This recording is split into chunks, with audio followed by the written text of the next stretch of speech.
Hello and welcome to a couple of very special tapes on the subject I call creation. I need to probably define a few terms here before we get going and explain a little bit more about what I'm talking about. Here on Earth, we look up at the stars and peer out in the sky and so forth and wonder where we may have come from, how we got here. Is there any meaning to our life? We search through different belief structures, religions, philosophies, and so forth, trying to answer the big questions in our life. Because we really have no factual knowledge exactly where we came from and what's going on in the universe. So far, technically, we've been unable to get off our planet.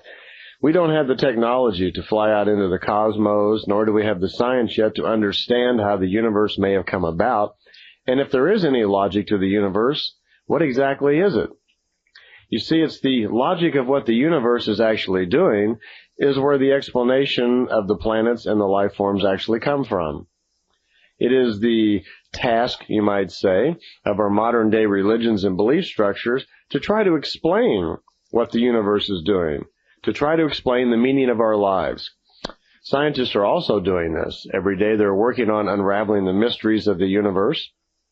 They're trying to figure out how it started, how it's evolving, what it's actually doing. They're trying to provide answers to our questions about ourselves. So actually, religious leaders and scientists really aren't too far apart. They're really searching for answers to the same questions, just from slightly different perspectives. Scientists are trying to, you might say, the nuts and bolts guys, are trying to actually logically explain what the universe is doing and how our lives may fit into it, where religious leaders are more or less philosophical speaking trying to explain it, or theologically speaking trying to explain it. They're not concerned with the actual nuts and bolts. They're speaking from more of a spiritual standpoint. Well, unfortunately, neither our scientists nor our religious leaders have been well schooled, you might say, in the matrix of the universe, how it started, what a universe is. Is there really logic in the universe that controls our lives?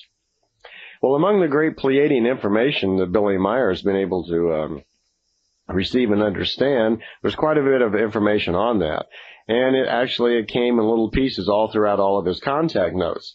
And if you've gone through all of those tapes, you'll notice that so far I really haven't spent too much time trying to explain much about creation, philosophy, theology, these things, because it was in different sections throughout the notes. So I tried to put it together all into two cohesive tapes. So not only can I explain it a little bit better, but hopefully my explanation then will be a little clearer and you'll have a better chance of understanding it than if I gave it to you in little pieces. Because I found out that throughout the entire context, they really answered most all of the big questions. On these two tapes you're about to listen to now, I'm going to explain a lot about what the Pleiadians have provided Billy with, the answers to the big questions. What is the universe? How did it start? Why is there a universe? Why are there life forms? And what is the meaning to our lives? And is there something beyond our physical lives? So that's the things we're going to talk about on these two tapes. So I almost warn you right now, whatever preconceived notions you may have, which are fine, about what you think life is and how it may have come about, you're probably going to be opened up to some new ideas on these two tapes there. I know I certainly was when I first heard all of this information.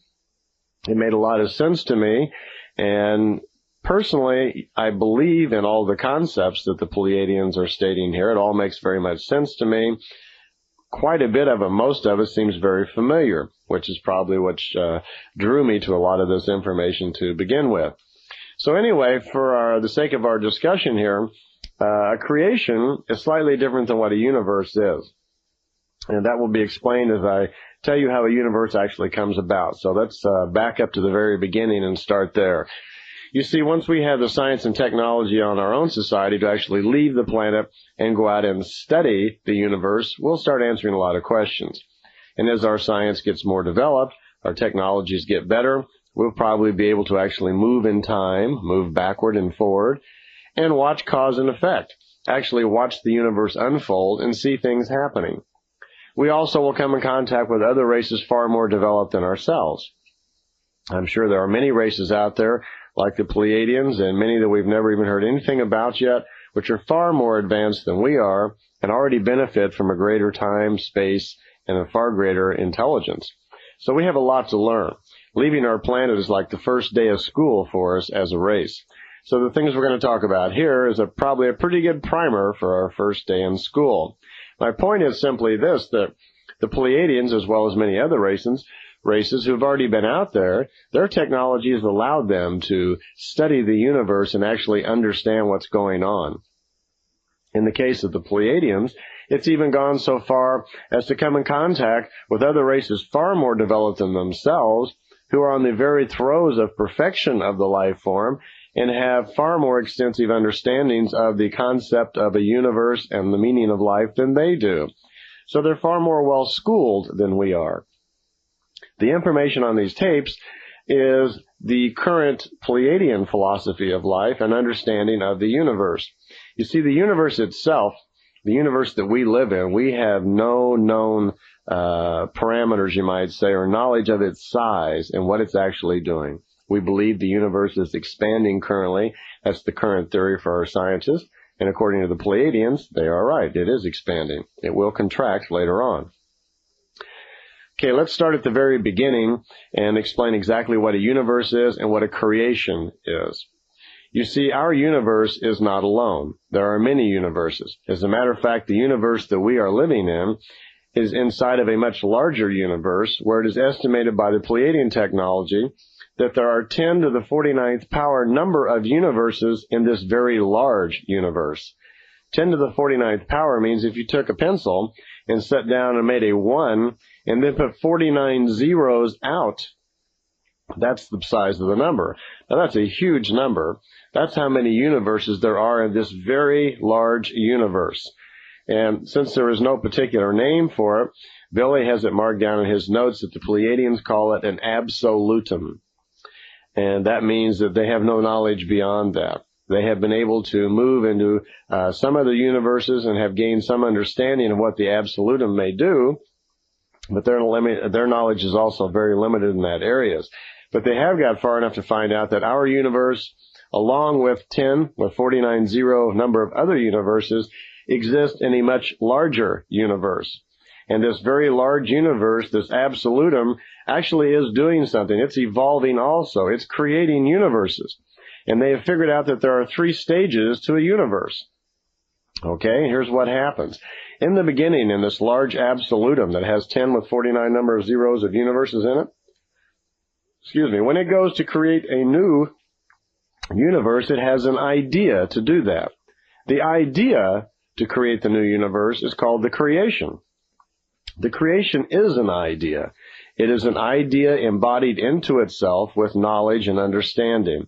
So the absolutum, it is a living life form which has knowledge and understanding because it's already created many, many universes before us, so it knows how to create one. It has an idea to create another one. This idea, this little ball of energy that is embodied with the idea to create another universe, is called a creation. And so it does just that. And when it does it, this idea, and remember we talked earlier about all energy, the universe is either energy in a fine matter state or a coarse matter state. This creation is in what's called a fine matter state. Now again, if we have energy such as electricity, things that are unseen, any types of energy, those are considered fine matter. If you have something in solid form, that's considered coarse matter. So a spiritual thought or a creational energy source is a fine matter, whereby a planet, an animal, or a person is a coarse matter, okay? Because we're going to relate to these terms all the way through many of these explanations. So the creation itself is a fine matter energy. It's very small. It's just a thought.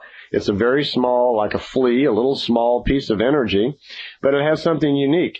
Because it's an idea from the absolutum, it already benefits from the knowledge of the absolutum, which has created other universes before, so it's already very, very powerful as an energy source. The energy that is within this little small creation is actually moving in a very intricate, exotic spiral formation. And in your exhibit, there's a drawing, as best as possible, a little bit about how that energy moves, the formation of that spiral. So it is in there.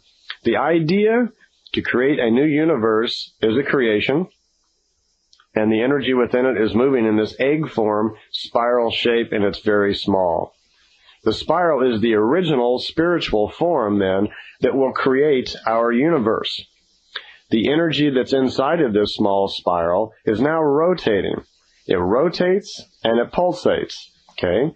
What happens is, over a period of time, this idea, this creation that has the idea to create a universe, slowly evolves. It works out how and where it's going to do it by benefit of the knowledge it's received from the Absolutum. At a certain point, then, this creation then establishes the area where the universe is going to be. Now, picture in your mind, if you will, and there is a drawing in your exhibit called the Absolutum, which was just a quick idea to show you that there's a large universe called an Absolutum with a whole bunch of other universes in it. And what happens is, when our universe then, the creation decides to create a new universe, the area is established where our universe will be. And that's something similar to what the Big Bang Theory is. There is something like an explosion, they say, but there's no material or coarse matter that explodes. It's only fine matter. It's only energy. So the energy itself expands and creates an area in the Absolutum where the universe then is going to grow and evolve. The creation is doing this, and the creation again is just fine matter energy with the knowledge from the Absolutum. It has now created an area where the universe, where you and I live, is going to grow. However, there are no material things in it right now. It is a large size, but there's nothing in there but fine matter, just energy. There are no planets at this point, and there's no time involved. It's just energy that rotates in a spiral fashion. Now, the energy continues on now to learn and understand, and the creation gets the thoughts and ideas, understanding, the sense of reason, and it comes up with the idea of life. Idea is the key word here, because as we're learning in science, all matter possibly was formed from an idea. Ideas, just like when you think, are formed by logical conclusion, and as the idea becomes more concentrated upon, it becomes to get stronger in energetic form, it can actually create solid material things. So, and this is how our universe has come about. The creation has created the universe and all of this material by the knowledge that was embodied within it. And now we have the giant area, our universe is growing. There are no planets in it yet, but it has thought, feeling, understanding, sense of reason, and an idea to create life. It then creates what's called space and time. In other words, the matrix then of our universe begins to become created. And we have a big empty universe with movement, because now we have the space, the emptiness, and it creates time. And it does this by virtue of an impulse it gets from the Absolutum. Our universe now continues to grow, and as it does so, belts or divisions begin to occur within this large area. Okay? What has happened now, our universe is glowing like a large, the word is sohar, because this big energy form in the middle of our universe, which becomes like a central sun, is called by them a sohar. And what it is a concentrated form of the knowledge of creation embedded into our universe. All of this knowledge that is growing on how to evolve the universe is in this central sun area. That is called the sohar. It's like a bright light. And as our universe then continues to grow and expand, it will form belts, looking similar to like a tree trunk. And if you look at the exhibit there, you'll see that there are a certain number of belts, 7 of them all together, and is how our universe then separates. As time goes by and creation continues to use its knowledge and so forth and understanding to create this universe, slowly those belts start manifesting at different levels of evolution. And the third belt in is called the material belt, as you can see on the diagram. The outer belt is called the push belt, which separates it from the other universes. But the third belt in is where all of the planets, the coarse matter, is evolving. It's similar to like what an egg does. It has different layers in it. Only our universe is divided into 7 layers. It is establishing already that there are 7 levels, 7 different types of energy in our universe. And they all have different things that they do. Each level of energy has different understanding, different knowledge, and different purpose. So the logic of the universe is beginning to be established by virtue of this creational idea, this embodied idea that is creating all of this material. Okay? So, this continues on to a point where there is a material belt. And in this material belt, unlike any of the other belts, in here now, the energy matter, the fine matter, begins to get thicker and thicker, denser or denser. If you can imagine nothing, and then energy, and what would energy be as it gets a little bit denser? Well, there was no word for it in the German language, so Billy decided to call it fluffy matter. So before it becomes gas, it's what's called fluffy matter. First, there is the thought of the creation. The thought gets thicker, more dense, and turns into fluffy matter. And eventually the fluffy matter then evolves into gaseous states, which are going to form all of our suns and planets through nebulae. Okay? At this particular point, something very important happens, though, in our universe. Once our universe has established a material belt, then time begins.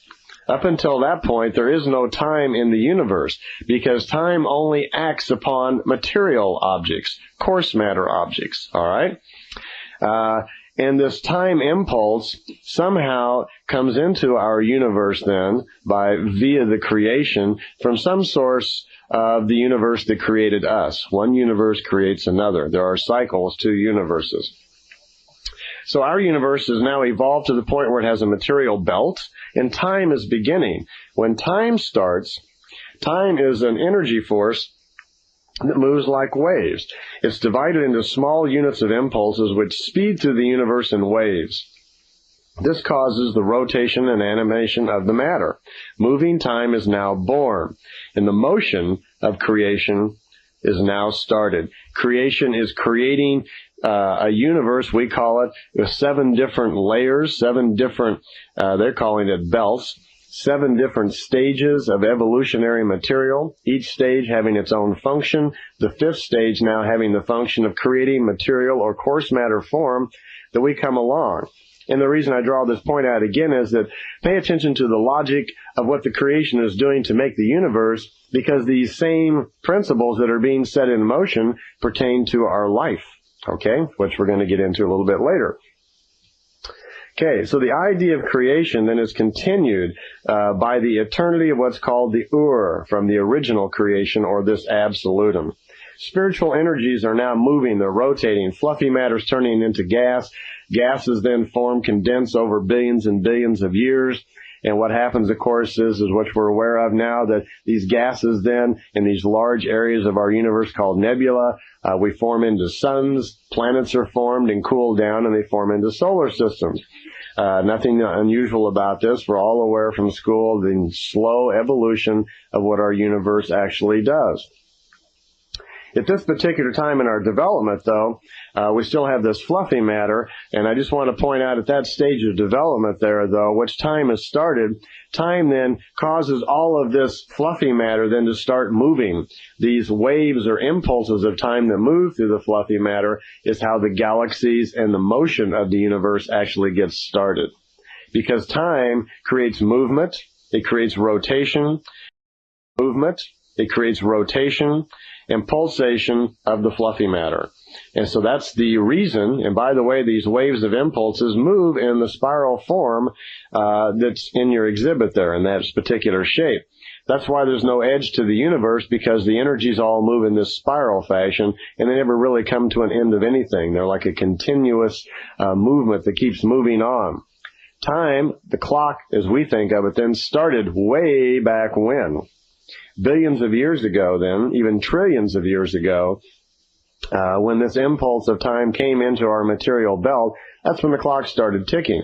So from that point on, the impulses of time are animating the matter, and the time machine started. And the concept, technology, whatever, of moving in time is the understanding of how these pulses work in the coarse matter world. Time travel then can be reduced simply to the understanding of the impulses of the time factor, where you can actually move up and down these pulses and see matter at different stages of development, which is time traveling. Okay? At this point, though, we have no firmament. There's no stars floating around. That's what happens next. The fluffy matter then rotates, pulsates into spirals. which resemble the egg shape of the original form of this spiral. And that continues on. At that point, though, it's a dark universe because we don't have anything except the central sun, but the universe itself is dark. So if we were to see it at that point, it'd just be black, unless we were close enough just to see the central part. The fluffy matter then evolves into galaxies and begins to show very brightly, causing the darkness of space to be broken. Also, it starts warming it up, because as all of this fluffy matter evolves into gas, the gas becomes more and more condensed and starts creating all of these suns. The suns start putting off great amount of energy. We have electrical magnetic radiation then moving through the universe, starting to affect other coarse matter. This is the beginning then of where astrology would start. And we have heat now. Up till this point, it's probably been pretty cold in the emptiness of space. But logic is being set in pattern here, because every step of the way, all of the fine matter and the coarse matter of the universe have attained their level that they are at through reasoning and understanding. And this is forming the logic exactly of what the universe is, and is laying down, if you will, the laws or the commandments or whatever you want to call them, of what existence is all about. You see, man doesn't come along and establish the rules of the universe. We don't make the laws of creation. The laws, if you want to call them that, are nothing more than the logic of how the universe is working, how the universe came about. And this is how it came about. So it's setting in pattern this numbering of seven layers of development, and the logic then of what life and how life will evolve is being established at these very times as the universe is being created from the idea of the creation. Okay, the evolution will continue.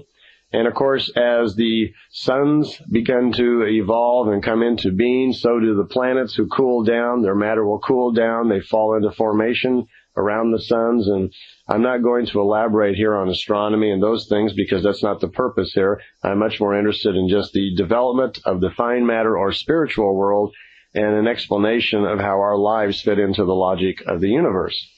So as we would move through then trillions of years of time, the universe itself is going to evolve. The planets will solidify, cool down, become solid. And then, of course, what happens next is the evolution of flora, which is air, water, and the plants and so forth, and all the million different forms within nature begin to evolve. Important to note, though, that all throughout nature, as all of this food kingdom, if you want to call it that, starts to be evolved over billions of years that will take, the logic of the universe is being used here in every step of the way. Every time a plant is evolving and being created, it is being done so with the logic that was provided originally by the creation, that embodied idea that is still the original map or idea that's causing everything to work. My point simply is to keep clear all throughout that there is definite logic and understanding to what the universe is doing, and that it is following exactly, as the Pleiadians are telling us, these levels of 7 stages of development all of the way through. And this also, man will mimic and follow this same stages of development that the universe is doing. After the food kingdom, of course, has evolved, since the universe is not totally stupid, you have to have food before you can have animals who eat food. So once that the universe understands through the knowledge of creation, exactly, at this point you can start seeing where a creation and a universe are really the same thing. A creation, what Pleiadians call the original idea to create a universe, actually is, but all throughout this creation then basically is the fine matter energy which creates a universe. Okay? So creation and universe start to become kind of synonymous here as this thing, and for the rest of the explanation it really will become the same thing, because creation is an idea that grows into being a universe. At this point now, the logic of creation has understood how to make the food kingdom. It has the idea of life, and it has learned that first it must create food so that there can be creatures to eat it. Fauna, which is the animal kingdom, comes along. And of course, the animal kingdom now is an entirely different level of spiritual energy. It is a different level. It's following the 7 levels of development that are established within the matrix of the universe or creation itself. And each one of those 7 levels is broken down to 7 other levels with 7 subgroupings under that. So in the Pleiadian science, they've been able to map out entirely all these different levels of development of the creation itself. And through time travel and knowledge from other races, they've learned to understand each incremental step that a creation goes through in its evolution. Because this original idea of creation is doing exactly that. It is an idea that is evolving. Probably not so much different than just an idea that each one of you may have at any given moment. That idea is set in motion. It does not just die out. All of your thoughts and ideas have life to them. And when concentrated and thought on hard enough, they are manifested in greater and greater energy. And even us little humans can think to the point that we can cause creations, that we can create matter to actually happen.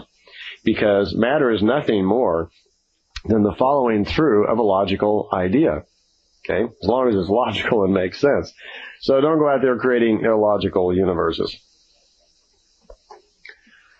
At the point that it's necessary or logical to create the animal kingdom, then creation does that. It has the idea, then creates the energy forms to create the animal kingdom, which are coarse matter beings. Nature reacts differently than the humans do.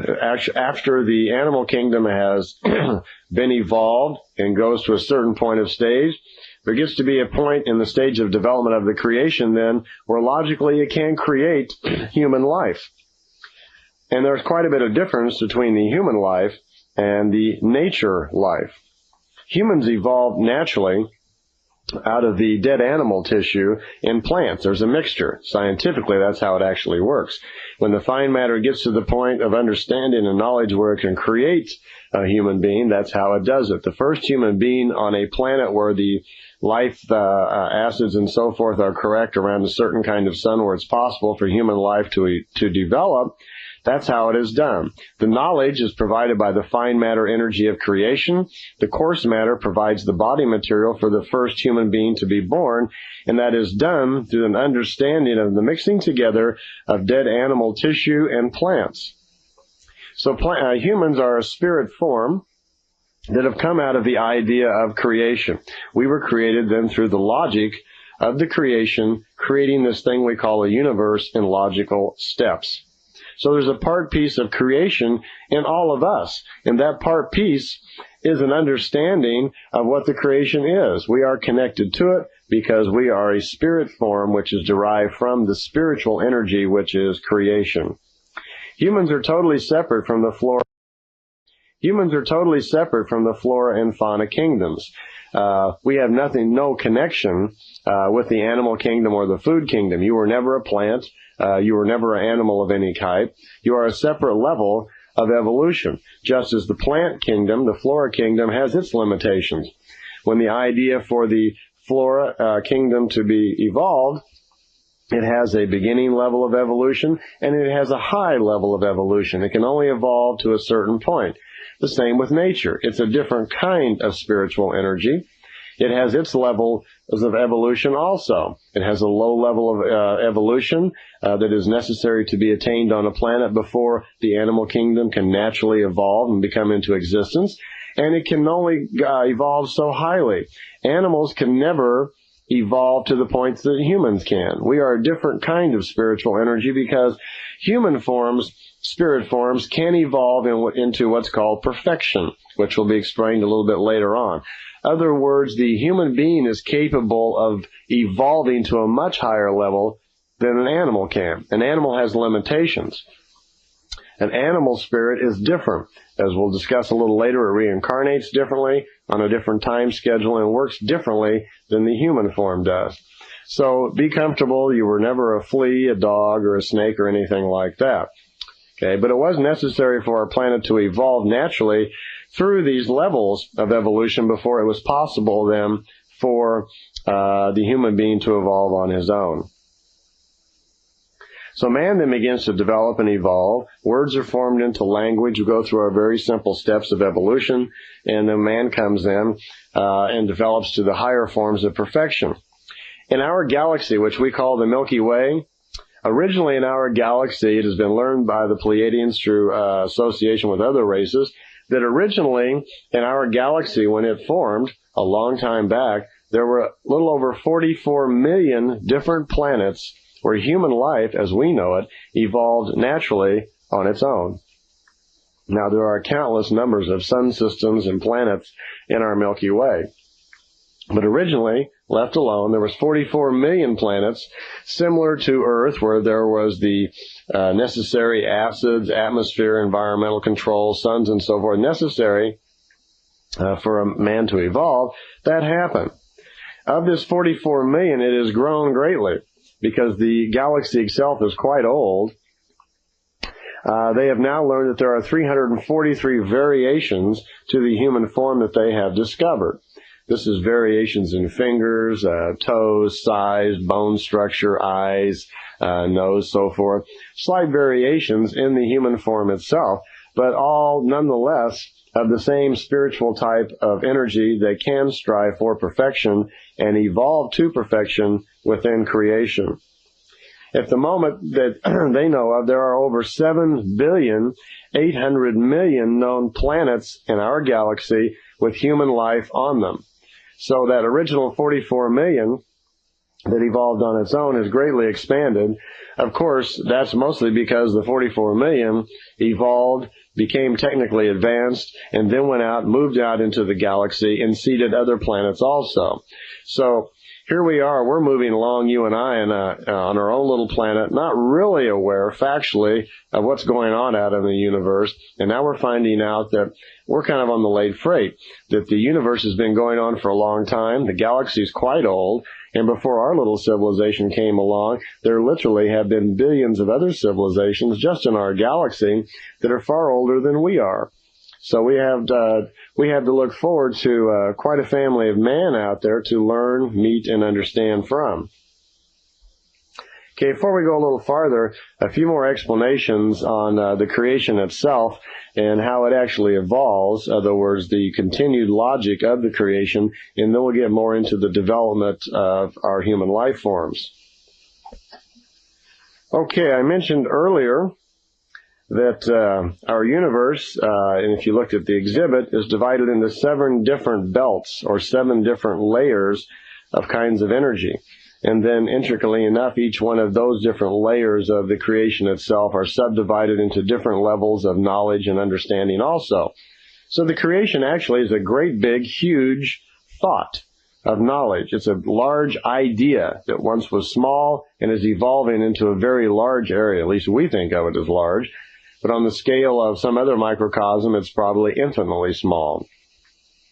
What happens to our creation? Well, let me give you a few more ideas about the creation of ourselves, and then we will kind of pay a little bit more attention to our own human development. I said originally that once our creation was established, at the outer belt of it, if we could, for instance, take our creation, and we suddenly became the incredible enlarged person ourselves and grew much larger than the universe so we could see the thing, we would look at our creation and see that it is egg-shaped, that it has followed the form of the original idea of creation, which was an egg-formed spiral, and as it is bursted into a large area and the Sohar has expanded it, as all of this has happened, it has maintained the general shape. So let's say our creation, as we're looking at it, looks like a big egg. Now let's take a knife and let's slice that egg right in half. And we'll take the top off and just set it aside. And as we look down now at the inside of the creation we're looking at, and again, creation now and universe are the same thing at this point, what we see is that it looks like kind of like a tree trunk with different rings in it, and that's these belts that I'm talking about. The outer edge is called a push belt, and that's because it pushes against the other universes. It not only keeps other energies and coarse matter from coming into ours, but it also serves the purpose of keeping our energies from going out and getting involved with other universes. So it's like a separator. It's like a skin on an egg, if you want to call it that. The first layer there is called a creation belt. And this is just a name that is given to it by the Pleiadians as they explained it to Billy. The main purpose, apparently, of the creational belt, which is a very highly evolved form of energy, it creates what's called the changing belt which is the second belt in. Now, the functions of the changing belt, as I understand it, frankly, are to serve in the evolution of the material belt, which is next. And it is this material belt that you're looking at here, which is where all of the planets are. That is the only belt of the creation that has coarse matter in it. The coarse matter, again, being anything that is solid. There's also a fourth, third, second belts, which are strictly fine matter belts, or creational or spiritual energy, all meaning the same thing. And then, of course, the central sohar of the universe, sometimes called the central sun, and that is the origin, then, of the creational embodied idea. It has grown into that. So that's what our universe actually looks like when you actually look at it. As a matter of fact, one of the scientific secrets for figuring out space travel is right here on this diagram. We live in a material belt where there is time. Only the material belt has the time energy in it. And think of time as an energy. It's a wave of energy that moves in pulses through our material belt in this spiral formation. That's why we have rotation, movement, animation of matter in the material belt that does not exist in the other belts. Well, the Pleiadians say one of the first forms of figuring out how to move in time is how to take energy, coarse matter, which can only exist in this material belt, move it out of the material belt into the changing belt. In the changing belt, there are no impulses of time. There is no coarse matter. That's one reason is coarse matter doesn't exist there. So there's a way, apparently, of taking a flying device, moving it out of the material belt, moving it into the changing belt. It's no longer in a solid material form. It's been converted to some other form of matter which can exist in the changing belt, but now it's outside of time. It's no longer, I'd say, in touch with the time pulses, so it can move in time. And once the knowledge is understood of how the pulses of time work, you can go into the changing belt, move your flying device, however your programming is, then re-enter the material belt to some other place, and kind of jump back onto the time wave impulse as it's moving through this spiral shape through creation, and you're in a different time. So that's one way of actually doing it.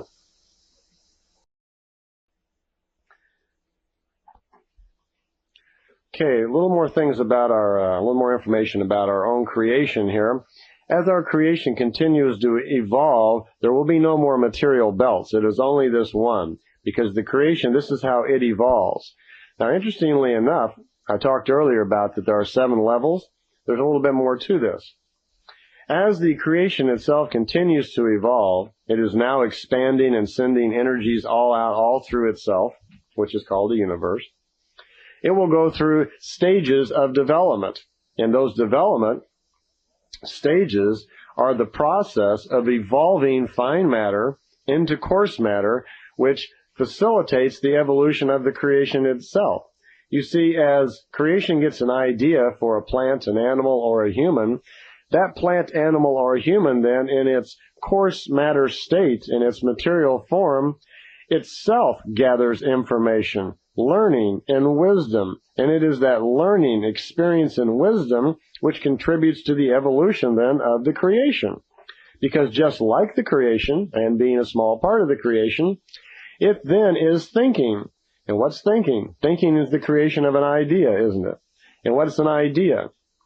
An idea is the formation of logic. What is matter? If you take logic and concentrate it, at a certain point it becomes matter.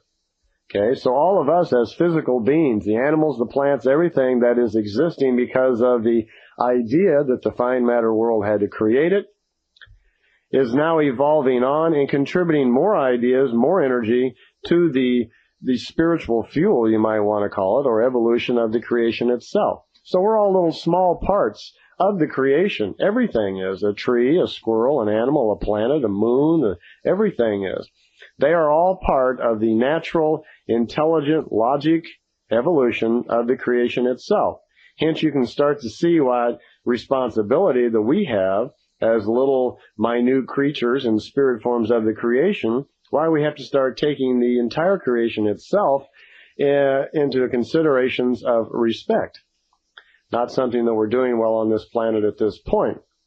Up to now, we've been looking at the planet as something that we can just plunder and do whatever we want with. We dig holes in it and drag the oil and gas out of it. We dig holes in it. We blow it up. We do whatever we want because we just look at it as a dumb old piece of dirt or something that we're living on. We have no respect for it, and we have no respect for it because we have no understanding of why it's important. We don't know at this point what the creation is doing. So hopefully, knowledge that the Pleiadians are providing us with through Billy will get out into the world, and people will become more and more aware of the respect that we need to have for creation, and we can move towards a better understanding of how to live in harmony with it. Well, anyway, our creation is going to continue evolving. It will go through all these levels of growth, of different levels of evolution, of creating suns and planets and flora and fauna and people. All of these things continuing to evolve, providing the evolution of the creation. At a certain point, the creation itself, or the universe as we're calling it also, will pull back into itself. Now, this is pretty fascinating. You see, so far, the universe has been out there just growing, okay? And it's been doing that actually for 47 trillion years. That's right. The creation that we are living in is 47 trillion years since that original embodied idea decided to create this universe that we are in, this creation that we are living in. Now, we have no way of tracking that because the material or coarse matter, part of the universe is not nearly that old. So, since our science at the moment can only track something in material form, we have no idea how old that the creation really is. When in fact, our creation will go through a total lifespan of 311 trillion 40 billion years. That will be the entire lifespan of the creation that we are in. This creation has gone through so far 47 trillion years of that, which is about 1/6 of the way through its cycle.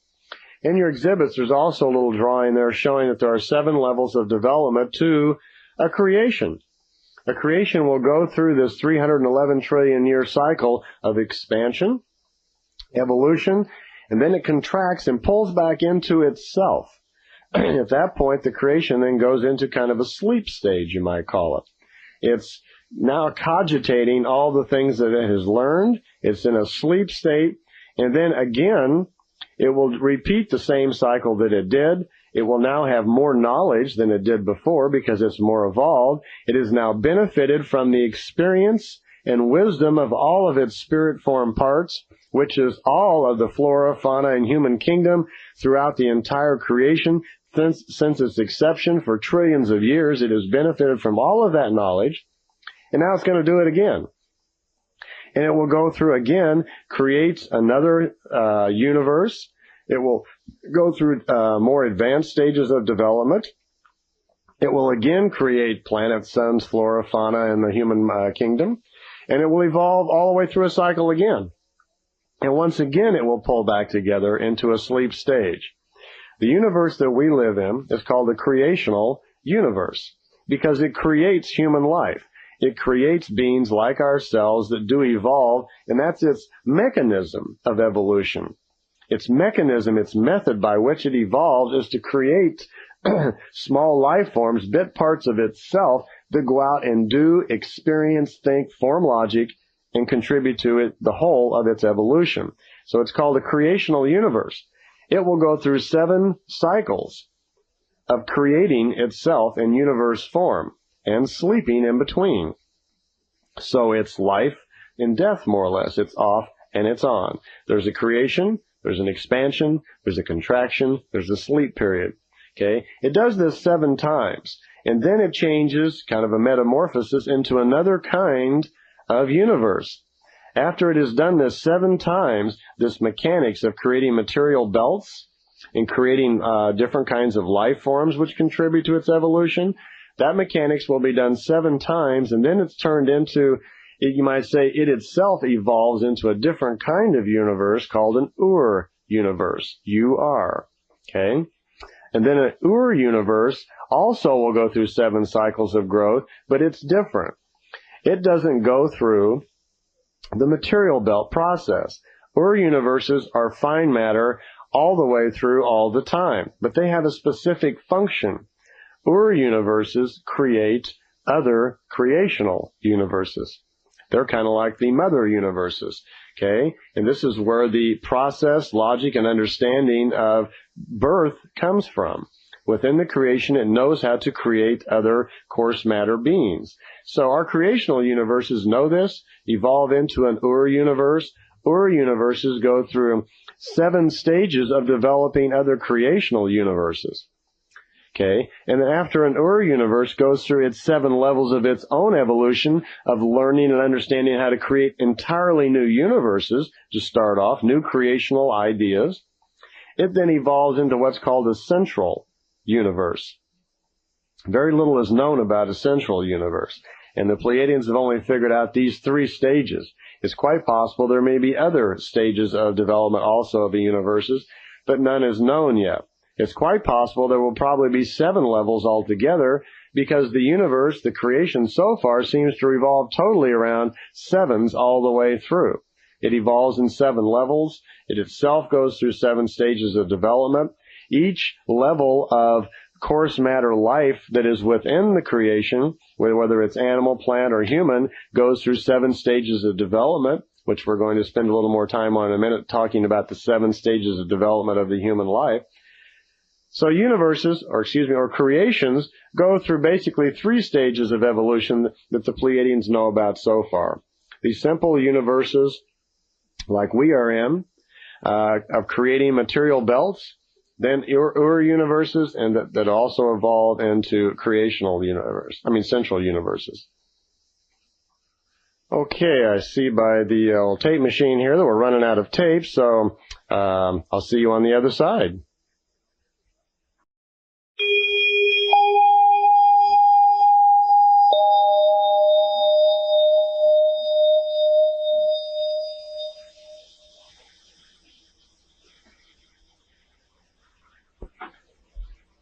Okay, welcome to side 2 here on tape 1 about the creation. I was just explaining how the creations work, that they do go through 7 stages of development. They do evolve then into a different kind of universe called an Ur-universe, which creates other creational types like we're in. That then goes through 7 stages of development and evolves into a central universe. Now, we are in the creational universe that we are in. We'll go through 7 stages of development. We are in the first stage of that development, and we're in the 47th trillion year of that. So our creation has a few years to go, over 250 trillion here to go, it looks like, and then it will collapse back into itself. So that's quite a bit of time. We don't have anything really to worry about there. We're in the very first stage of these 7 stages of development. So our universe, our creation, same thing, has quite a bit of ways to go before it finishes its own personal cycle of growth here and grows into being a universe. Okay, let's move into an area that's a little bit more personal now for you and I. Let's discuss about how the evolution of the human being form actually comes about and what it's doing within the creation. We've learned now that the creation itself is going to go through 7 stages of development, that originally it was an idea that created what we call this universe. So it has brought with it the knowledge from wherever before, the previous universe that created this one. Some Ur-universe someplace created ours. So it had already evolved through all the things that we've done. The point is that creations themselves can't just go out and instantly make a universe. It just doesn't happen instantly. It evolves very, very slowly through wisdom and intelligence every step of the way, learning how to create all of the infinite small particles of itself. It's taking it trillions of years to get to this point right now where we're at. It took it that long to figure out how to take the fluffy matter and create it into gas, to create the gas into suns and planets, to create the food kingdom, then the animal kingdom and us. Every stage along the way, it had to earn that through experience. Now, I'm sure included in all that experience, there has been a lot of mistakes made, a lot of trial and error that the creation itself has to go through. It has to figure out how to do everything. The knowledge, creation's knowledge, is stored within itself in what's called this fine matter world. Sometimes people call the fine matter world spiritual energy or creational energy. That's fine. We're talking about the same thing here. The Pleiadians use the term fine matter to describe any kind of etheric or energy form, and coarse matter, once again, to describe anything that's solid, that's been created out of the knowledge of some fine matter someplace. Okay? So actually everything that exists in the creation is a combination of coarse matter and fine matter. That there is fine matter somehow involved in its atomic structure that helped create the material matter and is part of the mapping or the knowledge that makes it exist. So matter, for the most part, then, is just ideas that are manifested into solid form. Okay? So now let's see how the human being comes along here. We're in a universe where trillions of years have gone by. The creation itself has figured out how to evolve, how to establish itself within this great absolutum. And it's figured out how to develop and evolve through these different stages. And it gets to the point now where it's going to create the first human being on the first planet someplace. That happens. I'm sure a certain amount of experimentation went into that.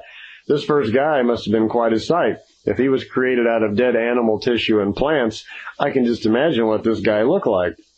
But the point is that this guy didn't know very much. The fine matter energy that figured out how to create him probably didn't know any more than except how to actually create a body and build a brain and put some information in it. At this point, his intelligence is very low because he has no experiences.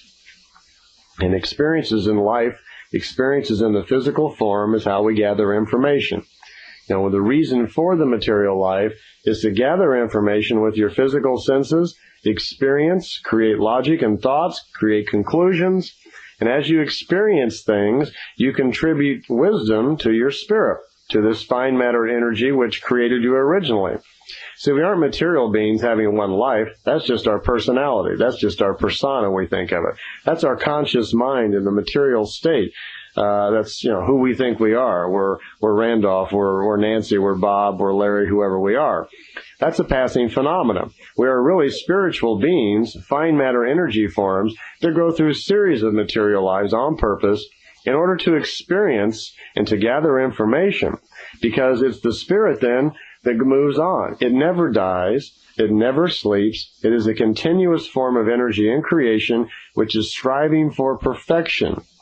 Striving for perfection means that in itself, it needs to gather all the information it can so it can also get back at one with the creation itself. It's a part piece of creation now because it was created out of creation and is still connected to it somewhat. But it needs to strive for perfection and rejoin with creation itself. We are the highest form of life form in the creation. Plants and animals, planets themselves, fluffy matter, gas, and other things can only evolve up to a certain point. So there are stages of energies in the creation. We are the highest stage of level of energy in the creation itself.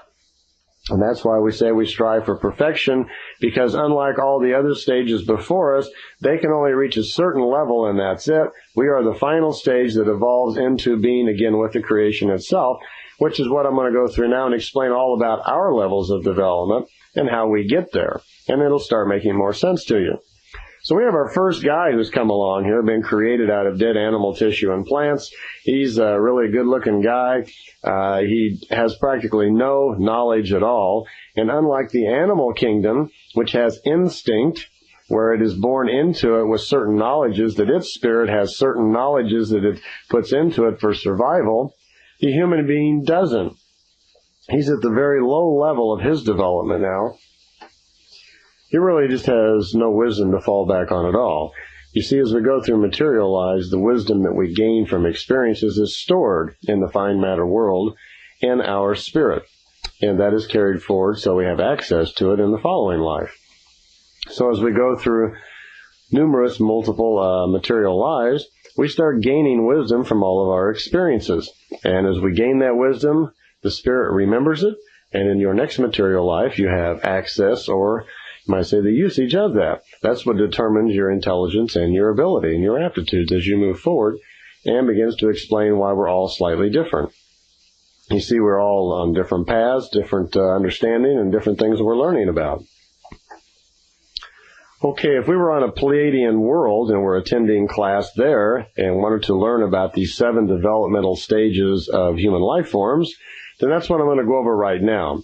Billy Meier was given you might say, a listing or a kind of a printout of the 7 different levels of human life within creation. Since creation itself has created its own laws, you might say, or logic by virtue of its development, its evolution. It has figured out how to create a universe, how to create the fluffy matter, the gaseous material, and so forth. So it has earned the right or learned all the way along on the different stages of development of different kinds of life. And the human life form is no different than anything else. It also must conform to the logic of creation. And so there is a logical, you might say, progression of development of the human life form as it goes through its evolutionary processes. So there are really kind of like laws of logic or rules, you might say, because there is a fixed order of logic on how we develop. When we come into our first lifetime, we have no previous knowledge. We haven't lived at all yet. We have no experiences, so we have no accumulated knowledge. So we really don't know much of anything. And I imagine our first guy that came along probably didn't live very long. He probably was just, snuffed out by an animal right away or whatever, and probably didn't live too long. Short lifespan, no knowledge how to take care of himself.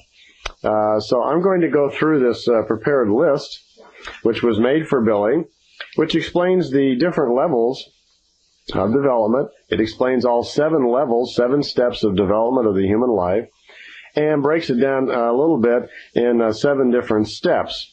So there are 7 levels to the development of the human life form. 5 of those levels are in physical form. 2 of those levels are in non-physical forms.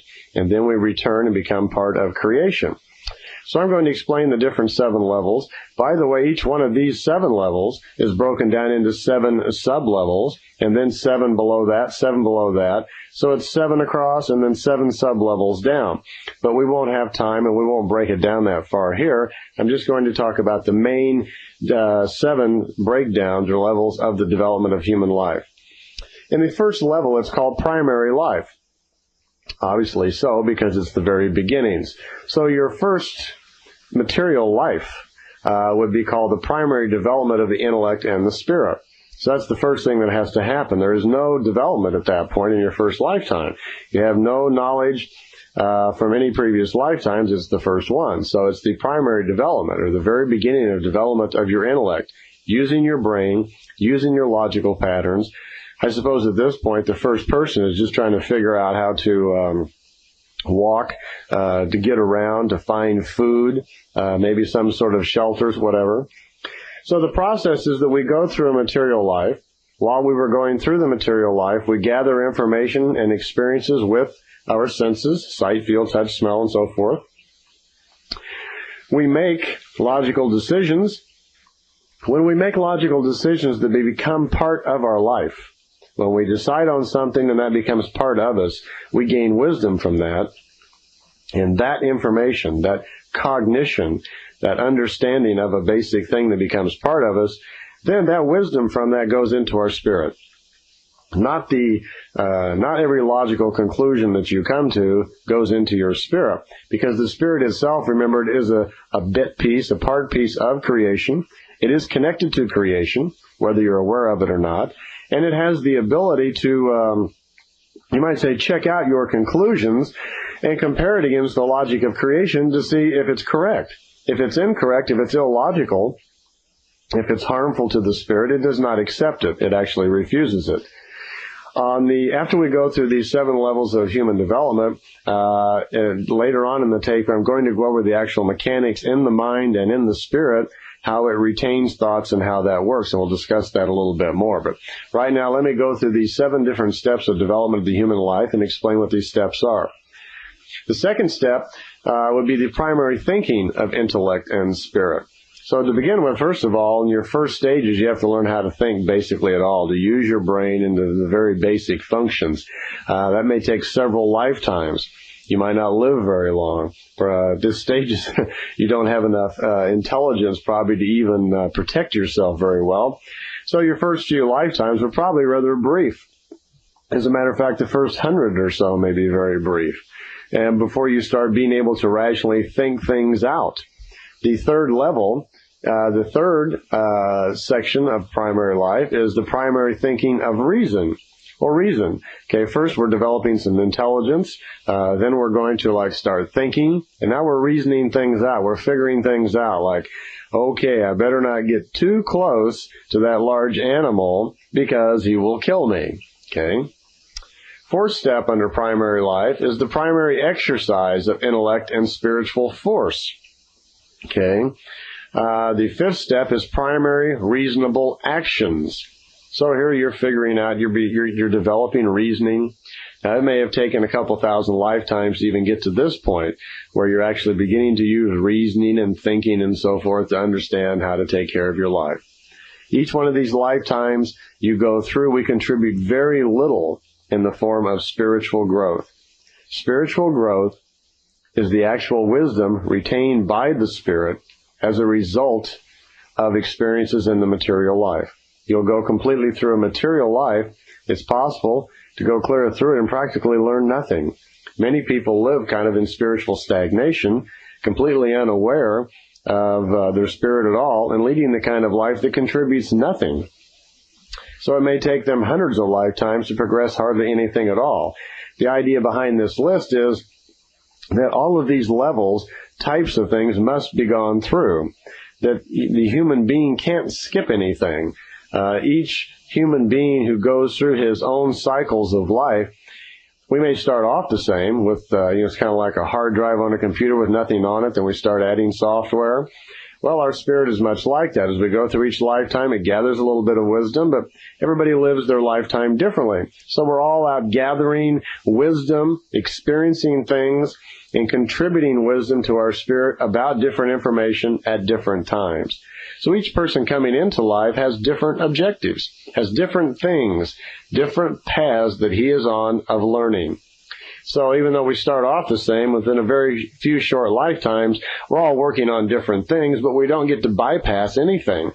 The idea is that there are X amount of things that have to be learned about life and contribute, and we're all going to go through them at one time or another, just not at the same time. Okay, the 7 breakdowns of primary life then. 1 was primary development of the intellect. 2 was primary thinking of the intellect. 3 is primary thinking and reasoning. 4 is the primary exercise of intellectual and spiritual force. 5 was the primary reasonable actions. 6 is the primary will caused. It says will cause thinking. So we have an individual here now is starting to use his own will. 7th is the reason-conditioned leading of the life. We have an individual here now who's least able to control himself and take care of his life. He can think, he can reason, and he can take care of himself. So this is still a very underdeveloped person. Creatures at this level of development are, usually thought of as being insane or idiots. Their spirits and intellects are really just, not very developed at all, which they have to learn an awful lot to get going. And again, we only add very little to each lifetime as far as spiritual growth as we go through. So just to get through the primary life may take several million years. The second step of development in the human life is called the reasoned life, and that's broken down into 7 levels also. Each one of those 7 is also broken into 7, which we won't go into. But reasoned life is the second level of development of human life, and this refers to those cycles of life, those lifetimes you're going to lead where your reasoning really figures in the development or evolution of your spiritual self. The first level in reasoned life is called primary development of reason. This is the very beginning of scratching our head and going, how about that? To figure these things out. Let's think things through, okay? The second level is the effective realization of reason and her use. Well, we're getting results.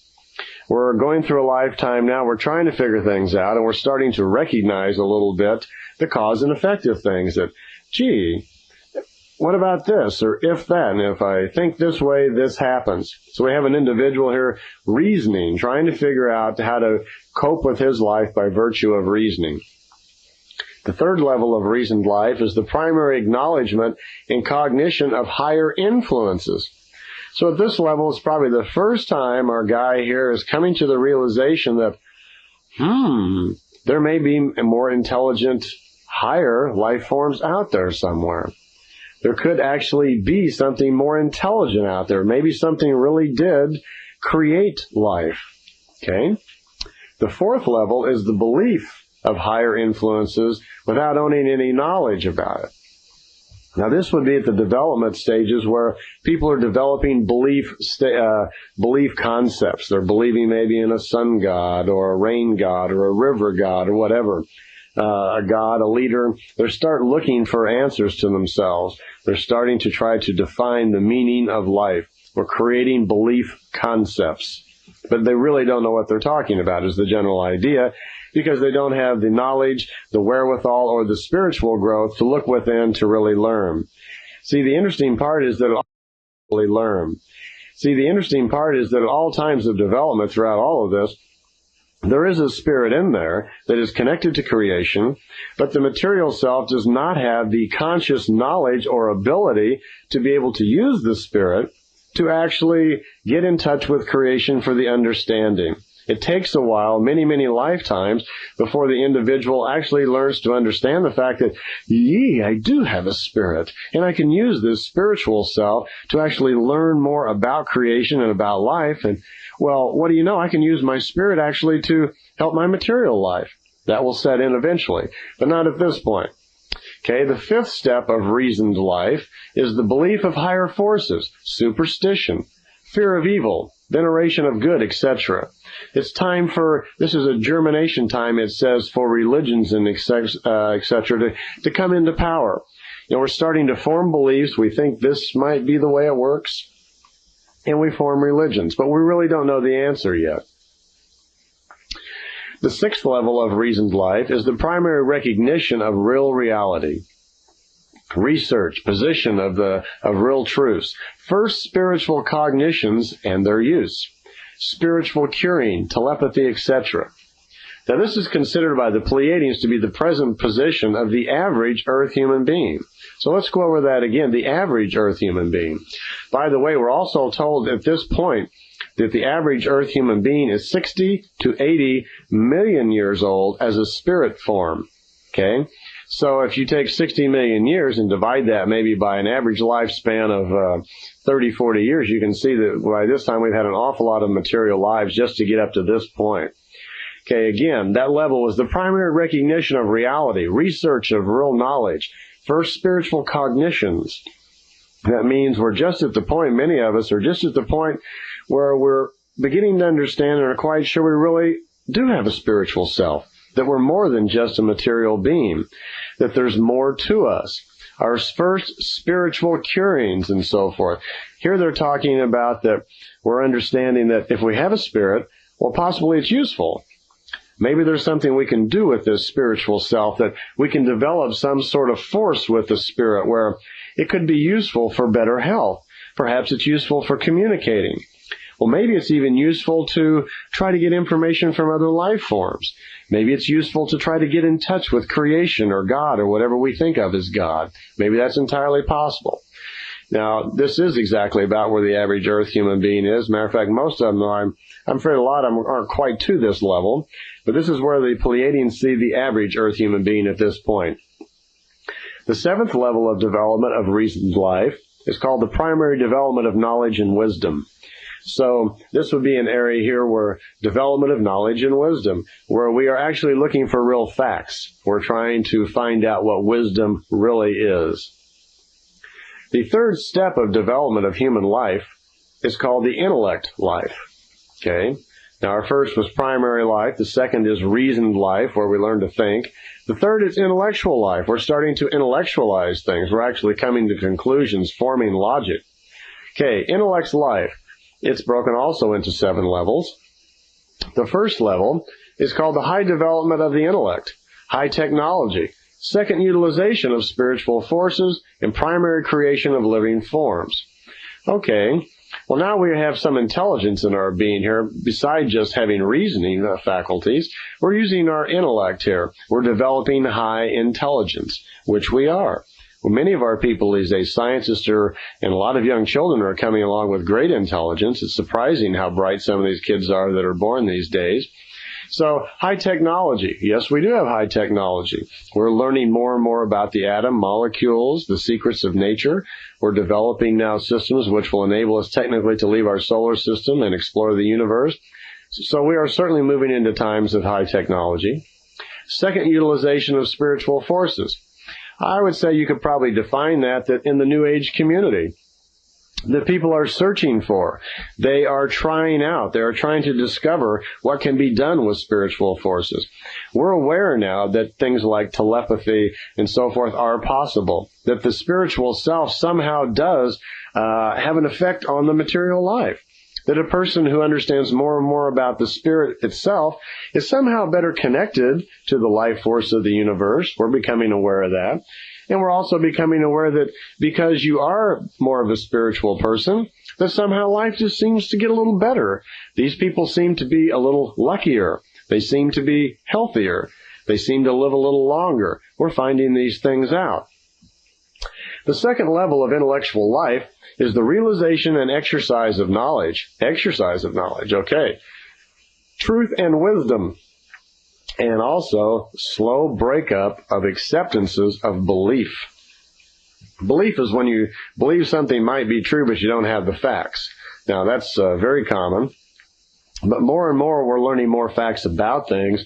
So our belief systems, our old mythical belief systems, are breaking down. And we see that already in 1992. Less people are turning to belief structures of all types to answer today's problems. We are evolving more and more into a more sophisticated world where old belief systems do not provide the answers to today's problems. This present position right here, they say, is the present position of the educated earth human beings, scientists, etc., leading edge thinkers, and so forth. Probably most of you listening to this tape would fall into that category. You are seekers of truth and wisdom, and you're listening to this tape hoping that you might find some little pearl of information or knowledge that you might need just at this moment to move yourself on down your own path of evolution.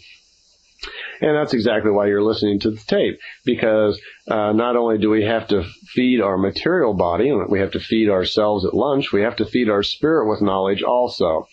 And most of you listening to this tape are probably feeling the need to feed your spiritual knowledge.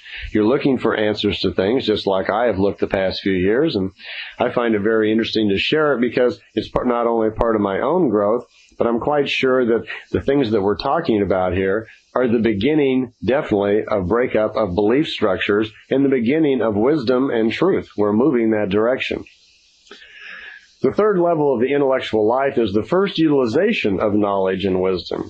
Okay. Well, we're seeing more and more people who have not only discovered that the spirit can be powerful and wisdom is powerful, but we're finding people who are actually beginning to use it more and more. In the form of psychics, people looking into astrology, numerology. We find this a lot in the New Age, so-called New Age metaphysical community, where they may not be right about everything, but they're certainly trying. And that's what growth is all about. You know, it's fine to make mistakes. That's just a natural part of the learning process. So we are at the beginning stages of this, where our people who are experimenting with spiritual growth don't know all the answers yet, but let's give them a hand for certainly trying, and let's see how they do. Maybe pay attention to what they're learning and see if it's useful for ourselves. Because remember, everybody goes through all these different paths of learning. Myself and I found that certain things I'm interested in, certain things I'm not. And so, you know, I look at some information and it's just not right for me at the time. I'm not interested in it. And other things get me very excited and I follow that. So information is out there for all of us to use when we need it, when it's good for us. The fourth level of intellectual life is called the acknowledgement and utilization of nature's laws, generation of hypertechnology, the second creation of living forms.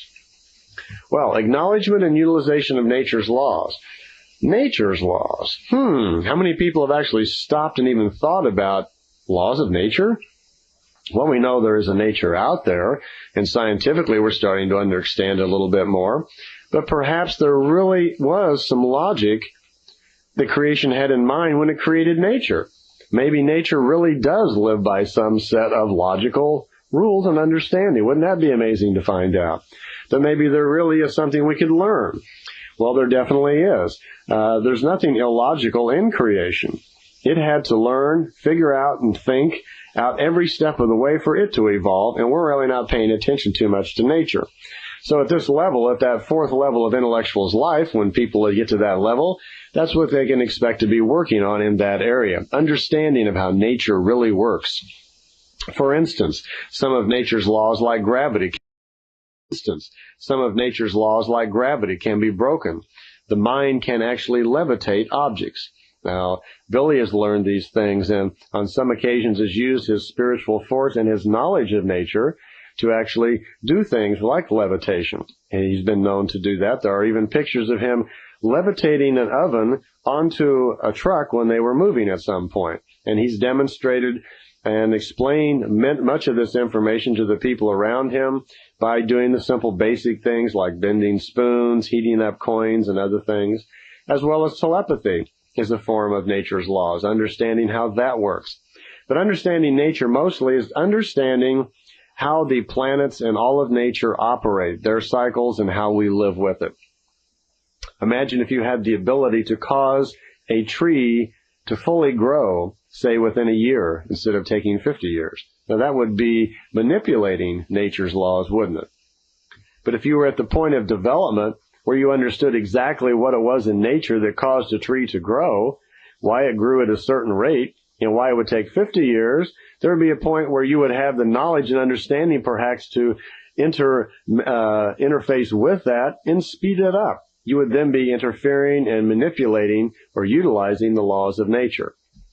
Well, generation of hypertechnology. Of course, that would be the area where we just plain understand more and more about the universe, and that's going to come naturally, definitely as we move off the planet.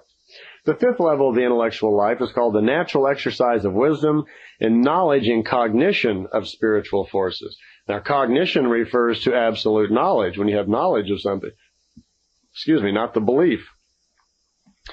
So at this level, we're talking about where we are beginning to learn so much about the spirit that we have cognition, that we have actual knowledge of exactly how spiritual forces work. And people will begin using them in a factual way with predictable results. The sixth level of intellectual life is life in knowing about wisdom, it says, truth and logic. Well, our world isn't run much on wisdom, and most of us don't, run our lives based on wisdom, truth, and logic. But some people do. A small percentage of our society actually does, that they base their life and the control of their life and their growth on logic, truth, and wisdom. There is a time when that becomes more and more important to people, and the material things seem to slowly drift away, where we're less concerned with material pleasures, and we start living our life using wisdom, and the things that we do are based on truth instead of, illogical things. Okay? The seventh level of intellectual life is the primary cognition of reality as an absolute. Now, that's an interesting statement. Primary cognition of the reality as an absolute. That means that there really are truths, that there is definite laws to the universe, and we not only have heard about it, but we've tried it out, and we found out it's true. We're discovering the basic matrix of creation itself, and we get to the point where we actually understand it, start to understand nature's laws, and we start to actually live that way. The Pleiadians say this is the present position of just a very few border and spiritual scientists, very small percentage of our population. That's the first three levels or steps of development of human life. And obviously these are all still very material lives. Again, the reason for the material life is the senses. The types of information that the spirit needs to grow then is very basic stuff, primary reasoning, thinking, and working out the intellect. All of this is done through experiencing things with the senses, and then from those experiences, those things which are correct according to creation are added to your spirit and carried forward from lifetime to lifetime. and you make use of them once you find out you actually have a spirit, and you make some use of it. If you don't know you have a spirit and don't make any use of it, like many religions will teach, where you actually think that the whole purpose of life then is just to worship a god of some type, then you're not going to make progress very fast. You're going to actually be living spiritually stagnant lives because there will be practically no progress whatsoever. Because in truth, the only way to spiritually grow is to understand that you are responsible. You are 100% responsible for your own growth, your own evolution within creation. Okay, the fourth level, or the fourth step of development of human life is called the real life. Okay, fourth step, real life. First level is the clear knowledge about reality as an absolute. Now, we mentioned in the last step in intellectual's life here that we're beginning to understand that there were real absolute laws or logic to creation. So in real life, we're going to go through several lifetimes where that becomes very clear, where we really develop a clear understanding that there really is absolute logic to the creation. The second level of real life is the cognition of spiritual knowledge and spiritual wisdom. In other words, we really then have got it locked in. Cognition means that we have the truth about, the facts. That means that we would have the real truth about spiritual knowledge. We not only would know that we have a spirit, we would be past the period where we're experimenting with it, and we would have actual knowledge of how it works. We would be using then the true wisdom of our spirit that's within our spirit to govern our lives. We would be using our spirit then actually to reach out into creation and pull knowledge back for us. It would become a definite part then of how we live. We would be, in effect, becoming more and more of a spiritual being and less of a material being. Our senses then would start playing a less prominent role in our life. Right now, whenever we approach some situation in life, we use our eyes, our ears, touch, sense, smell, and so forth to quickly make a decision on how to react. We're very material beings, most people on this planet. Most everything is observed as a material being, and decisions are made basically on material senses. Well, over a period of time, we become more sophisticated, and that's what this is saying. We become more sophisticated, we have more knowledge of spirit, and pretty soon we start finding out that the spirit is actually very powerful, and that we can perceive the world using our spiritual abilities, because our spirit now is in fact very intelligent and has connections to higher intelligence. Plus, in order to evolve now, it is necessary to get information that provides experiences at a higher level. The spirit's no longer interested in how to make fire, and it's no longer interested in petty rivalry and fighting and arguing and silly belief structures and so forth. It has lived through those periods. And in order for the spirit to grow now, it needs more sophisticated knowledge. Knowledge that the material senses don't necessarily provide. They still go out and get information for us, but the conclusions that are derived from that information are done more and more with the spirit itself. The spiritual self is making more conclusions. So we're becoming more of a spiritual person and less of a material person. Okay? The third level of real life is the utilization of the spiritual knowledge and spiritual wisdom. Well, this is just an extension of what we were talking about. Now the individual is using his spiritual knowledge. So his abilities of telepathy, the force of his spirit is increasing his lifespan. The force of his spirit now is controlling his health. Might even be controlling more of what you look like, where even through your own spiritual force, you could control how your hair is growing. You wouldn't need to sleep as much. The wisdom within your spirit would be so powerful that you wouldn't even ever consider lying or doing things that are illogical. You're becoming a person who does things so much for the right reasons that you're always lucky. Things just naturally go your way all of the time. Okay, the fourth level of real life is called cognition of the reality of creation and her laws. Now, all along, here for many lifetimes, we're starting to understand that there is a creation. We're slowly becoming aware that there's some logic to the creation itself. It's not illogical. We know all about our spirit now, and now we have cognition Our spirit is developed so much that it is tuning in more and more to creation, higher influences, higher life forms, higher sources of information, and we have factual proof, factual knowledge of actually how creation works. Remember earlier in our tapes when Billy was allowed to spend 7 minutes in creation, or eternity as we called it, and that during that time he was allowed to remember that? So he was exposed for 7 minutes to the creational life force and then was able to remember it afterwards, and what a change in his life that was for him. Well, not only he got to experience it then, but now we're talking about a level of life where you would constantly be aware, because of the force of your spirit, what's going on in creation. And most everything you do in life now is through the utilization and the awareness of creation itself, creation's logic, and if you want to call it that, creation's laws.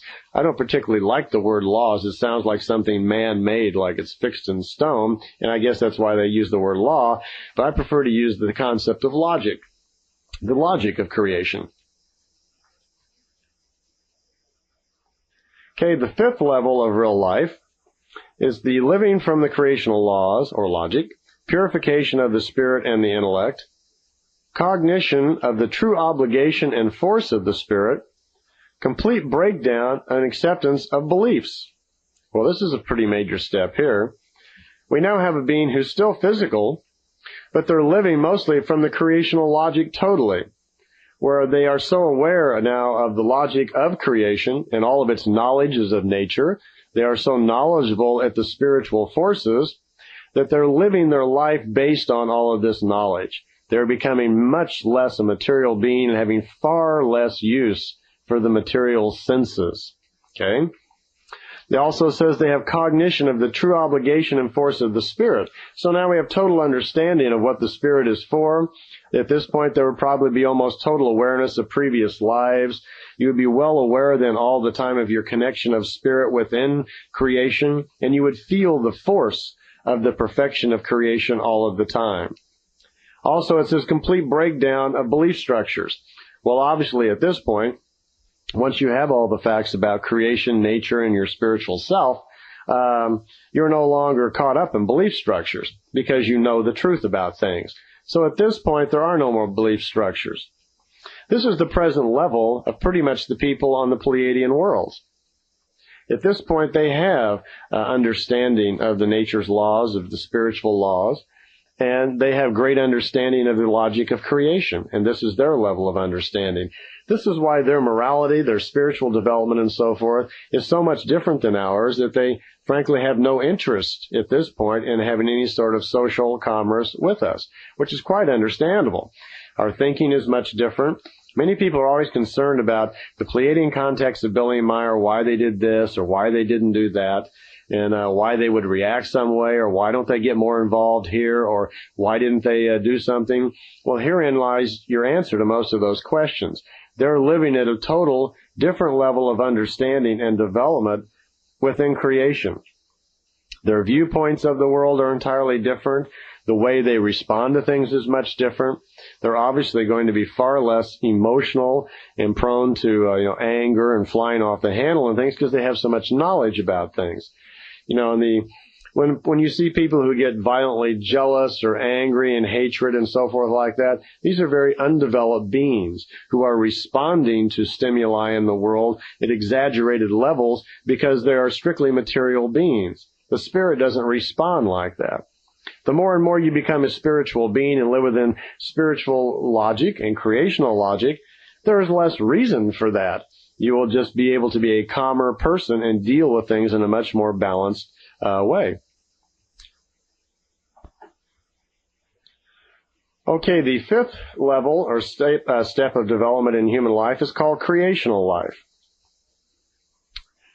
Up to now, we've also been dealing, though, strictly with physical life forms, and at this point, we are still a physical life form, following the basic logic of creation, where we have a physical life, a sleep period, a physical life, a sleep period.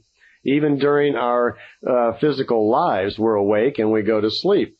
So the logic set up by creation from the very beginning of the off and on, of the awake and the sleep, permeates throughout all of our life forms as well as our own, and permeates human life.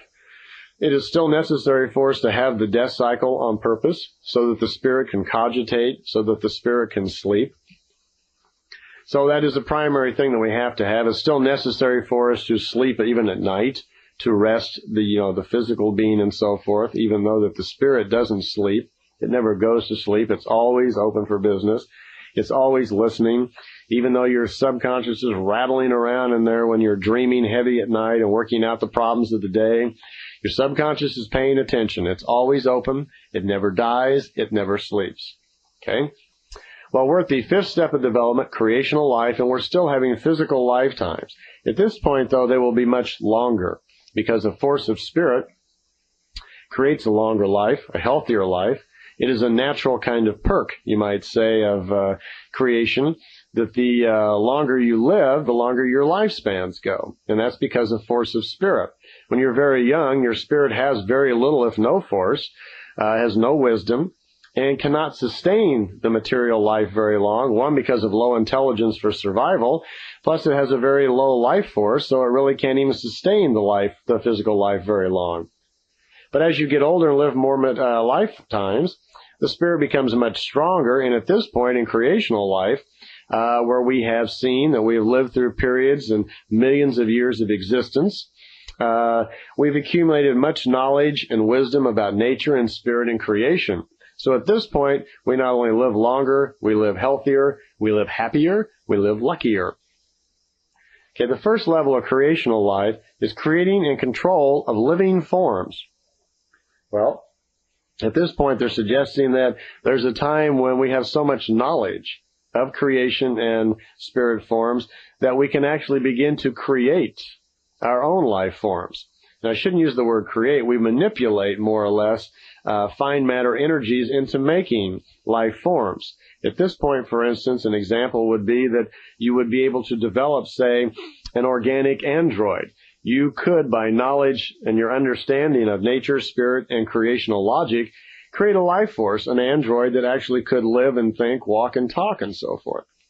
Now, it may not have a spirit like we do, but the Pleiadians do have these. They have armies of these things we would call like droids that do their manufacturing and other work. It would also be possible at this point that you could probably procreate a spirit. Procreate means cause it to be born. That's what happened to Billy. He was caused to be born along with 3 other individuals, 1937, at an exact time in the morning on purpose, by Pleiadian beings who were developed enough and understood well enough how to use the force of their spirit and their knowledge to cause Billy's spirit to come into material life at that time. So that's what it's suggesting here, control of living forms. The second level of creational life is the construction of machine apparatus, livable creatures. Well, again, here we're talking about making different types of androids, I guess we would call them, living life forms because of the knowledge that you have. The third level of creational life is spiritual development of forces for control of material and organical forms of life. All right? Well, your spiritual force here then is probably very much in control of nature. You could probably cause flowers to be born by the force of your spirit. You might even be able to cause them to mutate or transmit into other forms. You would have those knowledges. The fourth level of creational life is this will-conditioned mastering of life and all of its forms and spirits. So here you're definitely becoming a master of the life, where almost total knowledge then of the primary thinking, of the intellectual, of the spirit, of nature and creation is within your grasp. You have almost total knowledge then, after millions of years of lifetimes, of the entire life cycle up to this point. Now that makes you very, very knowledgeable, but again, of course, now we're into billions of years of lifetimes.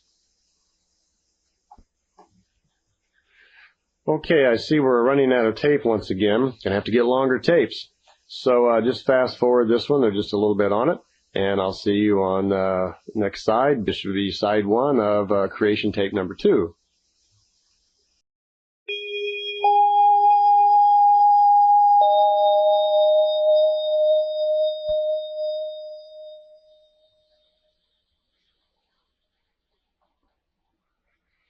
Okay, we're going through the fifth step of development of human life, which is the creational life, is what the Pleiadians call it.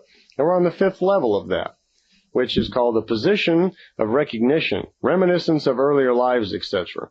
So here they're talking about, not only understanding that there is a previous life and so forth, but you would have cognition of them, that your force of spirit is strong enough now that you can actually move in time more or less and see them, feel them, and understand them well enough. You would be able then, for instance, when a new person is being born and coming into life, through the force of your spirit, you could get in touch with that newborn spirit that's just come in to the woman and find out who it was, and even help that spirit when it's first born to understand itself in its own path of evolution. Wouldn't that be something? I mean, we're all born into life and we stumble around. We're, depending on what environment we're born into, we're taught all sorts of unusual beliefs and sort of things. And most of us wind up at being about 20 years old, really confused about what is life and what we're supposed to do. Well, depending on the society you live in, you're channeled into some area. You'll be a businessman, or you'll be a nurse, or you'll be a housewife, or a cowboy, whatever it is. And depending on what country you grow up in, you're taught that life is this, or it's this, or it's this. But most of us at some point in our life, our curiosity gets the best of us, and we want to know other things. We've got other questions. And like myself, I'm sure many of you have worn out a passport or two, traveling around the world looking for a few answers. I know myself, I've done China and I've gone through that in Kyoto, Japan. I've been through Egypt and studied that old technology just out of interest. And perhaps there's something in my earlier lives which have, led me to those areas to look for things. I'm not sure. But it's pretty fascinating how we really, go look for some connections. We try to find ourselves in the life and figure out what our purpose is, figure out why we're here. Many people really would like to understand just what they're supposed to be doing with themselves this life. Well, if we had someone at this level, at this development of level around, they could probably, help us find it.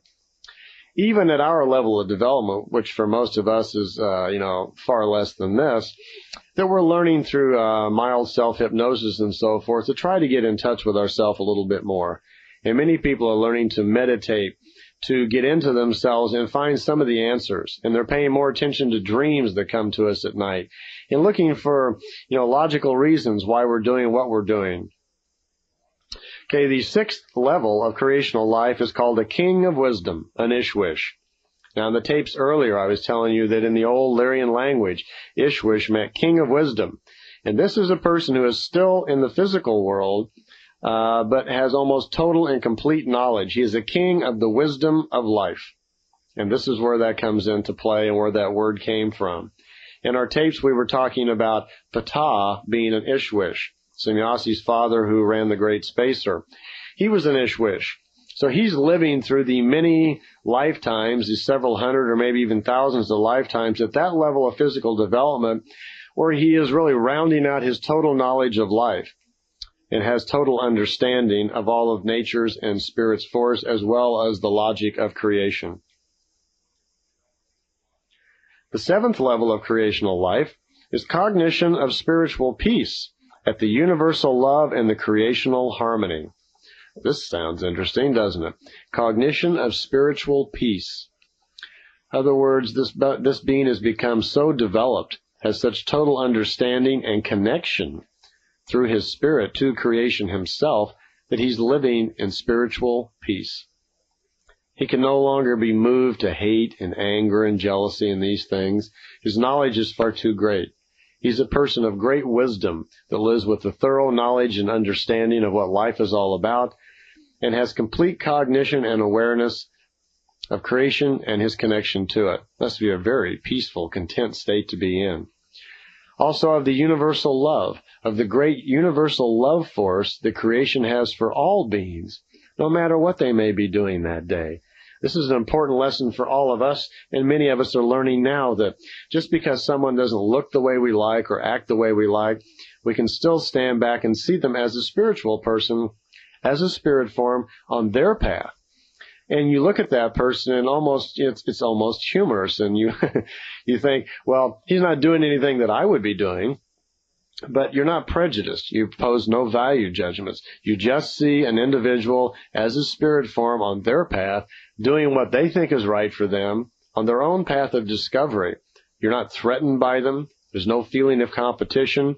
You just look at them as another spirit form and go, all right, I'm with you. Send them a little of your own life force. Send them a little telepathic nudge that you care about them, that you love them, and you don't want anything from them. Give everybody their space to be themselves. Because as you're seeing now, we're all on our own path. As we go through all these steps of life that we're talking about, development of life, millions of years are going by. And each one of us is on a different path, a different level of discovery and learning. We're all looking for information that we need so we can crunch it with all of our little mechanics, with our subconscious mind, make our little logic, and feed our spirit what it needs at that time. We're all still making mistakes and learning. So look at someone else, and when you see them, don't look at them like, oh, gee, he's fat, or she's not this, or she's too tall, or I don't like the way they talk, or oh, gee, he's an Arab, or she's black, or whatever. It's nonsense. That's strictly a material viewpoint. You're looking at someone with strictly material eyes and with a material mind. It's time we all started looking at each other using our spirit and seeing each other as spirits, all as beautiful, loving spirits on our own path, needing our own space. And we can help each other. You know, that's what it's really all about. When we quit looking at each other as material objects that we need something from, or we're prejudiced about, or we're competing with, or we're angry with, or we disapprove, when we can get past that, when we can see each other as spiritual beings, all of us are in creation. We're all created to the same universal love of creation. When we can see that, then peace actually will come to earth, and we will all be living in a more peaceful state. And that's where creational harmony comes from, because I'm quite sure at the creational level, the creational source that's actually controlling and providing the life force itself to all living things in the universe, it's unconditional. You don't have to pay a price every day for the life force that's within you. You know, we're beginning to be able to measure that there is a life force, some sort of energy source inside the body that makes all this matter, actually animates it, makes it work. You know, that spark of life that's within us. Well, you don't have to pay a fee for that. There's no tariff. It's unconditional. You are given that creational life force by creation itself to live your physical life. And nothing is asked in return. How unconditional can you get? Well, the sixth stage of development of human life is what's called the spiritual life. Okay? The first level of that is the acknowledgement and realization of the spiritual peace, the universal love, and the creational harmony. Well, acknowledgement of it. Realization of spiritual peace. What a blissful state to be in. You're becoming aware and probably living most of your physical life now in some sort of state of meditative creational bliss, where you're not paying attention to the world any longer with physical senses. You probably need no sleep at all. You can probably live for several thousand years just by the force of your spirit. And for the most part, you spend most of your time so connected to creation through the force of your spirit that you view the world entirely that way. The second level of development of the spiritual life is living in pure spiritual forms. At this level, you have almost no need for the material senses. They're probably beginning to even shut down, where you no longer need ears to hear. You can sense with your spirit. You don't need eyes to perceive things. The force of your spirit is probably so strong you can project it anywhere and see what you want. You don't need to smell, and you're not going to hit anything. You're not going to walk around because you can probably float or project your essence, your spiritual force to wherever you like. The third level of spiritual life is spiritual creations. At this point, you are probably so developed as a spiritual being that you are very involved probably helping lower life forms come into life, get through life, providing perhaps maybe this is what spirit guides actually may turn out to be. These higher life forms, people on the last throes of physical life, which can actually provide life force, not life force energy, but spiritual energy to lower beings to use, to learn from. Perhaps it's broadcast at subconscious levels and we pick up when we sleep and so forth. The fourth level of spiritual life is disembodiment of the spirit from organical matter. We are now at a point where the things that our spirit needs to evolve can no longer be obtained through material senses. There's no longer the necessity or the need for your material senses because they cannot gather things that are of any use to us. Things that we now need to continue our evolution will only be will only be possible through the use of our thoughts, of our thinking, of our spirit. Our spiritual conscious and our spiritual subconscious are now taking over. We no longer need the body. If we no longer need the body, we no longer need the death cycle, which means we no longer need our senses. At this point, the death cycle will stop. And we move into the fifth level of spiritual life, which is the first spiritual existence. That means you move into a state of existence which will last for thousands of years, perhaps tens of thousands of years, where there is no longer a death cycle, where the body, you are still in a physical body, but it's fading, where you would be so less dense, so light in weight, that at some point someone could put their hand right through you. At first, you would still be able to be seen as a physical form, but your features would be getting, less distinct all the time. Your body then has so little density to it, you probably weigh a pound and then practically nothing. But there's no more need for the death cycle, that stops. The sixth level of spiritual life is the final spiritual existence. The final spiritual existence would be a point where your spiritual energy has existed then for tens of thousands of years, has ultimately come together in connection with other spiritual forces, other spirit forms, and created what is commonly called collective consciousness. At that point, that collective consciousness, or high level of life, which Billy calls the Patali level, or even the Arahat Athrasata level, which, by the way, is 7 different levels. Arahat Athrasata is a combination of 7 spirit forms together at one time. That's a collective consciousness. Patali level is even higher.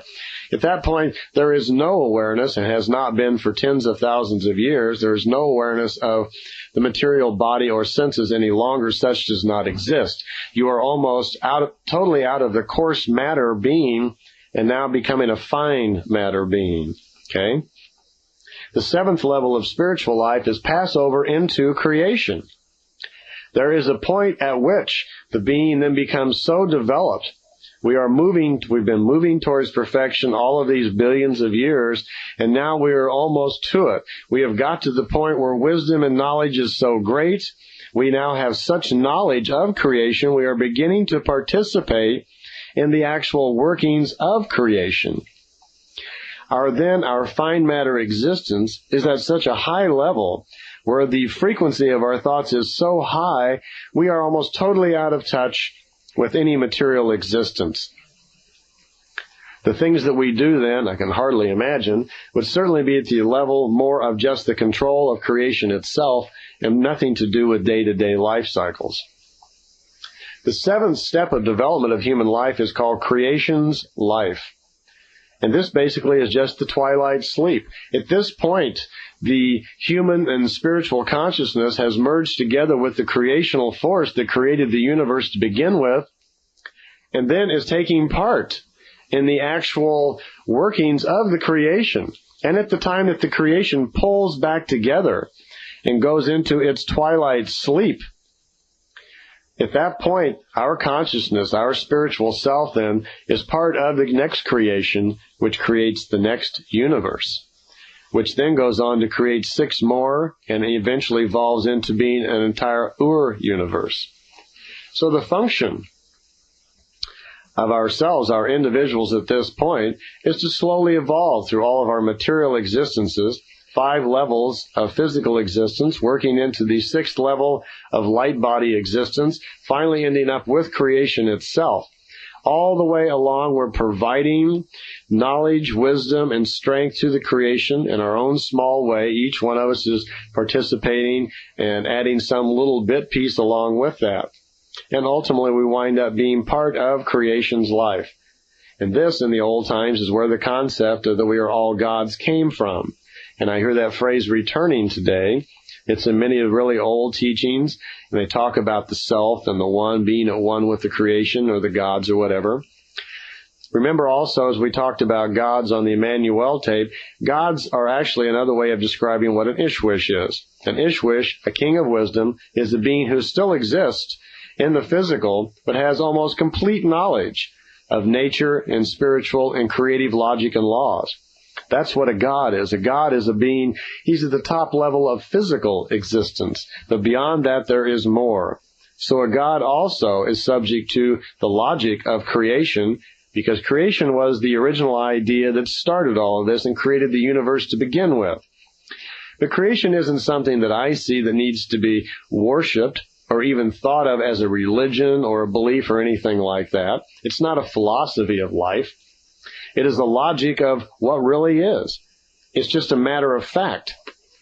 As we learn more and more about it, we'll find that creation, since it created the universe and all life forms and so forth, it wasn't a human being.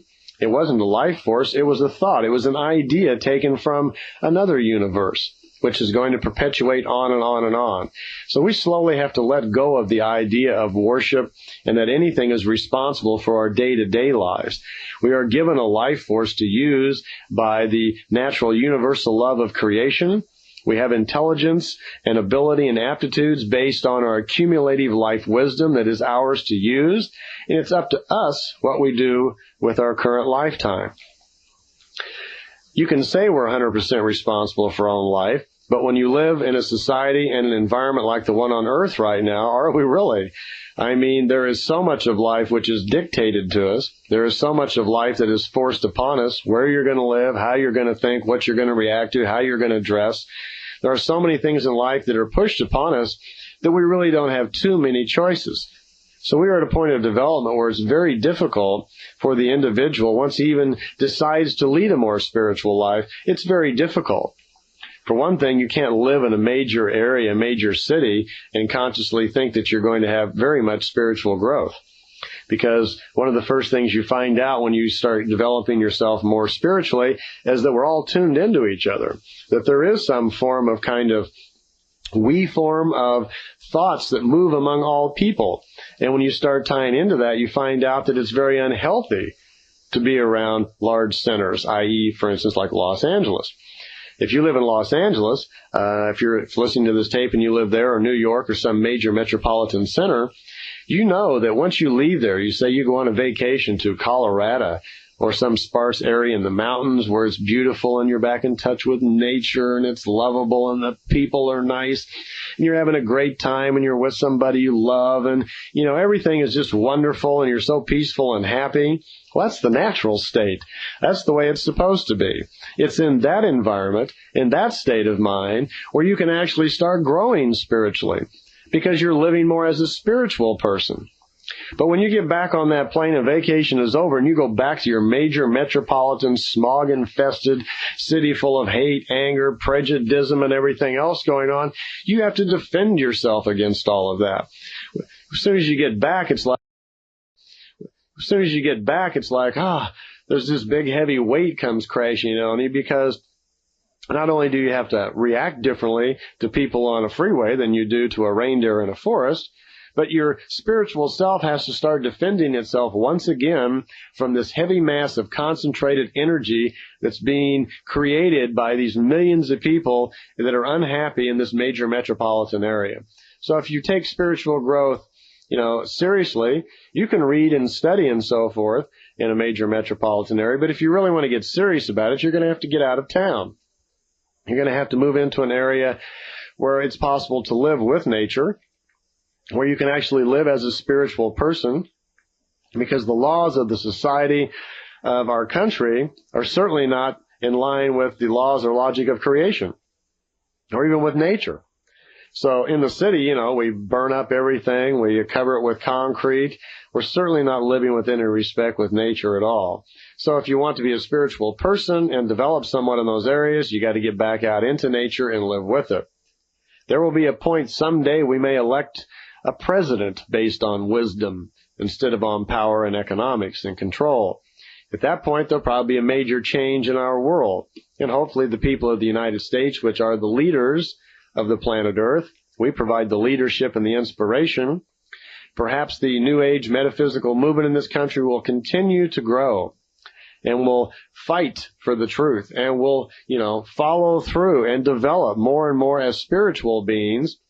And they will develop and learn to do more and more things because it's the right thing and because it's the truth. They'll discover more about the truths, and ultimately, the spiritual beings of the planet eventually will overtake the material beings. And at that point, we will have a peaceful society, much like the Pleiadians do, and we'll have a better understanding of all of these steps of development of human life. Okay, we've just finished discussing the 7 steps of development of human life, and by discussing those development steps, we are assuming, of course, that what we call reincarnation is real, which means that there are 2 different types of life. There's a physical life, and then there's the other side, sometimes called heaven, and what the Pleiadians call a fine matter world. The spirit that is us, even though it manifests itself through material lives, also is a never-dying, never-ending energy form, gathers information from these lifetimes. So it is a fine matter existence. Okay? Now, what is the fine matter world like? Well, that's something that's really plagued man for a long period of time. What is it like after you die? What really happens? Where do you go? Or do you go anywhere at all? Well, among the Pleiadian information, here's what that's all about. They call it the other side, or the fine matter world. Commonly in our society, we generally think of it as heaven, at least in the Christian community. So we're talking about the same thing here. We're talking about where it is you go when you die. To begin with, what exactly is death? There is, if you have, for instance, a car accident and the doctor comes and you're taken to the hospital and they pronounce you dead, that means that the doctor is saying that your physical body is no longer functioning, that your brain is dead, there's no longer anything going on in the material body, so they call that death. Well, that is physical death, or clinical death, medical death, whatever you want to call it, but it's not necessarily spiritual death. Spiritual death is at that point that the spirit actually leaves the body. When there is spiritual death, the spirit leaves the body, it's called flash-like, instantly. It just zips right out of the body. Now, that can sometimes be at the same time as physical death, but in some cases, the body just isn't quite dead yet, and the spirit hasn't really left. It's just not detectable by the instruments that our doctors use. But in most cases, usually when there is death, the spirit leaves quite very soon after that. In some cases, it might be a few hours, or maybe even a day or so in some particular cases, where the body is still functioning, but the doctor just can't quite detect it. But what happens then? Well, the spirit separates. And when the spirit leaves the body, once the spirit leaves the body, then the body couldn't possibly exist any longer because there's no spirit there to drive it. That means the life force that creation provides has left the body. Your spirit now drifts off into the fine matter world. Well, where is the fine matter world? Well, it's right here. You do not leave the planet. For one thing, whatever planet you're born on, you stay there during your material life unless you find some way off of it. But whatever planet you die on, if you die on the planet Earth, your spirit stays on the planet Earth. It's not possible for it to leave. This is part of creation itself. It's part of the logic of creation itself because your spirit is tied to the planet that it is living on. And that's for a number of reasons. One, what's called the Akashic record. There are several energy reasons why that needs to be. It's not a choice that the individual has. When you die, you stay right here. The spirit really doesn't go anywhere. Spirits kind of congregate, you might say, in a layer of energy around the planet. They really don't go anywhere. They're just now existing in the fine matter world. Some people think of it as another dimension. But they are no longer concerned with the material. because they're no longer in the material world. Actually, the fine matter world is kind of a state of cogitation, was the word that Billy used to try to describe it. He says it's similar to kind of like when you go to sleep at night. If you've been up all day and you had a number of things on your mind and you're working hard, whatever, when you go to sleep at night, your conscious mind is shutting down and your subconscious mind is in there just working away, trying to solve some of the problems of the day. And you know from your own experience, if you go to bed with a lot on your mind, sometimes it's very hard to sleep, isn't it? You find yourself sleeping very lightly because you're working out the problems of the day. Well, when you die and pass over into the fine matter world, one thing, the material body is now gone. There's no more senses, so you're not gathering any new information. So it's kind of a state of cogitation like sleep is. Your spiritual mind then, your spiritual self then, is kind of finishing up or cogitating all the things that has happened to it during its lifetime. It's similar to kind of like what a sleep state that's going on. One comment was, and they didn't clarify this too much, they said that there are several stages that the spirit will go through before it returns again to the material life. So it's suggesting that there could be some different levels of growth. Okay, there is awareness on the other side. The spirit, once it's on the other side, it is possible to contact it. It is possible to make some sort of communication, but it's not recommended or suggested. The Pleiadians say, for one thing, try to remember that once the spirit leaves this world and goes into the fine matter world, it's not learning anything new. It's not experiencing life at this point. It's in just kind of a sleep or a cogitating state. So it doesn't know any more than it did when it was here. And it has little or no memory probably of any actual experiences at that point. What it has is the wisdom that's taken forward, because the spirit itself does not accumulate memory experiences. It accumulates wisdom from experience. That's what it takes with it. So if you wanted to contact a spirit on the other side, although it is possible, don't expect to find any profound any information or anything, because they don't know any more now than when they left. Interesting enough is that it's really not very simple to contact the other side. For one reason, they don't really have any interest in the material, because at the moment you're not real interested in being on the other side, are you? You're not interested in getting in the fine matter world. You're trying to stay alive. Well, when you're in the fine matter world, apparently there's not really much interest in the material world either, because you're not in material form. You've left your body behind. You're now a fine matter energy again. It was explained that in order to get in contact with the other side, though it is possible, but it's necessarily to know what are called keys or symbol language. That in order to communicate with them is very difficult, and that most of the times when mediums or psychics, whatever, believe that they are in contact with the other side, they really are not. Really what they're doing is picking up telepathically images and memories and so forth out of the individual's mind that they're talking to. For instance, if you were to go to a psychic and say, gee, I would like to get in touch with my great Uncle Harry, can you do it? And the psychic says, well, let's try a seance and let's see if we can get in touch with Uncle Harry. And she may believe that she is whatever, but she's not. Because what she's actually doing is she's telepathically picking up information from you out of your mind about Uncle Harry. And then you're fascinated that suddenly that she knows what Uncle Harry looks like or what Uncle Harry says. And she may remark something that you'll say, oh, gee, that's just how Uncle Harry talked, or that's what he always said. So you think that somehow that they're in touch with Uncle Harry when they're not. To begin with, Uncle Harry in the fine matter world probably doesn't give a hill of beans about being in contact with anybody. And if he actually felt something telepathic from a psychic, probably wouldn't even respond or do anything about it.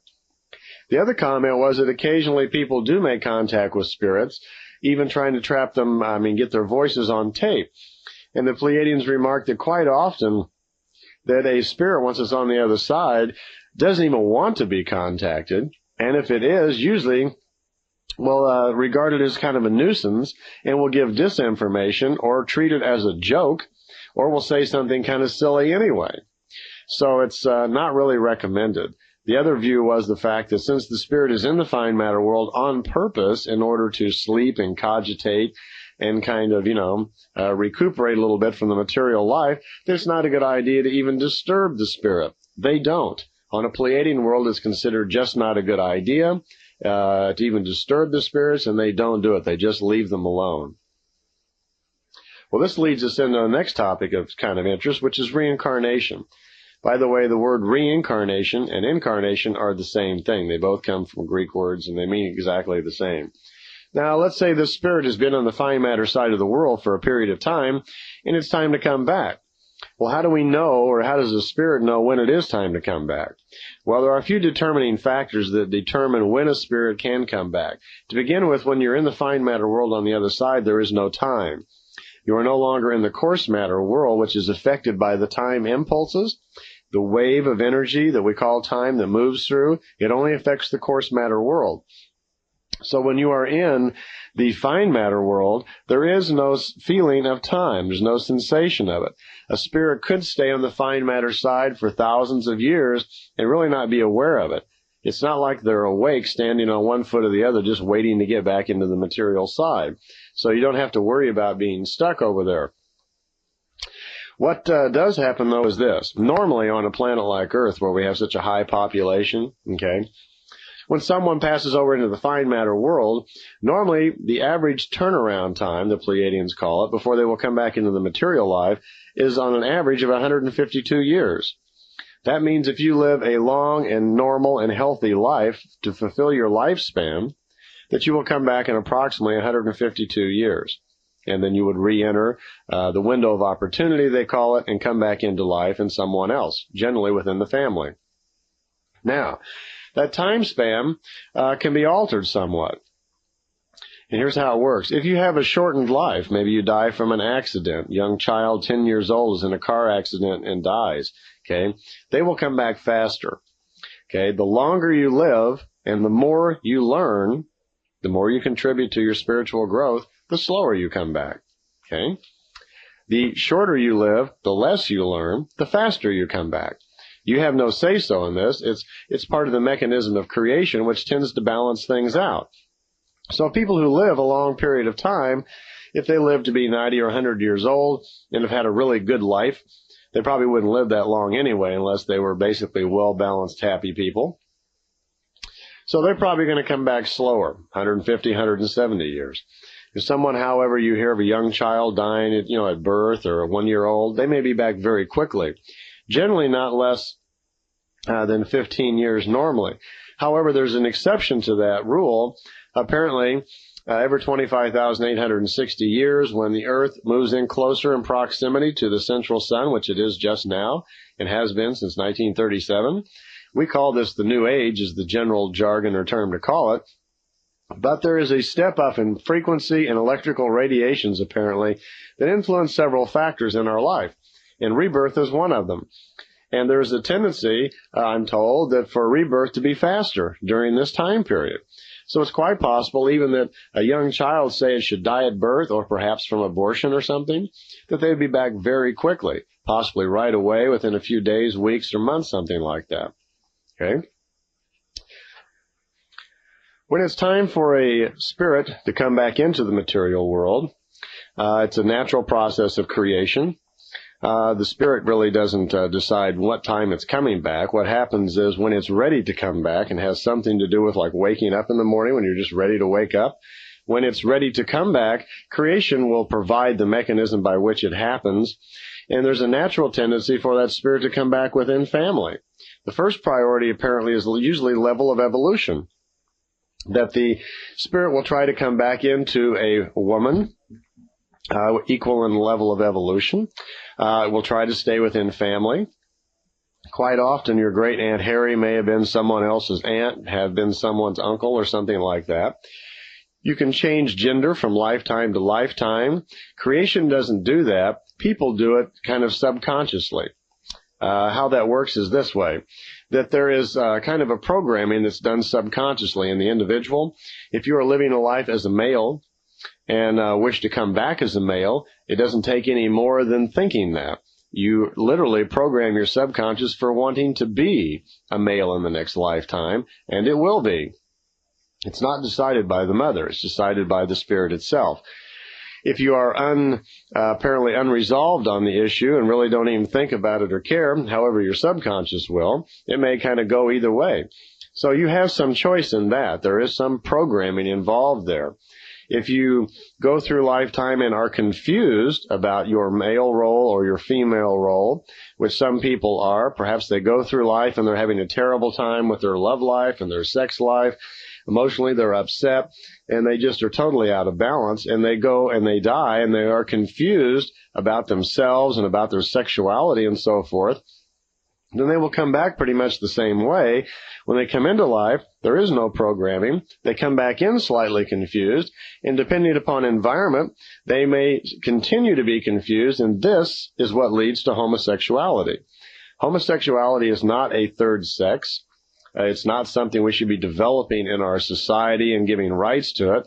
It is a confusion of spirit in the fine matter world. And once we understand more about that, we can help people when they have confusion of spirit by helping them find out what they're doing, what they're thinking, and help these people find themselves, gender-wise.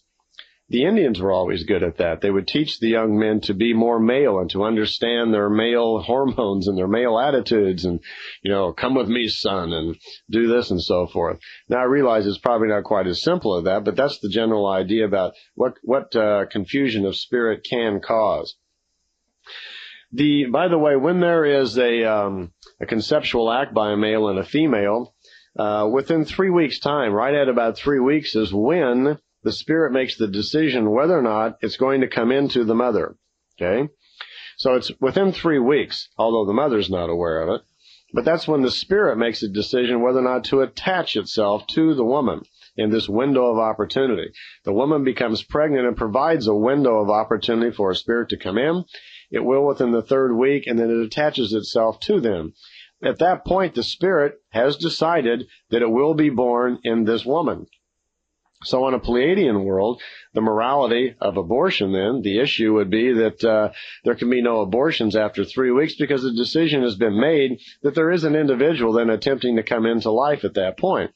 On their world, however, they benefit from greater spiritual and creational knowledge, and many of their people have the ability then to telepathically communicate with the spirit coming in to see who it was, any problems they may have. Did their last life end in trauma? Are they bringing some confusion with them? What path are they on? Are they needing some sort of, special knowledge? And they can actually sense the feelings and experience that are in these beings, read their past lives, and see what they need to learn when they're coming into the new one. In other words, they treat each newborn baby as a person that's on path of discovery, that's on a particular path of searching and knowledge, and they facilitate that. What a marvelous idea. Now, in our world, we look at children as possessions. If we have a son or whatever, we say, this is my boy. He's going to be a football player. He's going to be this or whatever. And we look at it like we created it. We possess this thing. We have made it. This is my boy that I made, or this is my daughter, and so forth. Well, that's kind of a wrong viewpoint. We need to start looking at it as if these are people coming back into life on a path of their own. These are people coming back into a new life that need understanding, that need special attention to their personality, to their character. We're not supposed to mold them into our shape. They're on their own path of discovery and knowledge. They're working on their own evolution. They're not working on our evolution. They're not here to serve our needs, to bolster our ego or whatever. They are not a model of us. We get confused by that because quite commonly they look like us. See, the man and the woman provide much of the information that goes into actually creating the body. The spirit itself, when it comes along, provides certain information, generally just in the face. If you could see pictures of yourself, say, for the previous lifetimes, you'd find that right across the middle of the face, where the eyes and the nose and the ears in that area are very similar. That face, that look in the eyes in there, seems to be, for some reason, the spirit itself dictates how that looks. But the rest of the body is, of course, dictated mostly by the factors from the mom and the dad. So when the baby comes in, or the person comes in and makes the decision at the 3rd week, it's in there then developing. Just a little aside here on dealing with the reincarnation. I know this is a subject that, we don't have a lot of nuts and bolts scientific information about this yet. We are not developed yet enough in spirit that we really know very much about it. We're just kind of, we're in the belief stages here. However, there has been some marvelous work done by some English people in studies in India, where there's been young children come in, and at a very early age, when they're able to talk and so forth, still have vivid memory of a past life. And there's been a lot of studies on this. It's very fascinating. Where these young children, maybe say they're 5 years old, they'll be born, and they will describe a lifetime in the room that they were in, what their parents looked like, where they lived, everything about it. They'll have vivid memory of it, which is amazing. And these investigators will go track it down, and they'll find that these kids somehow knew everything. They were exactly right. So somehow they came back, and quite commonly it was very fast. Generally, it was a very quick turnaround. So there is some, much better information than we had before, leading to this idea of reincarnation and reinforcing the idea that it actually does exist. As we become more and more developed in the use of our spirit, it will become more obvious to us individually that it is true, because more and more you will have the ability to actually see your own past lives and the futures that you're creating for yourself, and you'll know yourself that it's real. Couple of things, we're talking about birth here and so forth, and there's a few ideas that the Pleiadians had about, and Billy had asked some questions about that I thought were kind of interesting that I want to run over. When a spirit comes into a mother, there are several things that go on here, and some of these things have to do with the chromosomes, the DNA and genes that are intermixed going on here, because we have a father contributing, we have a mother contributing, and then we have a spirit coming in. So there's three people all taking part here in the creation of this new material person, of this new persona, this new personality that's being formed. Because at this point, the spirit that's coming in is not a personality. Okay, it doesn't have a name. It doesn't think of itself as a name. It is an energy force that is moving into a new material life, helping to create a new material life, and it carries forward with it wisdom from previous lives, but it's not bringing necessarily memory, and it does not bring persona. A child is not born thinking that my name is Larry, this, that, and the other. Although there is some strong indication that children like to name themselves. And then on a Pleiadian world, for instance, the mother will telepathically try to make communication with the child to see what it wants to be called, its first name. Because the first name of an individual on a Pleiadian world is, like we talked about earlier, indicates their knowledge and level of evolution and the wisdom. Something about the individual. Names have meaning. And there are many people you may have run into that don't like their name and prefer to call themselves something else. Where a parent will go through a book, they get in a store and they'll look through all the names and they'll name their child something they think is really great. And of course the child had no say-so in the matter at all. And it might be a name that feels wrong, just doesn't apply to that person at all, and doesn't make any sense. How many people do you know that don't use their real given name?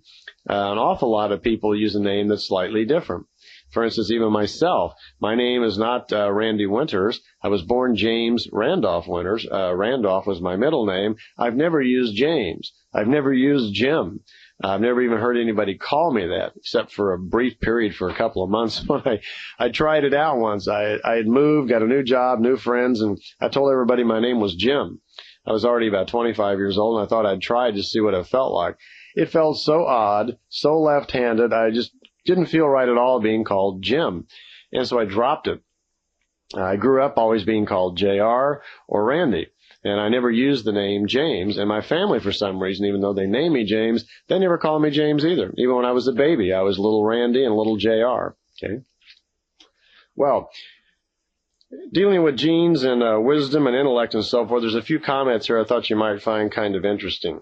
One thing that Billy asked you a question about chromosomes and so forth and how they affect people, and the Pleiadians mentioned that normally human beings have the same number of chromosome pairs within them. Chromosomes carry the information for character, for the form of the body, and the sex of the individual.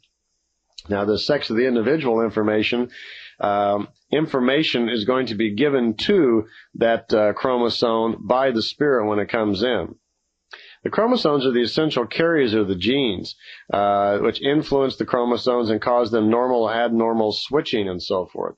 Age is a gene-conditioned factor, they're saying here. And that the brain and the spirit then use the genes, other words, to do certain things. They give information to the cells to regulate life for the regeneration and disintegration of the cells. Genes are not connected to intelligence because this is caused by spiritual evolution. Again, the spirit carries forward the wisdom from the lifetime, brings that forward and puts it into the individual when the body is being created in the mother. Spiritual thinking and wisdom and intelligence are factors of the spirit. These manifest themselves organically in the brain. What happens is once the spirit comes into the body, at the 3rd week, okay, it's about the 8th week that the brain starts being formed. Okay, when the brain is being formed, we have the mother and father who have contributed their, their genes, their factors. The spirit then comes into play, and here's why. What happens is, as the brain begins to form, it has to know how many connectors, neural connectors, dendrites, synaptic junctions, and so forth to make, so that this individual can think. Well, some of that information comes from the spirit itself. The spirit starts sending information to the newborn material body that's being formed on the number of connectors and so forth that are going to be needed to house the intelligence of the wisdom of this spirit. So once the neural connectors are all in place, we got all these dendrites and so forth that are in place, then a very interesting thing starts to happen.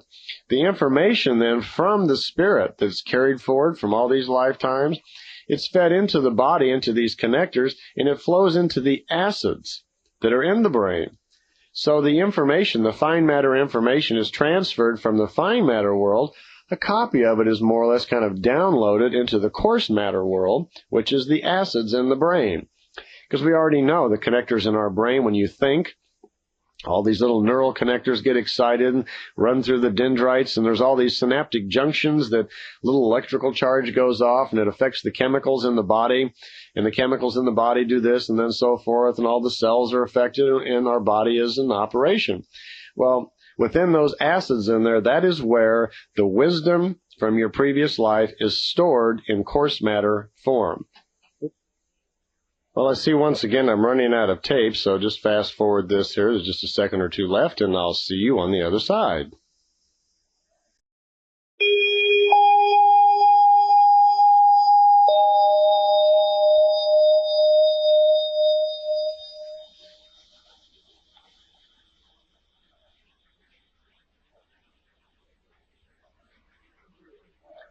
Okay, we're back, and when we ended up on the other side, we were discussing how wisdom from your spirit gets into your body when you're born. And we were just talking about how once your brain is being formed, it receives information from the spirit, telling it the number of connectors to create so it can be housed. And once all the connectors are made and so forth, the information from the wisdom from your spirit flows then into the acids in your brain, making a coarse matter copy then of the knowledge that's in your fine matter spirit. So you then have access to the information from your previous lives in 2 different ways.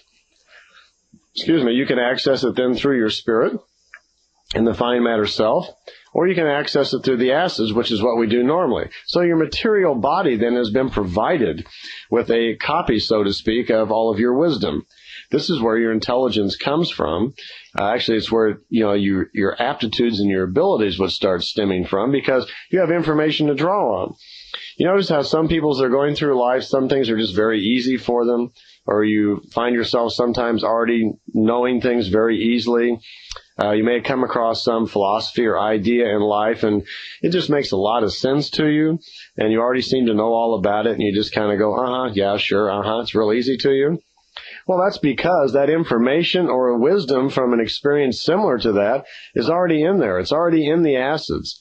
You already have information, background, wisdom on that particular subject. If you get a feeling of deja vu sometime, like you've been someplace before, or you've met someone they're very, familiar, whatever, it's quite possible they were. Or it's quite possible you've experienced something very similar to it before. So you have a certain amount of information you get. It's kind of like buying a computer and it comes with software already. It already has word processing and database and things already in it. Or you might get a computer with nothing in it. But our brain seems to work pretty much the same way. It's unfortunate in our society that we don't know enough about spirit power yet and spiritual knowledge and abilities, so we really don't train people in the use of their spirit. Well, it's a real good thing. If we didn't do that, if the spirit didn't put the information in the acids, and we didn't have a copy of all of our wisdom, we'd be in big trouble. So thank you very much, creation, for at least allowing us to, have some sort of access on the material side. This leads us actually to an explanation of why we're all different as far as aptitudes, abilities, and intellect. As we're going through our material lives, experiencing things, we're accumulating wisdom and knowledge, and it comes with us. Your advantage to using your spirit to access this is, one, it's probably of higher quality because the acids in your brain can become damaged. They can become altered because of poor pregnancy, health problems and so forth. Dietary disease and things can set in and affect the brain, the connectors and so forth, so that your material self does not function completely properly. But the spirit side of yourself cannot become ill. It cannot become illogical. It never goes to sleep, and it doesn't die. It always retains the wisdom. So at any given time, you can always access your spirit through meditation, or you can even do it in a conscious wake state once you get better at it. You can access using your spiritual self and find out information, not only about yourself, but you can use your spirit, as we're going to talk about a little bit later, to access other levels of information, other people, Akashic records, ETs, higher life forms, etc. Another interesting thing this kind of leads to is the fact that if a copy of your wisdom is in the acids within your brain, then it's possible to transplant those acids. It's quite possible that we could, some scientists are already working on this. You could take an individual that's very lowly evolved, or someone who we think is kind of mentally off of it or retarded or whatever. And in many cases, these people are just very young spirits that are born into our society with so few lifetimes that they have no accumulated wisdom. They're not idiots. We just call them that clinically because they seem to not be able to do anything. But quite frequently, these are just beings of low evolution. Well, you could put an acid transplant. You could take a person of high evolution and take some of the acids from them, transplant them into the other individual, and they'd perk right up. Gone would be the confusion, and their level of evolution would pick up greatly. This is one reason also, because of the acids, why it's possible that a mother and father perhaps of low intelligence or low evolution, it's possible for them to have a son who could be brilliant. And vice versa. Really brilliant parents could have a son of low evolution. That's not the norm, though. Generally, it's more of a normal because the level of evolution is one of the main priorities of when a spirit comes in and chooses a mother or comes into a window of opportunity. So normally you don't see that too often, but it is possible. The genes then that are influenced by the spirit, and they pick up all these impulses and they store, and they can create confusion in a life form when you have a real mental illness. See, a real mental disease can quite commonly be caused by a confusion of the spirit itself. You can't make a spirit form sick, and you can't make it illogical, but it can become confused in some areas where it has wisdom and knowledge and so forth that's gained from experience, and it could be at a point where it hasn't quite solved things, and it can be confused.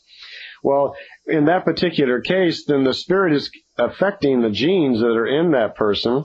The impulses then are picked up by the genes, they're stored, and this person becomes confused in a lifetime. So that's entirely possible.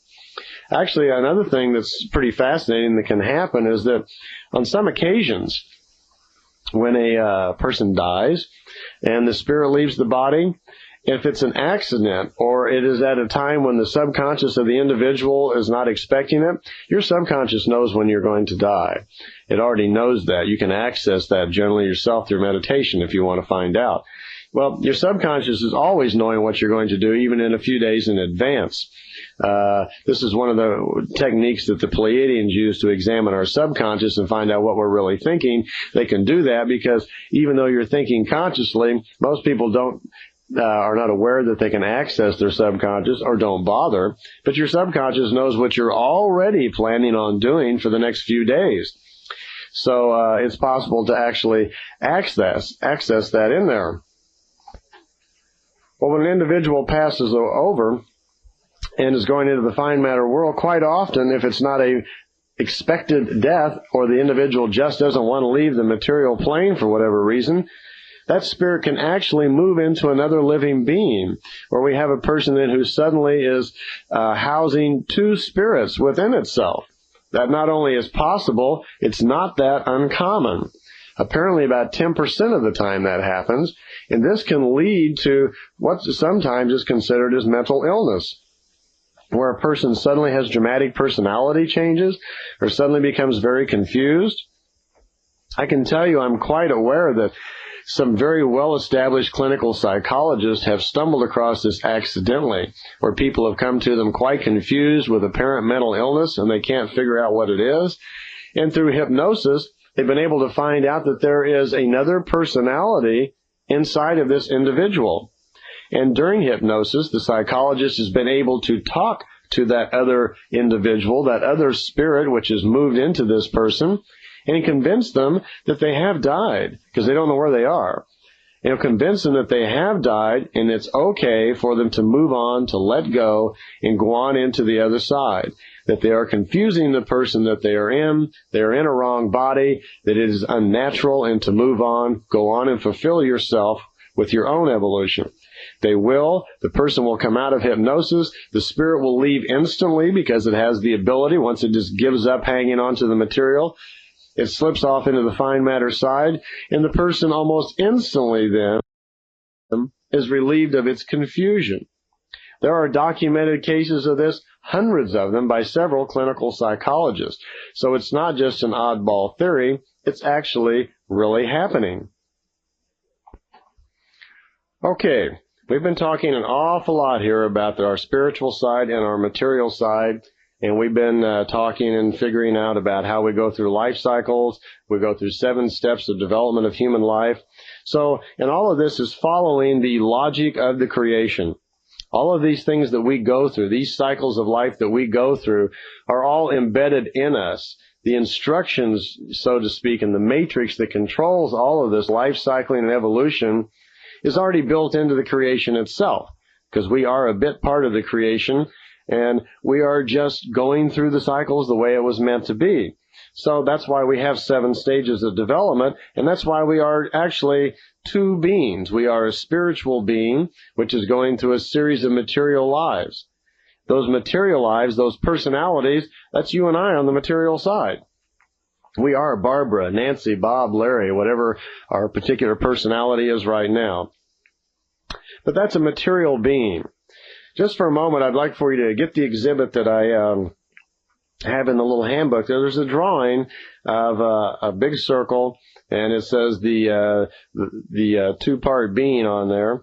It says on the left side the material side and the spiritual. And I'd like to explain to you a little bit, as it was explained to me, how the material being and the spiritual being actually interact and what's going on while we're in this material life.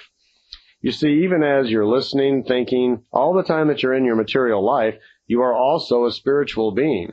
And that spiritual being is in there all the time, listening, paying attention, and trying to gain in spiritual growth. That's the whole impotence why you're trying to learn all the time. That's what drives you to find out things, to make a quest for information. The spirit needs food, and the food it needs, the way it eats, is experience, it's truth. It needs wisdom from your experiences. So you're always encouraged by your spirit to go try things, look into things, and search for answers. And that's where that comes from.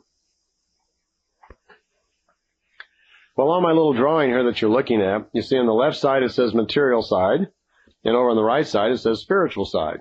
Now what I've done here is I've just made a little drawing to show you the relationships between the material and the spiritual. It's just a little diagram to explain a few things. You'll notice on the left side it says that there's a conscious part on the material side. Now we know that. That's what we're using right now as we sit there and listen to this tape. We have a conscious side, a conscious mind that we use all the time when we're awake. We also have a subconscious. Some people call it unconscious. Some people are unconscious. But we have a subconscious self. The subconscious has its little machinery that it does. It's kind of like the engine of our self. It's where we do all of our, our thought processing, our number crunching, and so forth. And then there's a thing that's called the psyche. The psyche over there is kind of your storehouse. That's where you keep all of your material memories, ideas, and conclusions, and so forth. It's kind of like the hard drive on your computer. Okay? Then there's a little thing there that says we form. We'll come back to that in a second. And in the middle it says filter. Well, there's a filter between your material side and your spiritual side. See, even though your spirit is awake all the time, it's listening to everything that your material side is doing. A lot of things it just isn't interested in. We have a lot of thoughts, feelings, and ideas that ramble around in our head that our spirit has no interest in. It doesn't want those. It's looking for the wisdom from our experiences which are correct according to creation. It's trying to add to itself through growth, through your experience, through your material, personal experiences. So there's a filter in between. I call it a filter, but it's just kind of a little something in there that it's kind of like a microphone, I guess. It's listening to your material self, and it receives information, and it decides whether or not it's correct and whether or not it's interesting to accept it. Over on your spiritual side, there's also a spiritual conscious mind. It's like a receiver and sender unit. There's also a subconscious on the spiritual side.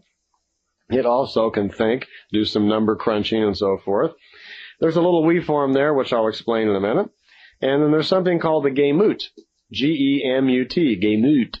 It's a word in German which means receiver and sender or sensor. It's slightly different than the psyche, its counterpart on the material side, in that the psyche only stores information and all your memories from your material life. Okay? But the Gemut, on the other hand, is more of a sensing device, because it's connected to other forms of information, higher levels of thinking. This is where your spiritual power comes in. The ability to use the Gemut as a sensing device to actually move out and get information from different sources.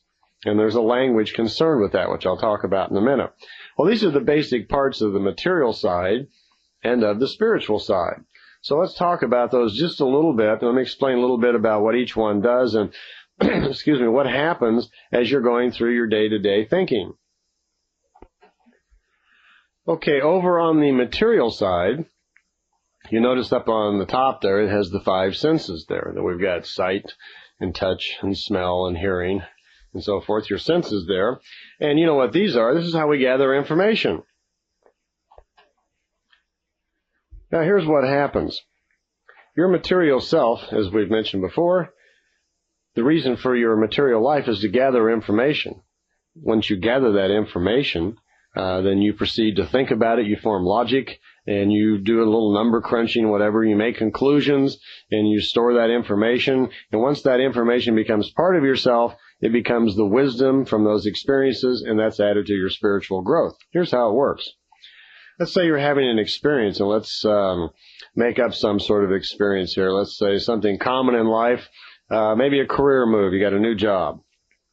Okay? You've been working at a company for a while, and a big promotion's coming up, and there's you and two or three other people that are online for the promotion. Now let's make this a happy story. So let's say you get the promotion, all right? Well, as we're going through life all the time, we're using all of our senses all the time to gather data, aren't we? Right now you're using your ears to listen to what I'm saying, and you use your eyes to read information, and we have touch. We touch things to see what it's about. We smell it. We taste it. These are how all of our sensors are out there, material sensors are always gathering information and feeding it to us. Well, as soon as that information comes in from our sensors, as soon as we see something, our conscious mind regulates all of these sensors. As it receives that information, it very, very quickly runs right down to see if we have any information on that. You see, the conscious mind actually can't make any decisions on its own. It has an entirely different function. It's responsible for gathering the information and bringing it in and so forth, but on its own it can't make any decisions really on its own. So it doesn't. Actually what it does is when that information comes in from you, it quickly directs that thought or idea directly to your subconscious to see if we have any data on that. Because in your subconscious is all of your knowledge. And it wants to know if this new incoming thought, if we're sympathetic to it, or if we have any feelings about this. What's our opinions? Do we have any knowledge? Is there any data on this thing that just came in? And it's done very, very quickly. So what happens is, as you're listening to this tape, reading a book, or, you just heard some information about this promotion that you're going to get it, you become very excited, but maybe somebody says something, well, gee, the person who gets the promotion is going to be the one who had the highest sales. And you're quickly thinking, oh, sales. Your mind flashes off into running back over all of your sales numbers to see if you're, think you might be eligible. Well, as soon as you heard that information about the sales, your ears picked it up, it went through your conscious mind turns around immediately. And in an instant, in a flash, it runs to your subconscious to get any data, to see what we think about that, and then comes back and gives a feeling or an impulse to your conscious mind about any data we have on that, and then you react. You react like, oh, good, I'm okay, or gee, that's bad, or gee, I better look that over, or, you weighing one word against the other, whatever you have to do. It gets that information from the subconscious. So, because the conscious mind on its own really doesn't do anything at all. The subconscious is kind of like the computer of the individual. It's the actual center and the control guidance center, you might call it, and that's responsible for the individual's entire internal communication, as well as its connection with the spiritual realm, because it's through the subconscious that the individual tries to get information into the spiritual subconscious all the time. Well, it's also responsible for person-to-person contact. If you want to, get in touch with someone else telepathically through feelings and guidance and so forth. And that's where that little thing called the we form comes in. But now when our person here is up for a promotion, he's using his senses and so forth to gather information, and it comes in, it goes down to the subconscious to see if we have any data, if we have any known facts on that, and then it flash like right back up to the conscious mind, so the conscious mind can actually react. That's how the system actually works. The psyche, on the other hand, which is down at the bottom down there, that the psyche itself, it just does feelings and thinkings. It's kind of like that's the area, actually, it's the factors of thinking, feeling. It processes an individual's, your disposition, your morality, and that's the type of things that are down there. So, we want to be careful what we feed that. Well, what happens is every time you are making decisions, now let's say now this guy gets the promotion, and it leads him into new information, but what's he done now? He's experienced a promotion in life, and because of that, he learned new things about himself. He met new people, and his life changed a little bit now because of these new leadership qualities that were put upon him. He had new things new problems he had to work with. He was exposed to new challenges in life by virtue of this promotion. So he had some new things in life to conquer, to learn, and to do, and it changed him. Have you ever seen someone, maybe when they get a promotion, their attitude changes a little bit? Leadership sets well with them. It brings out a different part of that individual, and they change a little bit. It becomes part of that person. Well, when something becomes part of you, when you've had an experience that becomes part of yourself and changes the way you are, then you've gained some wisdom. Those are the kind of experiences that your spirit is interested in, because that's the kind of information that your spirit collects. So what would happen is, these experiences, these new ideas and wisdom and so forth that you get, this wisdom from all of that, will go through that filter, that sensing device there in the middle, and that will go over and be stored over in your spiritual subconscious then and become part of your continuing knowledge. That sensor in the middle also is kind of a buffer between the conscious mind and the subconscious mind, because the subconscious mind does not like to be bothered all the time with, with the type of information that's irrelevant or frivolous. If you have some fleeting thought or whatever which really doesn't have anything to do or you're not serious about, the subconscious doesn't want to bother. The sensor will bounce it back, and the subconscious really isn't bothered at all. So that's the process. Then we have this little thing called the we form there in the middle. The we form actually is what many of us think of as telepathy. What the we form is, it's a sensor, it's a sensing device, much like your other senses, but it works a little bit differently. You see, the subconscious mind has the ability to move thoughts and feelings among all of us, among people. And it does it with kind of an image language, a symbol language. Now, the we form on the material side is called primary telepathy. The Pleiadians use the phrase we form because there's all these we people are all formed into one consciousness. For instance, let's say our fellow that's, well, forget the fellow, let's just say yourself. If you've ever been in a really crowded area, maybe you get into an elevator and there's, you get in and you turn around and you're all alone and there's some very unsavory, large, slurry, dirty character in the elevator that's looking at you like, you know, there could be potential harm here. You're very uncomfortable, okay? Well, you're not only all of your senses are reading his look and feel and everything, but he's probably projecting some very unkind thoughts about you. And that's done from subconscious to subconscious, and it's your we form that's picking that up. Have you ever walked over to the phone and known it was somebody calling, or had a hunch who was going to knock at the door, or, you know, you had a hunch to go pick up your laundry or something, or just some feeling? That comes out of the we form. The primary telepathy is confined pretty much to the planet. It's short range. By that I mean you can pick up thoughts and feelings from people around the planet. This is also how, like in large metropolitan areas, that the subconscious of millions of people who may be unhappy, angry, or unrestful and so forth affects other people. We talked earlier about how you really couldn't have spiritual growth in a major city. This is one of the reasons why. Because your subconscious mind, without you being conscious of it all the time, is constantly picking up these feelings, images, and so forth from the we form, the telepathic we form, in your subconscious on your material side. Now you notice over on the right side, it says we form also, and it calls that spiritual telepathy. That's a little different. Over on the material side, the primary telepathy is rather basic. It's a form of hearing. It's a tone that comes in the ear that you can learn to receive it. That can be blocked. You can learn actually to block out those feelings and so forth so they don't really bother you. On the other hand, over on the other side, the spiritual telepathy, unlike the primary telepathy, is very long range. And this is how Billy was able to receive telepathic transmissions and so forth from the Pleiadians and other higher life forms over on the spiritual side. This is also what channeling is supposed to be. When you receive information from other beings and higher sources, it's done through the subconscious we form on the spiritual side in the form of telepathy. And this is a language of symbols. There are over 50 million symbols, sometimes called keys, that interpret spiritual knowledge. And if you wish to be in touch with higher life forms and so forth, this is how it's done. You develop the use of your spirit, and you receive telepathic images in this language that come into your spiritual self. They then are translated into your speaking language and sent to the material side.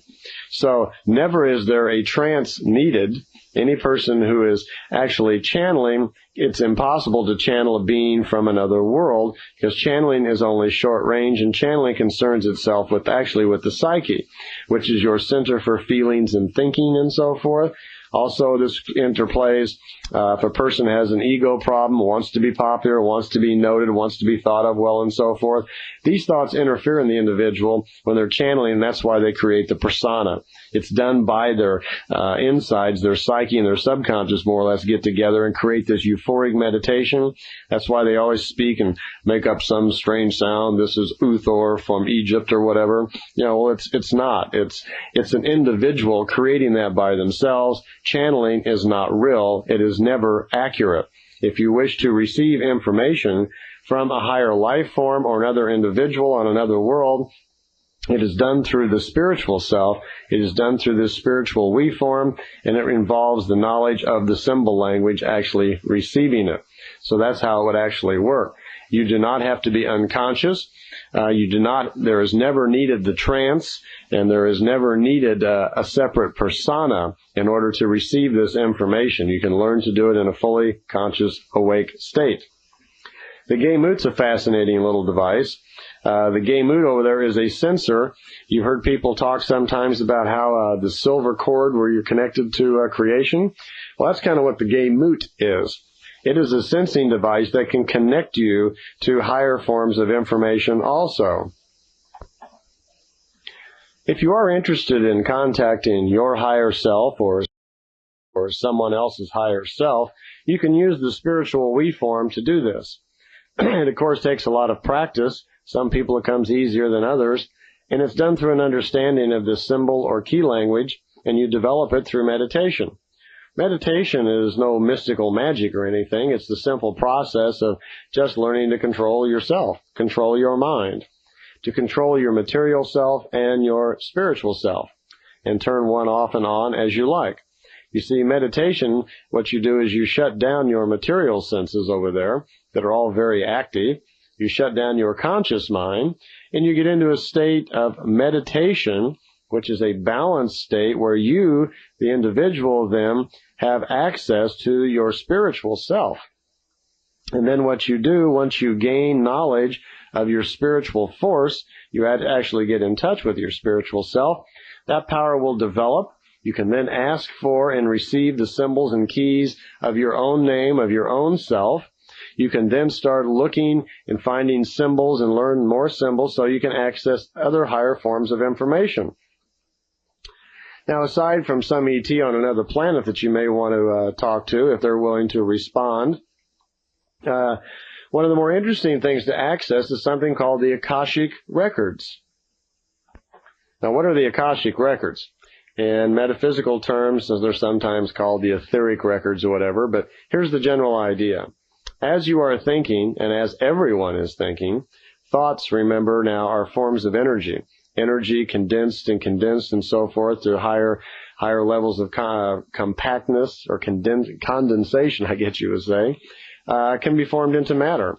But at any rate, thoughts don't die out. Once you form a thought, it is a very, very small impulse of energy that you have created by virtue of your own brain, and they are stored. Well, where are they stored? Well, your thoughts are stored, in your subconscious. They're also stored also in this Akashic Records. So an Akashic Record is a band of energy around a planet that stores all the thoughts of the people on the planet. There's also a storehouse of knowledge or an Akashic Record around a galaxy, and there's also an Akashic Record for a universe. All these forms of Akashic Records store different types of information. Now, you have access to these Akashic Records all of the time, and you access them through the we form on the spiritual side.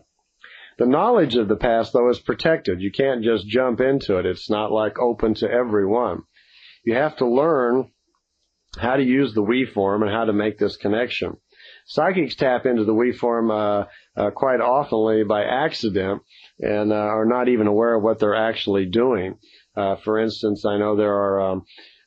if any of you have seen Luis Gasparetto do his spirit paintings, that's what he's doing. He's accessing the Akashic Records. Here's what happens. Let's say you want to get in touch with Da Vinci. Well, Da Vinci, the personality that was Da Vinci, is dead and gone. He is reincarnated now as somebody else, and there's been maybe 1 or 2 lifetimes since then. So Da Vinci himself is gone. Da Vinci is no longer on the other side. He's not in the fine matter world. If he was, he wouldn't respond anyway, because on the fine matter world, he's not Da Vinci. He's a collection of all of his lifetimes at that point. But if we want to access, say, Da Vinci and do something, we can get access to Da Vinci's thoughts in the Akashic Records while he was Da Vinci. And that can be done through the we form. We would have to find out how to access his particular records, because the Akashic Records is made up in levels. There are levels of evolution, and each level of evolution has like a memory level in it, and you need a key to get into that. So you learn through meditation, you send a pulse to certain levels that gets you into it. One interesting thing is you can't get into a level of information in the Akashic Records that's higher than your own evolution. So if we're going to try to get access to Da Vinci's thoughts and feelings that are in the Akashic Records, we couldn't get access to any of those thoughts and feelings at a time when his level of evolution was higher than our own. So if Da Vinci was much higher evolved than us, we wouldn't get very much. We would get something, though. But what happens is when you get in touch with those feelings, let's say we learn the symbols and we find out how to send the pulse, we can actually get in there, and just for those moments while we're in touch and in connection with the Akashic record, we will think and feel like Da Vinci, and our body can react. It can react in the form of auto-writing. That's how it's commonly done. It cannot react vocally.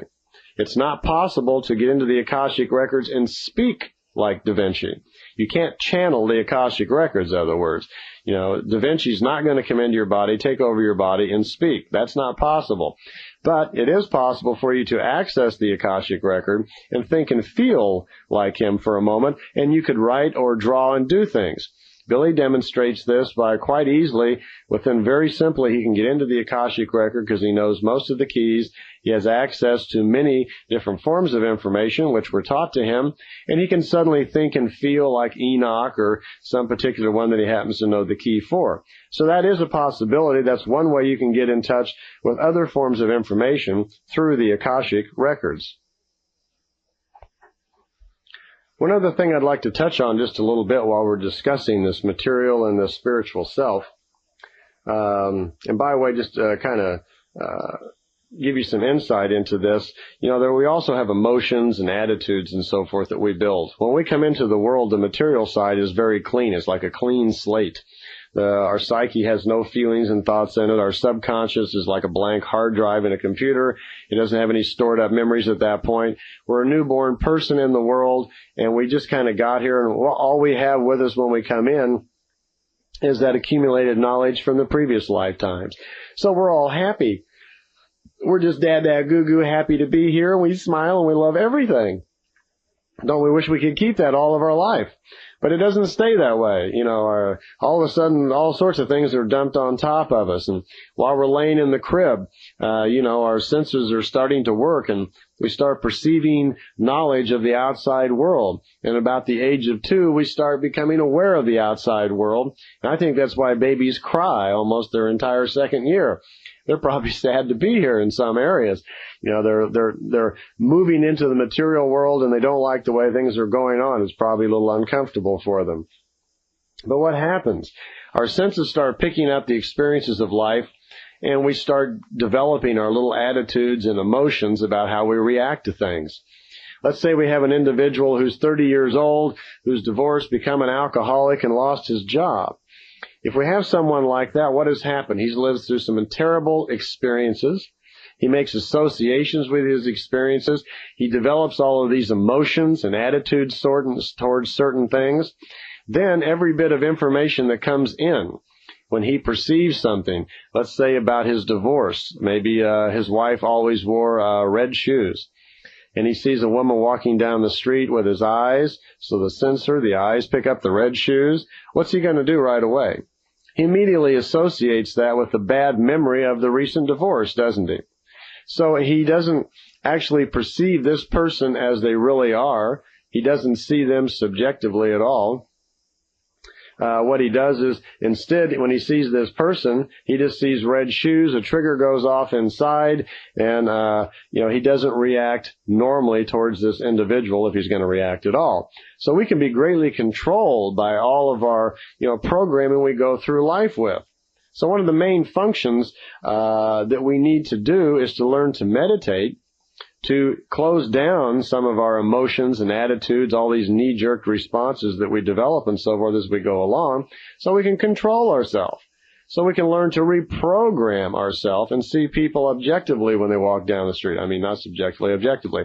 When they're walking down the street in red shoes, so we can just say, well, there's a pair of red shoes, and there's a new person that I don't know, and don't make any attachment to all of the difficult feelings and problems that you may have had during a divorce. But we do that. Our material side, as we go on and on in life, if life becomes difficult, become very difficult for us to think clearly and stay in balance. And this is what leads many people, unfortunately, to becoming hostile or violent in life, or depressed or angry or jealous. Life's experiences build up. They have so many problems in life that are so difficult. They develop all these emotions and attitudes where they can't see things clearly. So their subconscious never even gets a chance to react. And then if they're too far gone, which leads to violence or jealousy or whatever, that the spirit itself will just literally shut down. It will no longer even be interested in any of the information that the material self is gathering. The life from that point on is just considered a spiritual waste. That the spirit itself will no longer be interested in anything that the material side comes up with. No more wisdom could be added because it's all illogical. Meditation allows us the possibility of reprogramming and changing things. It is the process where we can shut down the material senses, and very slowly an individual that may have all these problems can learn to overcome them and reprogram themselves through benefit of their spiritual self. They can literally ask their spirit for advice and help sort out problems, which the spirit will do. Your spiritual subconscious will go in there and think things through for you and give you back feelings and ideas and hunches that are, good for you. Your material self then, especially if someone's guiding you, your material self then can begin to learn from these experiences and start seeing itself clearer and get itself back in balance. So we have a process here by which we could reclaim mental health. We could overcome personality problems, depression, things like that. We could, through meditation, incorporate this in and make kind of a new psychology of the future through spiritual development. Through use of the spirit, which never gets sick and never dies, we can learn to control and change ourselves somewhat. Again, you see that the spirit's always open for business. It listens to everything unless you go berserk in life and it has to shut down because you're way off track. But it's open all the time. It records all your thoughts, all your movements and so forth. It's paying attention to everything. And it sends answers to the human being if his thoughts are right or wrong. You just have to learn to pay attention to it. You learn through meditation to create what's called the pause.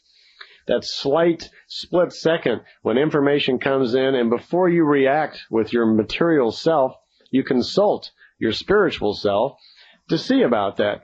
Ask yourselves, like asking a good friend that'll always tell you the right answer. You can learn to pause and kind of like mentally, quickly get an opinion from your spiritual self, and it will answer you truthfully.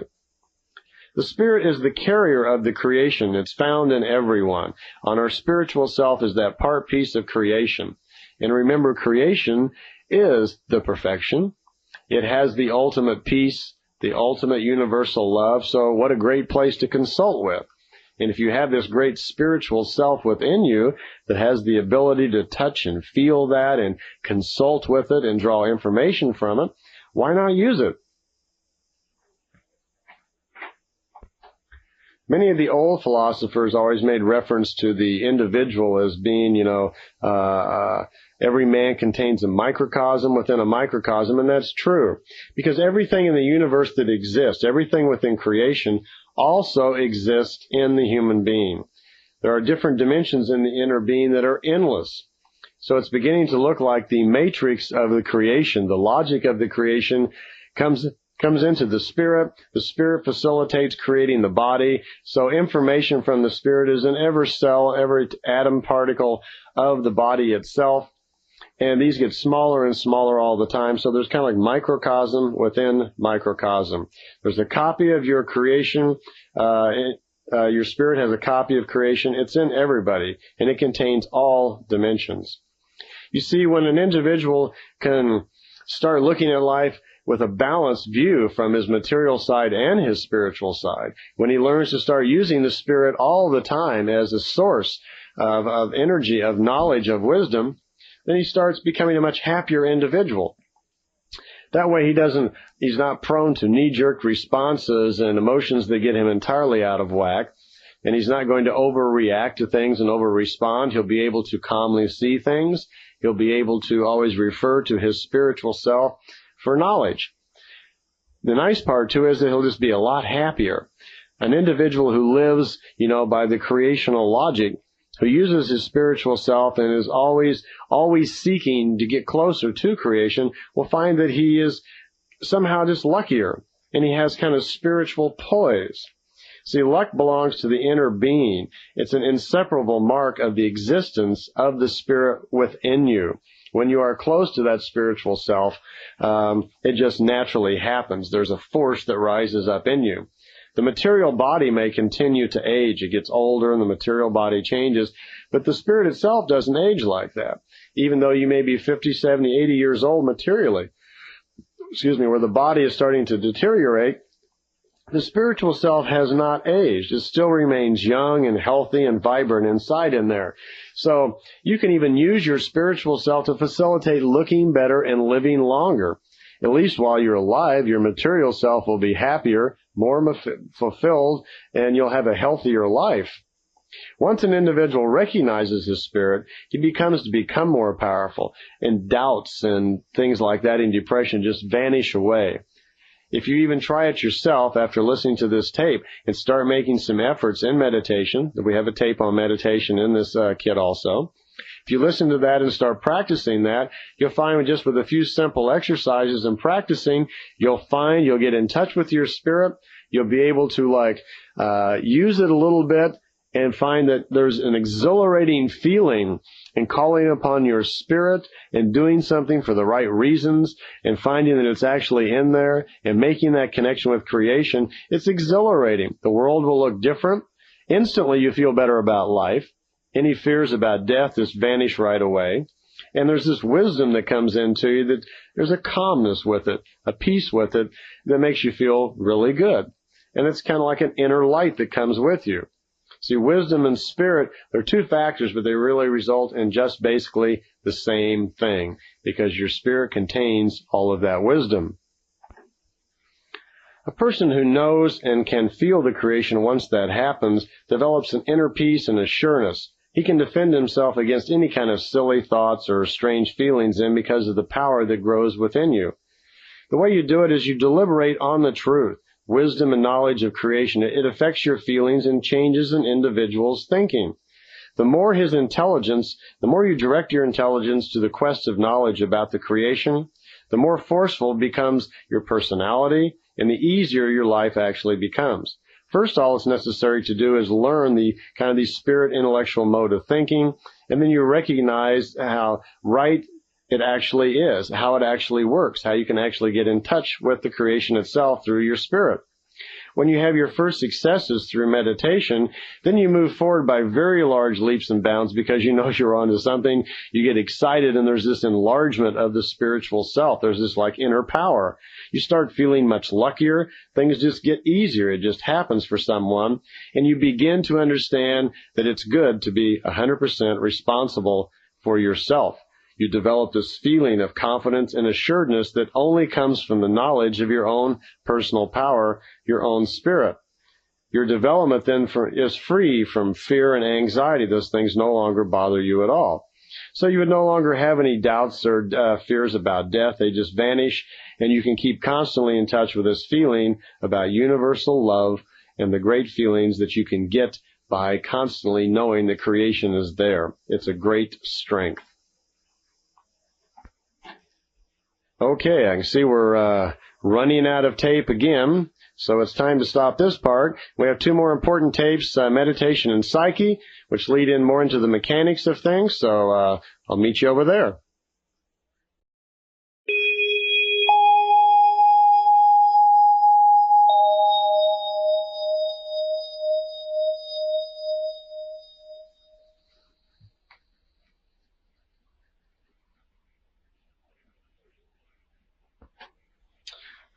Okay, here we are back on another special tape. This one's called The Meditation, and it deals with a book written by Billy Meier. This information is not from the Pleiades, I guess you could say that, and that Billy wrote this book on his own. Much of the information in this book is founded on his travels when he was younger through India, his many, many years of studying meditation and meditation practices.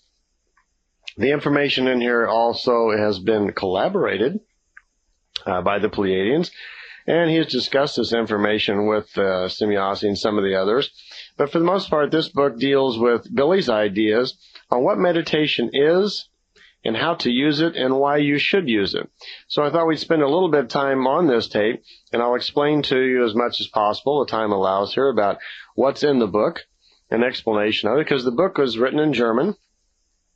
It was translated a few years ago by Roberta Brooks, but unfortunately it's no longer on the market and it's not obtainable. But it does contain a lot of really valuable information about meditation itself, because there's a lot of confusion about meditation. To most people, the uninitiated, it sounds like something that some Eastern guru may do, or you probably have to wear a white robe and sit on a hilltop in India to meditate. To most of people, especially in America, mainstream America, meditation isn't something they even understand. And I think if you ask most people to define what it is, they wouldn't know. They would probably think you had to align yourself with some sort of belief structure or philosophy, mostly Eastern, before you could use meditation, that it's probably some process of a thinking type. Well, it's actually not. It's nothing mystical. It's nothing magical at all. As we go through this, you'll see that it's simply nothing more really than it's just a method of controlling your thoughts so you can teach yourself self-knowledge. Learn to understand all the factors of the material and of the spiritual self. You see, unfortunately, to many people, they're not even aware that there is a spiritual self. And through meditation, you can actually use this as an exercise, one, to find out you actually do have a spirit, and you can actually feel the force of it within yourself. And then you can learn to apply the logic of your meditative exercises to your daily life. This will actually cause personality change, calming down of the ego and emotions. There will be an increase in stability in your life, and you will be luckier, and things just kind of go your way. Probably its greatest benefit is just overall you're just more peaceful, and you have a much better understanding of yourself. The depth at which you would want to learn meditation and how far you want to carry it in your life is completely up to you. It requires no belief in any sort of belief system, structure, religion, or ideology. It's not necessary at all in order to meditate. As a matter of fact, a simple meditation can be nothing more than while you're sitting in a traffic jam on a freeway to just observe the gentle passing of your breath going in and out of your nose. That's meditation. It just calms you down and focuses your attention on something else, and just for a few seconds you kind of float away and forget your problems of the day. So let me talk a little bit about meditation itself, and I'll explain to you a little bit about what's in the book and what you can learn from that. Okay? Meditation, to begin with, as described by Billy when he writes the book at the beginning of it, he calls it the teaching of powerful powerlessness. It's based on the absolute logic of the creation and its logic of sevenfold laws. It follows the natural development of the 7 stages of development of human life. He again refers to that. Powerful powerlessness. Interesting phrase. It means the liberation from illogical thinking and action. It means it's a certainty of logic.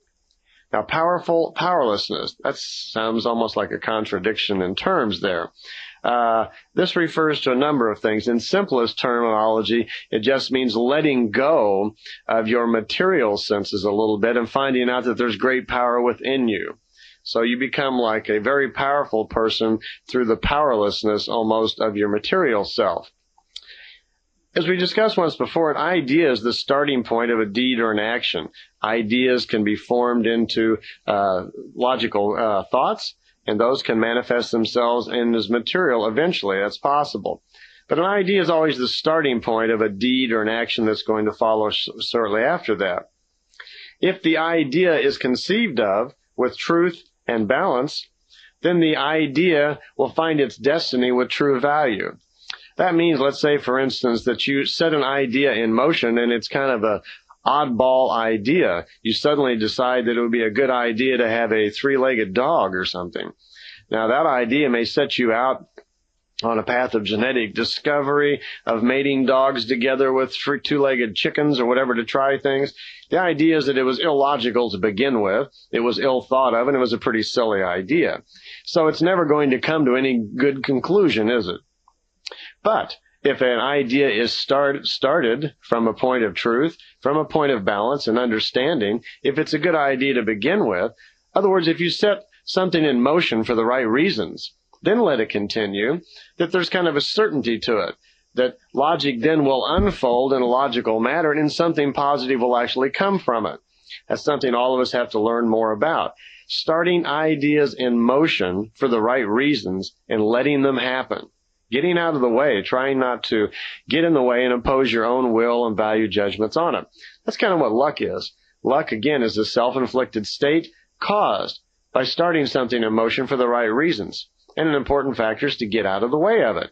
Once it does start in motion and things start happening, because one thing does lead to another, when that happens, you don't want to get in the way, like taking credit for your luck. As soon as you start doing that and getting involved in the luck, what happens? The luck stops. Then suddenly you say, I guess I wasn't so lucky after all. Well, in effect, you just got in the way. Okay? If an idea is based on absolute accuracy of logic, then the deed or action must bring fulfillment to evolution in every respect. Now, this concept means that if you start something in motion, an idea based on an absolute fact, for instance, like in physics, science, or math, if you would start something in motion, like EMC square, Einstein's theory of relativity, if that is an absolute fact, if it actually is, if you would start that idea in motion to a class of physicists, they would come to many different conclusions and findings and so forth based upon this factual knowledge that you started with. So the idea is if you start with a basic fact, an absolute fact, and let that fact continue in a logical fashion, then it must fulfill itself logically. That's just the way logic works. Thus, it's the powerful process of powerlessness, whereby the certainty of logic itself will cause a stipulated goal to be achieved. So in effect, we're going to set a thought in motion through a meditative exercise. This thought will be carefully thought out, researched, to the point where we know it's absolutely clear and logical. Then when we set that thing in motion, we know it's going to come to a logical conclusion correctly. So we have several things to deal with here. We're going to start talking about how we observe things, how we develop power, and how we develop these meditative exercises, and mentally why we want to do that. Okay, what we're talking about now is this goal or this object, the thing that we're going to meditate on, can be obtained because of our logic. All right? Now, let's define a few terms. When we're going to meditate on something, we're not going to meditate just on nothingness. We're not going to sit there in a stupor and a blank mind. We generally meditate to cause something to happen. Originally, we're going to meditate just as a practice exercise, just to see if we can do it. And finding out once that we can do it, we'll get better at it, and then we'll get to a point where we decide, I guess this is kind of useful. I think I'll meditate on purpose to do something, like stop smoking, or cure bad eating habits, or perhaps maybe sleep better, something simple like that. Later on, we might want to do more important things, correcting better, something simple like that. Later on, we might want to do more important things, correcting personality flaws, looking into ourselves deep and introspectively and making major changes in our personality. All of these things can be obtained through the meditative exercise. So there's a variety of things that we can do with it. If an idea is formed within the spirit based on wisdom resulting from facts, it is determined that the goal must be obtained in a natural form of powerlessness, with an absolutely logical fulfillment, Billy says. Okay? So if there's a determination to reach a goal with the help of this absolute logic, a spiritual force then is created inside of us by virtue of this meditative exercise that we're going to learn about. That way the application ensues in kind of an absolute powerlessness, because there's no compulsion on our part to make the event happen. In other words, we're going to set something in motion because it's correct, because we've absolutely worked it out, it's logical. We'll set it in force. The power of our spirit will more or less take over, ensuring that this logic continues. And we offer no compulsion of any kind to be involved in the outcome of that logic. In other words, we're not going to coax our spirit into the conclusion of this logic. Well, the force is created through the known accuracy of logical consistency, cause and effect. It's just simple standard logic. If you set something in motion for the right reasons, it will come to a logical conclusion. So we're dealing here then with a form of balance. If we refer back to our little chart we talked about earlier of the mind, where we had the material side and the spiritual side, you might want to get out that and kind of reflect on that as we go through this conversation about meditation, because it certainly involves many of the factors that are going on in there. When you have a thought, for instance, a thought may be a very positive thought, it may be a very negative thought, or maybe right in balance. In these beginning stages of development of the evolution of a spiritual person, most of their thoughts are going to be wildly negative or wildly positive because they have very little information about things. And our beginning selves in our early days when we were primitive, we probably, the ideas that we would start coming up with when we begin to reason and think and so forth, were probably very, very negative or positive. As we become more evolved and we become more at reasoning with power, we become more intellectual, where we learn more and gather more wisdom in our spirit and begin to deal with life with more wisdom and knowledge, then we are less negative and less positive, and ultimately we deal with almost everything from a balanced point of view, where we don't offer a negative view on things or a positive view on things, but we can remain in a balanced state, which means kind of like a neutral state viewpoint on things, and then we perceive the world as exactly as it is all of the time, without imposing any of our so-called positive attitudes or negative attitudes on it. So becoming a neutral thinker is really kind of an evolution of gaining wisdom, of gaining personal freedom from illogical thinking that's in the world. It's the discovery of balance or neutral thinking within oneself. We mentioned on our little diagram of the material and the spiritual that we gather information all the time with our material senses, right? We bring things in. And then we form kind of an attitude, about them when they first come in. We immediately check with our subconscious and to see if we have any data on this. We might even check, deep thinking with our psyche to get a feeling about this, whatever. And then all of this information then has to kind of filter through our emotions and our attitudes, all this programming we build up in our material self, what we think about things, Maybe you see somebody wearing a really ridiculous looking pair of shoes. They seem ridiculous to you. And maybe they've got little bells on them and they're pink and there's a picture of a bird flying on them or something which you regard as rather silly. So you have an opinion, an attitude. Suddenly you think this person wearing these boots, immediately you think there's something wrong with them just because of what they're wearing. Well, we do this all the time. My point is that simply being very material creatures, we program ourselves and we fall into these traps all the time of dealing with information and making judgments about life based on all these little pre-programmed attitudes and feelings that interfere with our ability to perceive life exactly as it really is. Now, what are the drawbacks to that? If we don't perceive things properly, then after a while we develop kind of an attitude where everything looks the same, where we're just angry about everything or we have a negative attitude about everything. Have you ever met someone like that? Where I knew a guy once that all the time he'd be watching television and he disagreed with everything. That commercial's terrible. God, what an ugly person to sell that product. I wouldn't buy that product at all. Or this TV show's terrible. Everything was a negative viewpoint. This person, and if you talk to him, you find out about all the problems that he's having in life and so forth. This is a very angry fellow, a very angry young man who now, because of all of his emotional problems and attitudes that he's programmed himself with, that every bit of information that comes into his world now, he has a negative attitude to it. Not even a really positive attitude. I don't think this particular person I'm thinking about I ever even heard a positive statement from, let alone a balanced or neutral thinking things. So this meditation is the process of powerful powerlessness. It's going to create a force of our spirit, and this is going to dominate the factors of our life. This force of spirit is what we're looking for. We're going to try to get away from dealing with everything with our material feelings, our material senses all the time, and start using our spirit. And to do that, we created what is called the force of the spirit. You have a force of your material self. You have this big ego, this persona of self.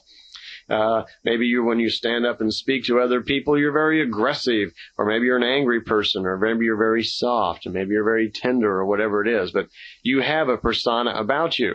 And for the most part, you're used to using that all of the time. It becomes a habit, and you deal with everything using just your material persona. So you greatly limit your view of the world. You limit your reactions, how you can possibly react to things in the world. And most importantly, you really limit your ability to grow. Okay, we're going to get more into that into a minute. There's two essential parts of meditation which are very important. One is the attention that you pay to the object you're going to meditate on, and the clarity of knowledge about it. Now let's define here what an object is, because I'm going to use this word a lot. An object of a meditation is whatever you're directing your meditative exercise towards. Let's say you just want to meditate on stop smoking. Okay, so the object now of our meditation is smoking. It's the object of whatever we turn our meditative attention to. And let's say for the sake of our discussion here for a while that we're going to meditate on stop smoking, all right? So there's two factors that deal with this meditation principle. The attention to the object of smoking and the clarity of knowledge about what we learn about it, okay? The main value of meditation in everyday life is the clear and keen observation of very small things leading all the way up to the highest possible goals we may want to obtain. So let me say that again. The main value of meditation in everyday life is the clear and keen observation, which leads, of course, to the awareness of small things all the way to the highest goal. So what we're going to learn to do now is to see things actually for what they really are. We're going to very purely observe things. And one of the first things I want to talk about now is the observation, the pure observation itself. You see, clear and keen observation is the observation of what's going on at the moment. Okay, let's say we'll relate that to smoking. And let's say I've got a pack of cigarettes here. I don't smoke, by the way, but let's say if I did, I had a pack of cigarettes here. And I look over at the pack of cigarettes, and immediately, when I look at the pack of cigarettes, if I was a smoker, I remember when I did, my first reaction would be, sure, there's a little pleasure there. Sure would be nice to have a cig about right now. Because we have connected to these cigarettes all these great feelings of pleasure, right? So we think to ourselves, we've already taught ourselves that if I smoke, I'll feel better. If I smoke, I may look cool. If I smoke, I can use this as a crutch for a few moments while I'm nervous. If I smoke, it's right after dinner. I'll just enjoy the feeling I get from it. Or maybe I like the feeling of the smoke rolling up my nose or whatever. But we connect many different, emotions and feelings to something that we do. So when we first, observe this package of cigarettes, all these pre-programmed things are what's going to immediately run through our mind. All these pre-programmed things are what's going to immediately run through our mind, right? Well, these are all material things that we have created. Someone who has never seen a package of cigarettes and has no idea what it is will not think of any of these things, will he? You see someone, if we got them from, say, Planet 13 or something, and they came here and we showed them a pack of cigarettes, they wouldn't have any idea what it is, and they wouldn't have any emotional responses to it. They wouldn't have any feelings connected to it. And this is kind of what we're after, trying to get back to the ability to see things clearly as they are at the moment. It's the immediate perception, observation, and attentiveness of the human being that we're after, to be able to see things very clearly. See, the individual, we're only receivers, but we do not want to influence the object of observation through our own will, emotions, thoughts, forms. We don't want to exert any influence on evaluating, which will lead to a reaction that we'll have to a product. When we see the cigarette, then, part of our meditative exercise would be to see it exactly just for what it really is. Okay? We're only after the pure facts, just the clean and pure observation of the object. So we would see it, we want to try to see that package of cigarettes again, just as if just the same way the guy from Planet 13 would, that like we don't even really know what it is. The first thing all we would see was that it's a small box, and maybe it has some writing on it. We have no attachment to it whatsoever, okay? It's unavoidable at the beginning, though, when you start trying to learn to meditate, that anytime you try to observe anything, some of your own evaluations and ideas and reactions are going to come into play. It's only a natural thinking, because our normal habits of thinking, we don't use concentration or observation very much, and it almost assures that a lot of strange thoughts and ideas are going to come into play. If you've ever tried to concentrate on any one thing for a length of time, even 10 seconds, you'll find out how very difficult it is to concentrate your thought on anything We're not used to controlling, there's no maintenance in our thought processes. We're not taught how to use our brain in this world. Some of us figure it out a little bit better and go to some classes for it, but for the most part, we're just like free thinking, random people with all sorts of thoughts, just rambling around in our head all the time. And I challenge any of you, unless you're to stop right now and try to concentrate on anything for 5 seconds without having another thought enter. Of course, if you're a practiced meditative person, then all this is already known to you, and you can probably do that.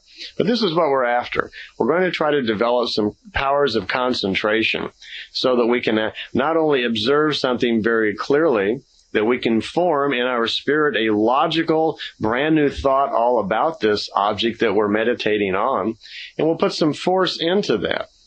Okay? And we'll learn then to concentrate on that particular object for long periods of time.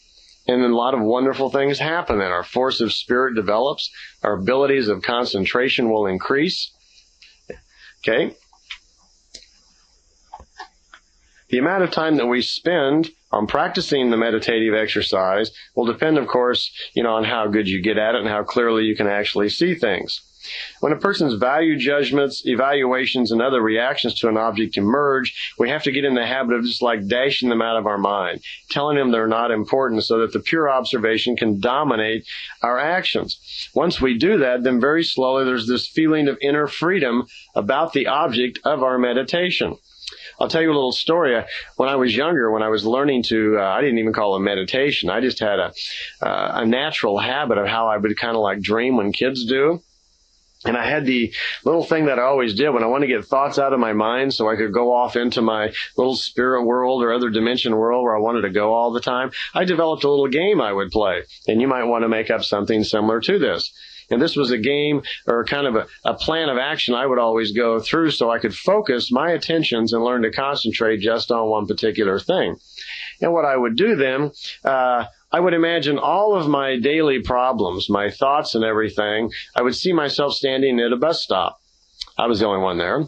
And I would tell myself that pretty soon a bus is going to be here, and I'm going to load all of my problems, all of my thoughts, my material thoughts on this bus. And I'm going to send them on the bus, and the bus will be back in the morning. See, I would do this when I would go to sleep generally. And all these thoughts would be back in the morning, so I didn't have to worry about anything in my material world right now. It could be I would do this at sleep, or if I just wanted to, drift out for 10 minutes and go somewhere. So here would come the bus. I'd see the bus coming and my thoughts. I would put all of my thoughts and feelings. I'd see them march right on the bus with little legs on them, all my problems about, if it was a girlfriend or school or lunch or problem with the parents or whatever. I'd see it get right on the bus. And once it would get on the bus, I'd see it drive away. And I did this so many times, I had myself programmed that once the bus pulled away, I no longer had any connection to any of those thoughts. They would not come into my mind at all. Immediately then I would see myself walking into a theater. No one in the theater, just rows of seats there and a big blank screen. And I'd sit down in my seat right in the front row, right in the middle. This is my own theater. And the screen was my form of concentration. And when I was all calmed down, because there was no other thoughts in my mind now, they were all on the bus. And I got so good at it that my mind was almost blank at this point. I just sat in the chair. There was a big knob right in front of me. And when I was all ready, I would tell myself that I will now let go of my material self, and I am going to go into my spirit, and I'm going to observe whatever is on the screen. And I would see myself reach forward and turn the knob. And as I turned the knob, the screen, I would just wait. Whatever would come on the screen, I would just observe it. And for some reason, I seemed to know at an early age not to get involved in the screen, to just be an observer. I would never cause any images to come on the screen. And once they did come on the screen, because it will happen naturally, I would never get involved in what was going on in there. Occasionally I did. I was just a kid. I'd get into it sometimes. But for the most part, I was learning how wonderful it was to just watch the screen like a movie. Things would happen, ideas and visions that come on this screen. I had no idea where they would come from. And I didn't know what I was really doing. I didn't realize that I was really like getting into my own spirit and allowing ideas from the past and the future and things that are within my own spiritual self to come forward on this screen. But I did seem to have the presence of mind somehow to know, even back then, not to get involved and not to cause things to happen on the screen. And once they did come on the screen, not to put any of my own material self into it, just to be an observer and watch. It was like watching a movie for the first time you go see it. You don't know what's going to happen next. And I would get into that mode. That's how I related it to a movie theater. Because in a movie, when you go see a film at the movie the first time, you don't know what's going to happen from scene to scene. You just observe it.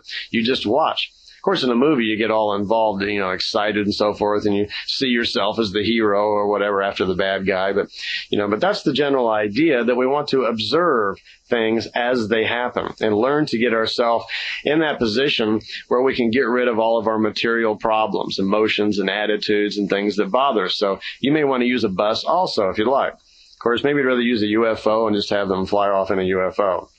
What happens is that once you practice this a little bit and you get in this habit of being able to feel this inner feeling of inner spiritual self coming along, this feeling you get when the material crap is all out of the way, well, there's a very familiar mental attitude that sets in, and you can call upon that easily.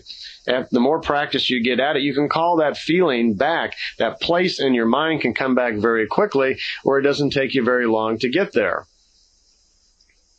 Pure observation, like what I'm talking about here, to purely observe and concentrate on something and to block out all other thoughts, obviously is not recommended for all life situations. This is the kind of exercise that you want to do on purpose at home when you're alone by yourself. It's certainly not something that you want to do in your day-to-day life. If you're out driving the car and you suddenly decide to meditate and concentrate on something, you're liable to go totally blank and run into a wall. If you're doing exercises or you're playing sports or something, you don't want to blank out just when the ball has been thrown to you. So it's not a practical thing to be doing during day-to-day words, deeds, actions sort of lifestyle. But the logic that you're going to learn from it can apply. Because as we talk more and more about this, we're going to learn a lot about ourselves, and the logic that we learn about ourselves and the steps we use to create a meditative exercise can be very useful, though, in daily life. The process of observing serves us in many conditions in daily life, and that's very important. The pure observation is recommended really just as an exercise, I say. And to begin with, it can be just as simple as what I call sports meditation. It can be a very just easy, relaxing thing, doing nothing more than casually observing your breath just to calm down and relax. Okay, it's very good for that. I once had a job as a computer programmer working for a major company, and I had for about a year or so, I was in a very high-stress job where there was an awful lot of work given to me that had to be done on a timely basis. And, I had a lot of people under me that were waiting all the time for the results of my work. So I had a lot of stress, and there was more work than I could really get done. So I was always showing up a little early and pushing real hard. Consequently, I was so intent all the time on getting my work done that when it was time for lunch, I was so keyed up, I couldn't begin to hardly think about lunch. And once I finally did force myself to go get some food, I'd always bring it right back to my desk so I could go back to work. And then I'd find myself stuffing my face with a sandwich or whatever while I'm doing more work, trying to get it done over the lunch hour.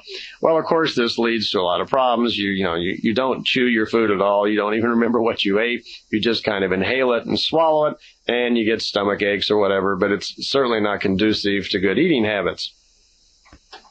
So what I developed was another little game, kind of like the bus deal, but I just saw myself, and I used the bus. I would see all my work problems, situations, and things that I had to get done, get on the bus. I would calm myself down, and I would use my screen. And on my screen, though, this time, I would always tell myself that the words relax, R-E-L-A-X,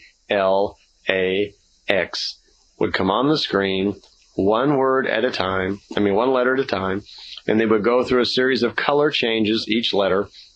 And it would take about 30 seconds for that entire word, relax, to go through the screen in different colors. And by the time it would get to the letter X at the end, I would be all calmed down. I would have forgotten all about my workload for the morning, and I could actually eat and enjoy my food. So it became handy then to use the logic of, what I was doing, something practical right there. I have a few more things to explain to you about the psychology, I guess, or the logic of what meditation is. And then I'm going to walk you through a meditative exercise, explain exactly how to do it, and lead you through it so you can start getting on your own road to practicing these ideas. But I want to finish first for a little bit more here, explaining more about the concept of what meditation is, because it can be done improperly, and you can actually kind of harm yourself if you're not careful. Well, so far we've talked about the ability we need to observe things very clearly, right? Okay. Well, by observing things clearly, what we're doing is we're learning to concentrate on it and see it exactly for what it is. We need to develop a thoroughness of observation. This is very difficult and it takes a lot of work. But if you plan to have any kind of success at all with your meditation, you have to spend quite a bit of time at this level and invest a little in it, or things are just not going to develop. You have to develop the ability to clearly observe an object thoroughly and see it exactly for what it really is. Clear, absolute knowing and logic about what you are actually looking at. If it's a pack of cigarettes, or, if it's a problem in life, or if it's a car, a person, whatever it is, we need to develop the ability to clearly see things exactly as they are. This requires that we observe that object without any kind of prejudice or emotion involved. Remember the process we talked about of how we gather information with our senses, with our sight, touch, taste, smell, and hearing, and so forth? Well, that's what we're used to doing. We're used to always seeing things, and we perceive what they are and so forth with our senses. And after we've seen something once or twice, we gather information about it. And then we have a known kind of library on it. We have an inventory of thoughts about something, like smoking. People who are serious smokers, they could probably write down a whole page of ideas why it's good to smoke. All these pleasure things they get from it. And they develop more and more of them as they go along. They have to learn to turn that off, to shut that down. That's what we're going to do in meditation. So that if for somebody who does smoke, they could start use this as a practice, take that practice of cigarettes and begin to meditate and clearly see cigarettes for exactly what they are. Okay? Because if we allow all of our preconceived notions about something, our attached attitudes and emotions to an object, we're always going to fail in the meditative practice. We will never be able to develop our meditation on a thing if we do that. So our first practice then really is just to learn how to concentrate and clearly see something thoroughly. The pure observation of an object is merely the registration of that object, to see exactly where it starts and stops and exactly what it is. It's not easy, it's very difficult, but it's very important that you put the effort out to try it, to clearly see something and concentrate on it well, because once you do, you'll reach a small level of success. And once you reach that small level of success, you'll notice that you actually have some power, that you really do have a spirit, and that you start to get yourself somewhat in balance, where not your entire life is not actually controlled by your material self, and there's kind of a thrill involved there. And there's this feeling of personal power, the knowing that you can actually have some control over the physical world around you. It's obviously difficult because we're not used to clearly observing things. We rely all the time on our inventory of, preconceived notions and ideas about things, all of our judgments. It's really very rare when you start out meditating that you can actually concentrate on anything very long or see it very clearly. But that's what we're after. We have a habit, especially in our society, through advertising and everything else, we are taught, we are conditioned continually in TV and books and magazines and motion pictures and so forth to always have attitudes about things, because that's how they sell us products. And that's how they control us. Even if it's an election. We just elected Bill Clinton president. And a lot of the election, as you can see, is through all the negative campaigning, is creating votes through fear and negativity and so forth. Well, that's a tried and true method. They know if you can rile people up and say things that cause them to attach anger and hostility to another candidate, that's how they'll see that individual. And when they go to the polls, they certainly won't vote for them because they've attached some of their bad feelings, their negative feelings to that person, and it's been triggered by this other candidate. So more and more people are catching on to that, though, and I see it's very good that, a lot of people are standing up to the negative campaigning, and it didn't go well at all for Bush to do that this time. The next thing I want to talk about is what Billy calls the acquirement. And the acquirement, frankly, it's just to be able to acquire a pure observation of something. It's a word that he uses. See, if the material consciousness, which has control over the pure observation, is not strictly controlled by pure and clear attention, then when it passes the observation on to the spirit, it'll receive a distorted material view of the object, and your meditation has failed. You see, we're going to use our senses to originally perceive the object. Okay, let's say that pack of cigarettes again. So we're going to use our eyes, and maybe if there's a cigarette they're smoking, we'd also use our nose. But we're going to use our eyes to observe it. We might even pick the package up and touch it and feel it a little bit. We might take a cigarette out and put it to our lips and taste the tobacco or whatever. So we can use our senses now to actually discover everything about this cigarette package. If we don't make any effort to clearly observe it, what are we going to do? We already have preconceived feelings all about it, all the things that we like about smoking. And when we attempt then to pass on our observation through the subconscious over into the subconscious of the spirit about all of our logic and knowledge we have about this cigarette package, what's going to happen? We're going to send it all of our negative information about it, all these preconceived notions of how wonderful smoking is and how great it is and how pleasurable and how we like it. Well, we don't gain anything, do we? So no meditative immersion is possible there. We gained nothing. Matter of fact, we kind of damaged ourselves because now we're beginning to train our spiritual self that it's good to smoke.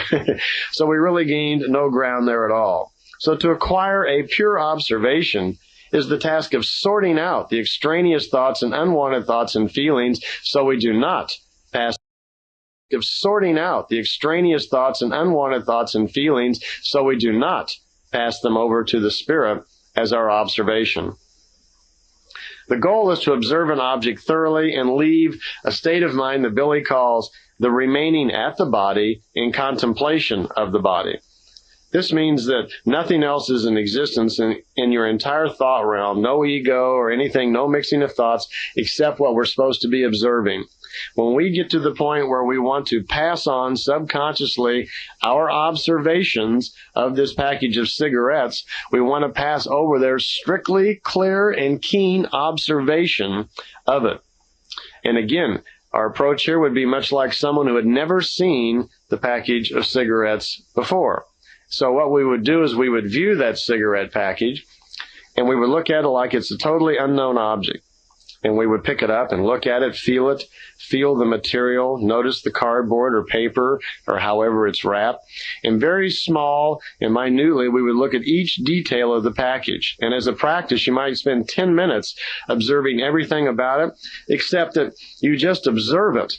You don't make any judgments about it. You don't decide on if you like the plastic or the color is this, that, and the other. You just observe it, and you will see that things will come to you. The package will begin to almost speak out, and then you start forming a new thought about it that you pass on to the spirit. The next thing that Billy talks about is called the value. The value is the product of a thought process. That's what's handed over to the spirit, and he calls it as an instrument. And this thought process that we hand over to the spirit produces a strength, and it's based on newly gained knowledge and produces a corresponding effect in the spirit. Consequently, the new thought represents the value or a new programming. This serves as a guide for the spirit. So as the spiritual self begins to concentrate on this new thought and matures, it finds a new value within itself. So we don't want to feed the spirit a bunch of trash and rubbish, do we? You know, the purpose here is to get ourselves in balance. So we don't want to send it all the same junk that's in our material self to begin with. True wisdom only recognizes such matters which are carefully tested by attention and never gets confused, because wisdom only acknowledges absolute logic. That's what truth is. The object to be observed requires extremely careful preparation and cleansing. This object, our package of cigarettes, will begin to speak for itself. And don't interrupt that with your own ideas or judgments. Because as you stare and concentrate on this package of cigarettes, and at this point we're going to do nothing. We're not going to move, use our hands or anything. We're just going to look at it. And we're going to go totally blank as far as any material knowledge we have about that product whatsoever. The idea is that as we strictly observe it with our eyes and concentrate totally on the package of cigarettes, the package of cigarettes will begin to reveal itself. And you'll find that suddenly you'll have a knowing and a knowledge totally about every detail of that package, but it'll be much different than your normal material viewpoints on that package. You probably won't even see it as something to smoke. You'll have no connection to your lungs or to your mind or to pleasure or to eating or to your girlfriend or anything.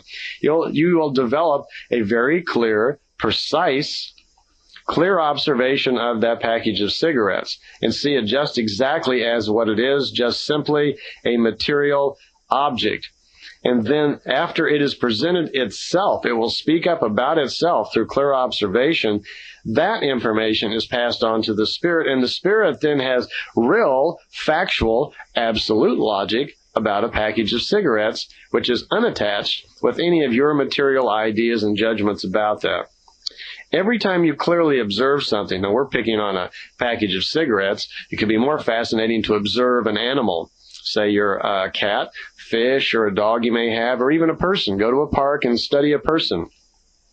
Every time you do that, it's fascinating. I've done that many times. I'll go sit in a park and watch people. I get such a kick out of looking at people because when I observe them and just clearly observe them from strictly an observation viewpoint without interjecting any outside influences of my own, no value judgments, no emotions about it. I just look at them as human beings, as spirit objects, and see you get all these new insights.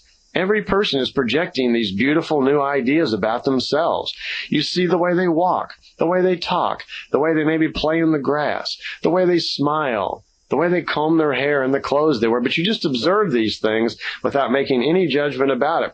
And you get these really neat insights into life.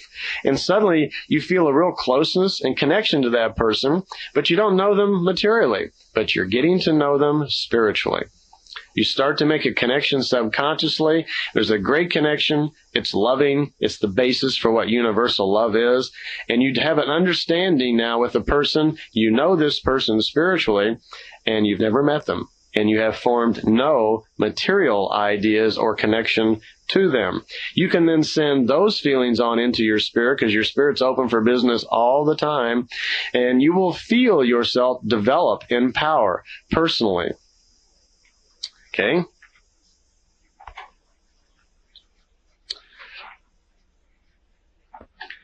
In his book, Billy has an example. I'm using a cigarette package, and he uses a rose. He talks about how to take something as common as a rose and observe that. And notice right away that your first impression is what's called a sight impression. You already have preconceived ideas about a rose and what it is, right?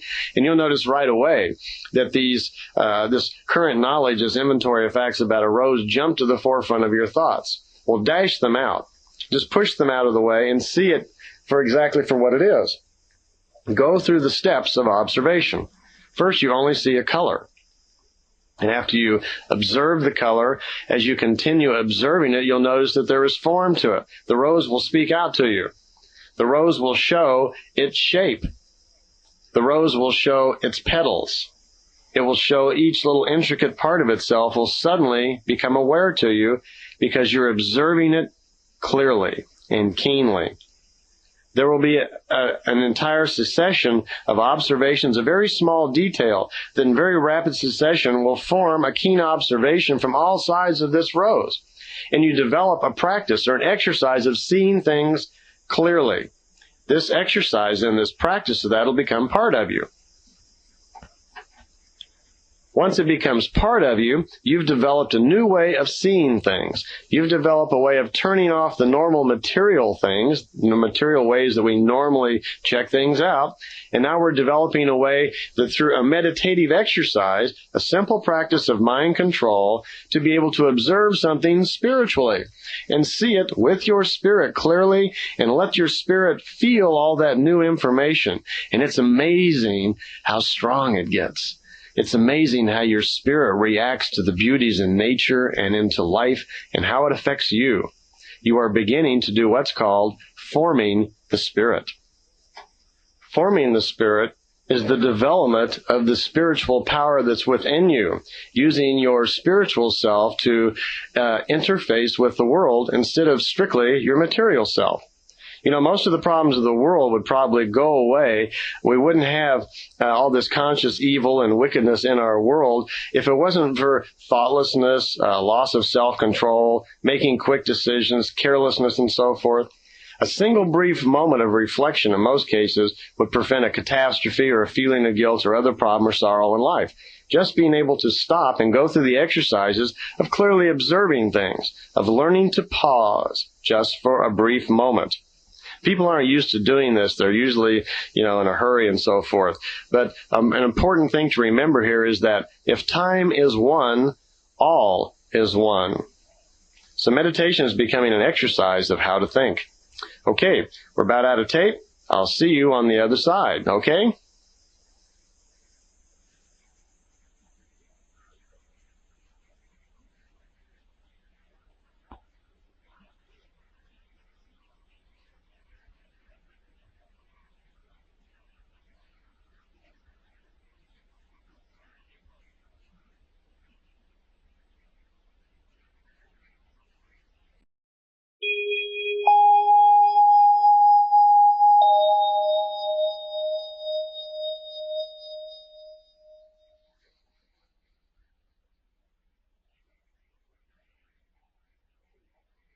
Okay, welcome back to side 2 of the meditation tape. And I was just rambling on here about a phrase that Billy uses, which is, if time is one, all is one. And here he's talking about being able to seize the moment, to view life exactly what's going on right now. Not be dwelling on the past or thinking about the future when you're, supposed to be paying attention to what's happening at the moment. Because the point he's making here is he wants you to learn, when you are out in life, to be able to pause just for a moment. Once you've learned to actually keenly observe things and see things for what they are, amazing what happens. And then if you can learn to pause just at the point when you're getting to react to something, well, a very amazing thing happens. When you can pause just for a flash second and kick into gear your abilities of clean observation to see things really the way that they are, a lot of amazing things happen. When you do that, you seem to grasp everything all at once. So through pure observation, we're going to learn to pause precisely at the moment, which allows us to grasp everything and see it clearly and detain the observation. And just for an instant, when the spirit itself is still kind of plastic and molding and not committed to a fixed idea. Because we're getting ready, like I say, the spirit is open for business all the time. It's listening to all of your thoughts.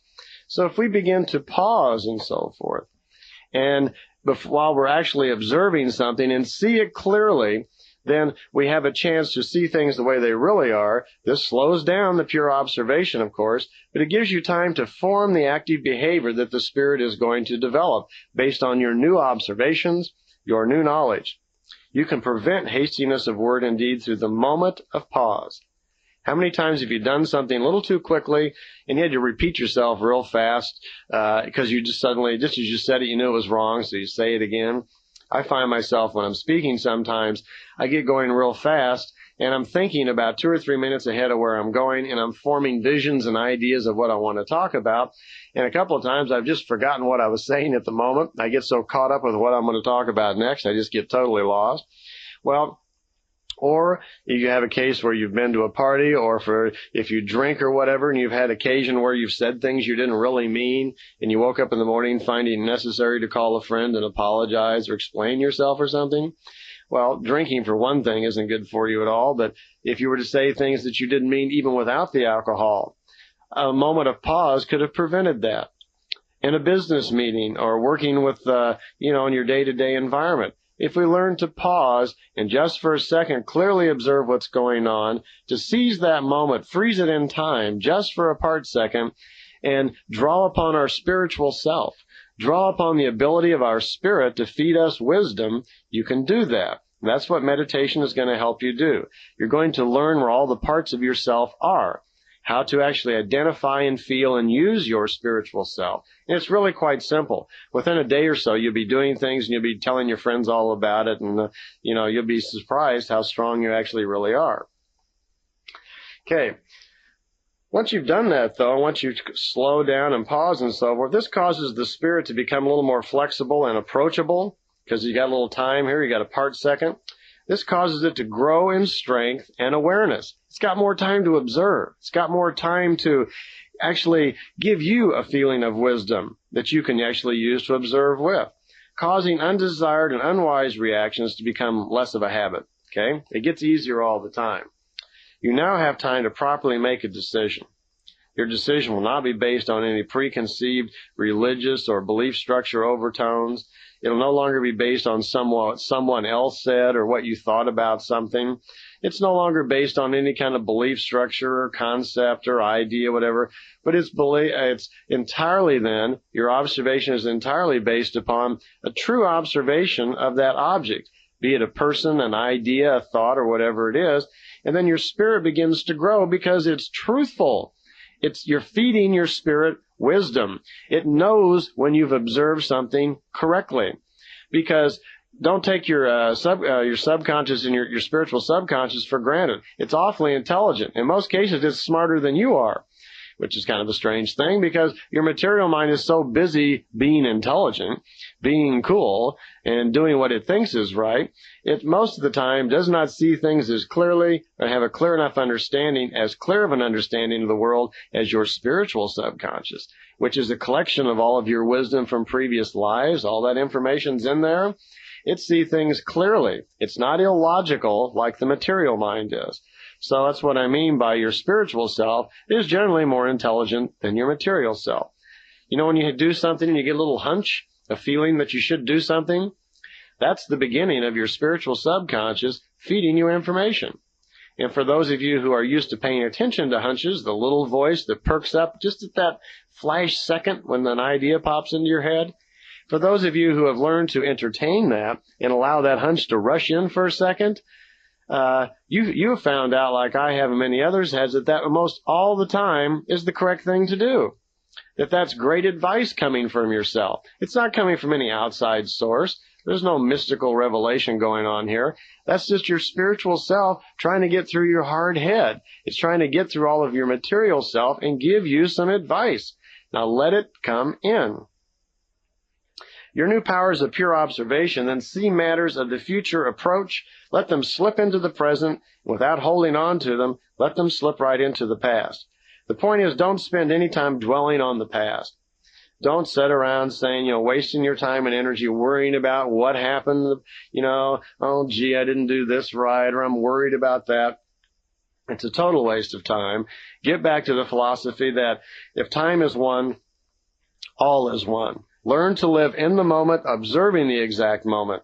If you concentrate on the past and your worries, then that's who you're going to be, and that's how you're going to react to things. If you concentrate on the present, on the exact present, then you always know that you're creating a new future. You can create new thoughts. You're not hampered by old worries and fears and ideas and so forth. You can then plan for the future using the continuous evolution of the spirit. You'll also find out something else which is amazing. How many of you really understand how much of the future your subconscious knows about? If you allow your spiritual subconscious to come forward, you actually tell it to do that. Tell it to come forward and let you know about what it's planning for your future. Your conscious mind then can get in connection to your subconscious. Introduce the two of them. Hello, conscious. This is my subconscious. Get together here and talk things over. You'll be amazed to find out that your material self spends a lot of time in the past dwelling over your problems, fears, and worries, while your spiritual subconscious is very busy in there mapping out the next few days. It's planning out a future. And your conscious mind, and most people have no idea what's going on in there. Okay, so learn to be in the present. There's great freedom in there. And learn to, through your meditative exercises, which we're going to talk about, get into using your spiritual self and looking into that future. Now, this is one of the problems with religion. Religion doesn't want you so much to think about the present, but they continually are telling people all the time to go do whatever you want to do, and it's God's will, and everything is just everything is based upon the afterlife. But don't worry about this life. Everything's going to be in the kingdom of heaven later on. They don't want you taking responsibility for your own life. They don't want you using your spirit. They don't want you to discover how powerful an individual you can be once you are using your own spirit and are connected to creation yourself. Okay? Daydreams are an interesting thing. When it comes to meditation, they're a real obstacle. They get in the way because they affect concentration. Because daydreams are, we manufacture those out of all of our little daily problems and material things. They're a lot of fun and they're useful in some areas, but if you find yourself daydreaming when you begin to meditate, dash it out. Stop them and get yourself concentrated back on what you're doing. Because it's the development of the exercise of meditation which leads to a forming of the spirit, which produces the power. The forming of the spirit is forming an idea clearly and strongly that the spirit itself attaches itself to, and you become strong then. When you purely observe yourself, you begin to see all of your thoughts. The strong points, the weak points, the indicators of who you are, then you can do something about changing these thoughts within yourself. You're going to learn how to do that also. It'll just come to you. See, the pure observation supports the noble and the positive forces of the individual's inner being and brings them to full consciousness. Your self-reliance will be greatly strengthened once you clearly start observing yourself and learn to change your pre-programming, your material emotions and attitudes and feelings. You can change those through the use of your spiritual self. So the simple idea of powerful powerlessness is an effective factor in the formation of a well-balanced material conscious. See, a balance is an equal balance between material self and spiritual self, where we go through life, using our material self, which we obviously do to gather information and form logical patterns and so forth, but we should have to get in the habit of balancing that out with consulting and using our spiritual self all the time for wisdom and for growth. Talk just for a minute here about spirit liberation. It's a phrase that Billy uses in his book, and it's referring to actually liberating the spirit from illogical thinking. And that's his view of what most of us are doing all the time, that we go through our daily life in our material world, doing things, the way we were trained, observing the world the way we're shown to and the way we're practicing. And we live, especially if you live in a big area like LA, in order to defend yourself, you develop a lot of habits, attitudes, and emotions about the area that you live. Women, unfortunately, have to protect themselves quite often from unusual characters advancing to them. Women seldom will smile back in another car or whatever because they don't want you following some guy following them home, and it's just not a safe world, and that's quite unfortunate. But you can't blame them for pulling into themselves and hiding that way. But it's an illogical world that we live in. Things aren't done for the right reasons. They're done for money, power, greed, control over another individual. In very few places do you find where the world's actually operating on the wisdom system, where people are living by the spiritual logic of the creation. You don't find that in too many places. So spirit liberation is actually liberating your spirit from having to live in illogical thinking. If you make a real effort to purely observe human beings, animals, plants, and different events and so forth, you're going to find a great change in your life. There will be a development of harmony within your life. You'll start walking around with a feeling of comfort and of freedom. You'll feel protected from the external environment and its impure logic. By acting towards your fellow man through pure observation, you'll now see him as a spirit full of love and hope traveling on his own path of evolution. Not that he's competing with you, interfering with you, and getting in the way of your life, which is materially how we generally think. We pass judgment right away on people when we see them. Women immediately react whether or not that they're interested. A man does the same thing. He sees a woman all too frequently just as a sex object or what he can get. Not all people are like that, but most. And that happens all too often, unfortunately, in our society. We see animals sometimes as things to get out of the way, things to eat, things to kill, whatever. We're ruining our planet. We're ruining our oceans because of no respect. We don't observe it as a spiritual thing. We're damaging the planet because we have no respect for the planet whatsoever. We do not see that as part of creation. We don't see that as a spiritual thing. Meditation will teach us. If you meditate properly, we could cure most of the problems of the world because through meditation, you cannot observe things that way. When you meditate clearly and cleanly, you see things exactly as they are. You see an ocean and an animal and a human being and a plant and a tree exactly for what they are. spiritual things within creation. And then your attitude about them is totally different. And once you develop that habit, you start forming more power of the Spirit. The power comes from the fact that your spirit then rises up in its force and its ability to interface with your life. You find yourself using your spiritual awareness of things more and more, your spiritual abilities to observe, and you draw off of your maximum wisdom available. Okay? The last thing I want to talk about as far as the philosophy here, and then we'll go through some meditative exercises, is what Billy calls the clarity of knowledge.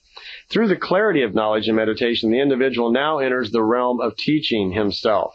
This means that the meditative exercise can be introduced into the daily life so that you can use your new ability to see things clearly in conjunction with the daily process of actions of words and deeds. And we've talked about that already, how we can become a balanced individual where we don't see things as negative or positive. We see things from a more balanced viewpoint, a neutral viewpoint by virtue of our keen observation. We are beginning to balance out ourselves so we are living our life as a material person, but we're also using our spirit. You can begin to teach yourself new ways to react in the material world through these new knowledges you're learning about through your spirit.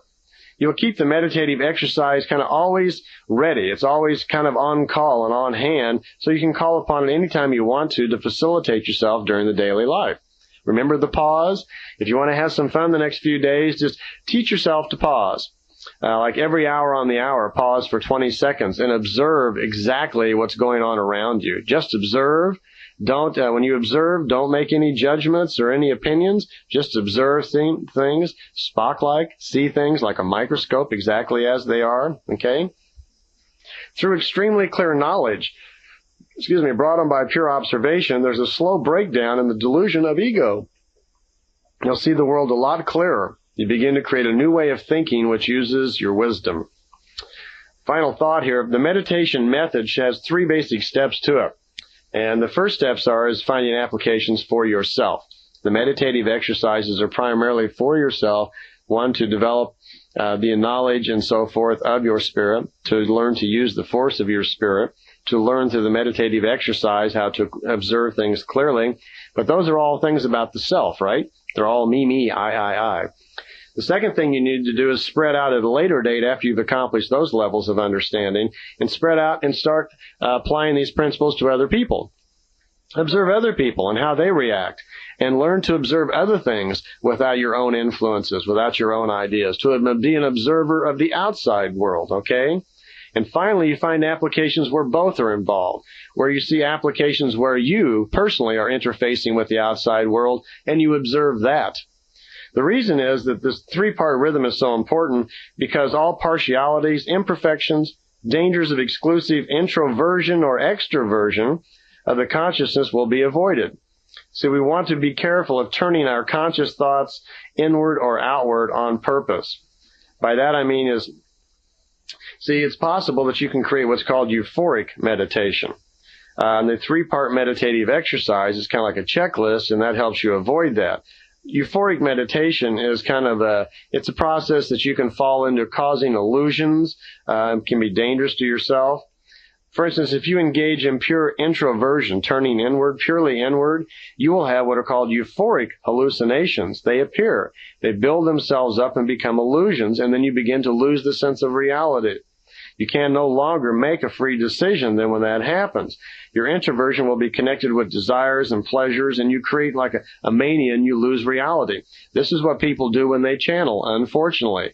See, refer back again to our little drawing of the material side and the spiritual side, and what I told you earlier. What channeling is when a person begins to meditate, and they allow their ego to become involved, and without even being aware of it, their psyche, which contains their feelings and thinkings and so forth, then produces an hallucination, and they're not even aware where this is coming from. Out of this, because of their ego, which can be subconscious desires to be liked, wanted, or whatever, the meditation never gets deep enough, immerses deep enough, and becomes clear enough where it gets into the spirit. It never becomes part of the spiritual self. The meditation strictly is called euphoric because it goes straight into your material side only, And your material side will then, your subconscious along with your psyche, will create an hallucination. You don't know where it's from. Because you're so anxious for something like this to happen, the individual goes along with it and immediately says, wow, this is terrific. I'm in touch with something. Must be a higher self. Must have been a great king from Egypt. Surely it was probably me in a former life. And pretty soon we have someone channeling. Channeling is total fake. It is the development of the self. And it is a path you go on where you are steered improperly in meditation. The correct way to get in touch with other beings is, as we talked about earlier, is to use the meditation to properly become immersed in a meditative immersion, getting in touch with your spiritual self, and using spiritual telepathy to do that, the we form. Then there's no trance needed. There's no hallucination. There's no voices coming out claiming that it's the King Farouk or whatever. And then there's no danger of us, losing touch with our reality. I've seen many people who have learned to channel and do things have come to these realizations on their own, that it's a dangerous path we tread on when we start to meditate if we do not understand the proper principles of the mind and how the spirit works. That's why I went to some trouble of explaining this, because I'd feel very sad if some of you went out and began to meditate without understanding the mechanics really of how mind and spirit work, and you were misled and started creating your own illusions or delusions of yourself. True meditation is pure observation without desire. Desire is what gets into our material side and causes our meditation to become euphoric. Meditation that's guided by our own desires then creates these illusions. It is the purest means of true recognition and does not contain any matters which are based on wish fulfillments or hallucinations. That's what true meditation actually is. True meditation is founded on pure truth, pure knowledge, pure recognition, pure observation, and clear sight. Clearly seeing what it is and letting it speak to you without influence of your desires. All right, I think now we're ready to discuss a couple of things. One, a meditative exercise on how we can begin to develop our meditative technique. And then we'll also discuss a little bit an actual meditative immersion technique that Billy uses and teaches to his own group members. For the use of for our meditative exercise, we're going to use a very common method used by many different forms of meditation, which is the idea of concentrating on our own respiration or our own breath. This is a very simple way to do it, and it's also a very good way to do it because the respiration is a part of the life form and is a very important factor. And by concentrating on your own breath, you immediately become aware of the transience of your own life. There's an immediate feeling of kind of calm and security and well-being when you do that. So I'm going to explain exactly how that works and how you can do it. In order to concentrate on your breathing, which is a very simple method of initial concentration, using the lotus method of sitting with your legs crossed is a very popular way of doing that. However, that's for people that are used to doing that. I know here in the Western world, most people aren't used to sitting in that position, and it's very uncomfortable for them, so the exercise really wouldn't be possible. So if you need to, you might be able to just sit in a chair or get into a relaxed state somewhere, any position where it's quiet, get rid of any extraneous clothing, jewelry, hats, or whatever you may have on that may draw your attention to them or make noise, okay? And what we'll do is we'll begin now. Let's say we're going to do this sitting in a chair, a very comfortable chair with your arms down on the sides of each chair. And we're now going to take 3 deep breaths. And when we take each breath, we do this very slowly. We pull the breath in, and then we hold it, and very slowly let it out.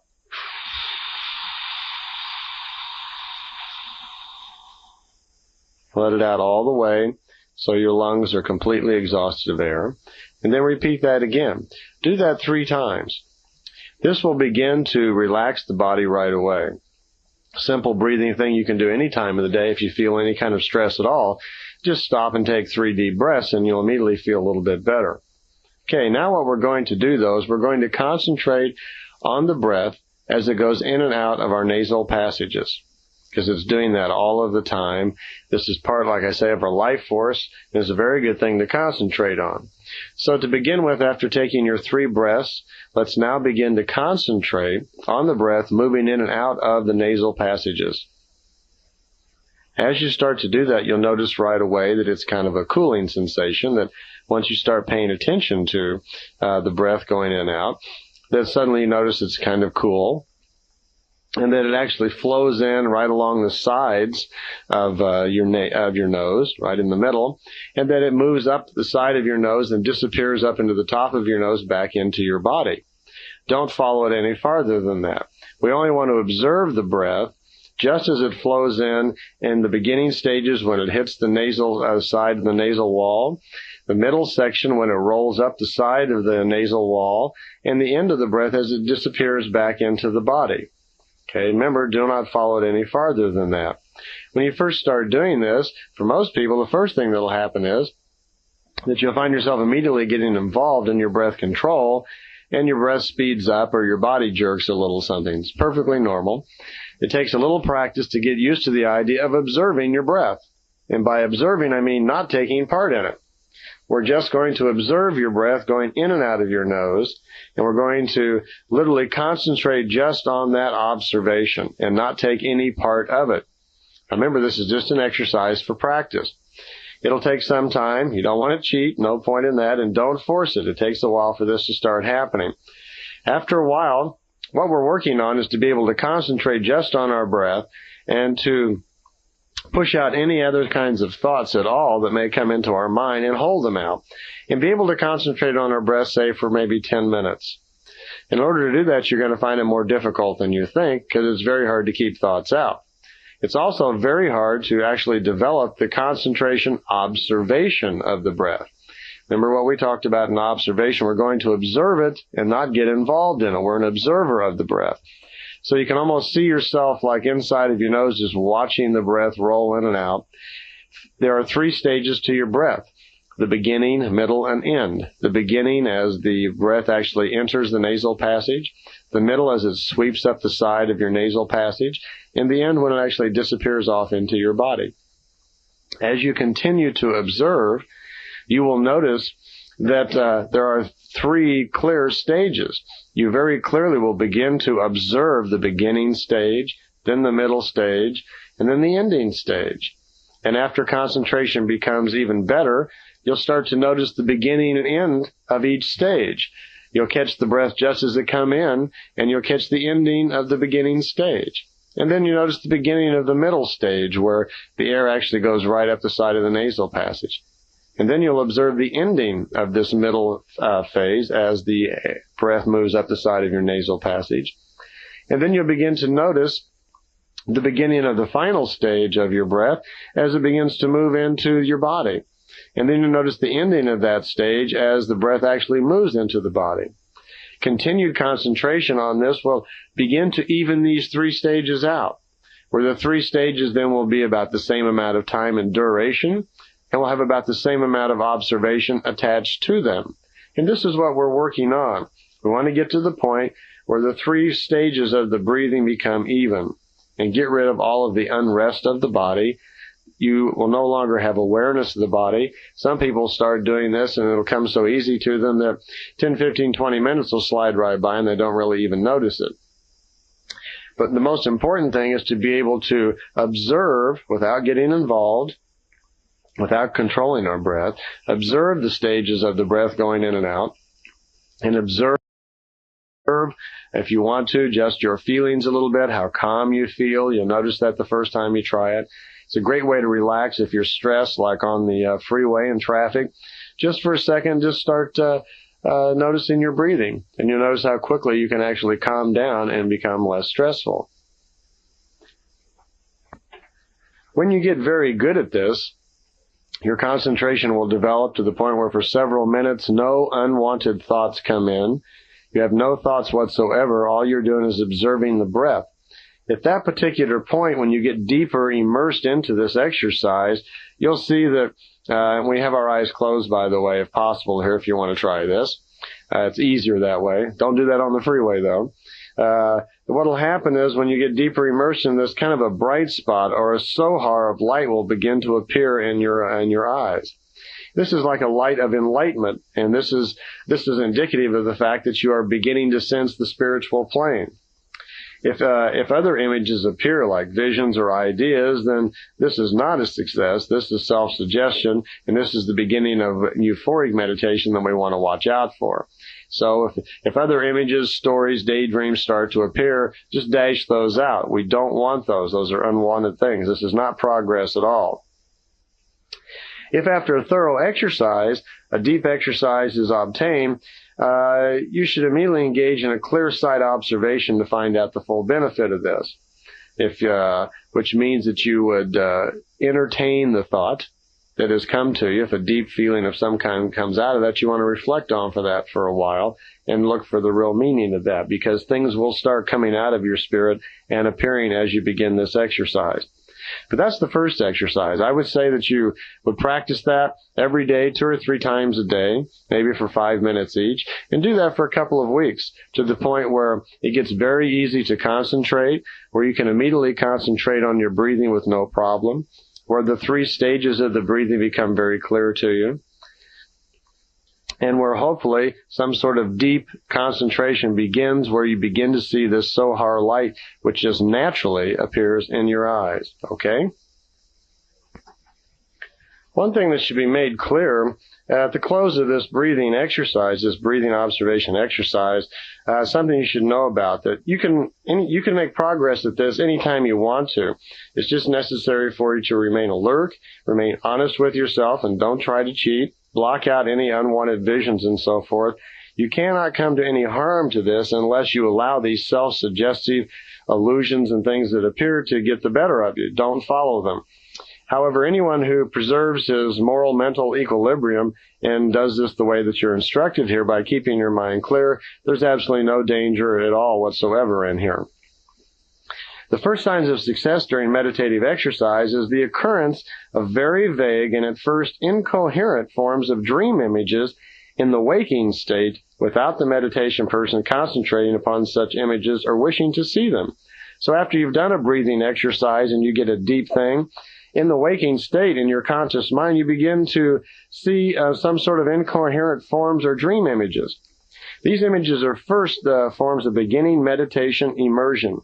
They distinguish themselves unmistakably from a normal dream image by their very extreme clarity and distinctness.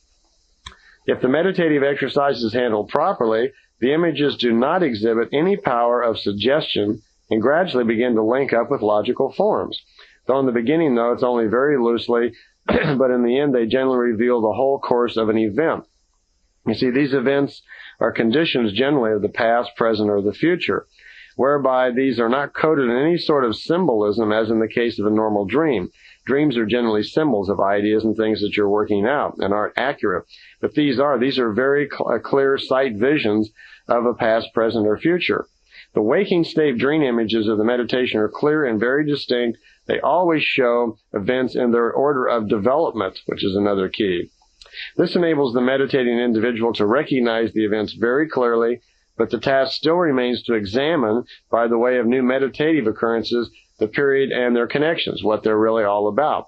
So you will experience, once you begin to practice your exercise and get deeper and deeper into it, once that's over, during your normal waking state material consciousness, you'll start to get dream images that are kind of incoherent, and you can't seem to connect them.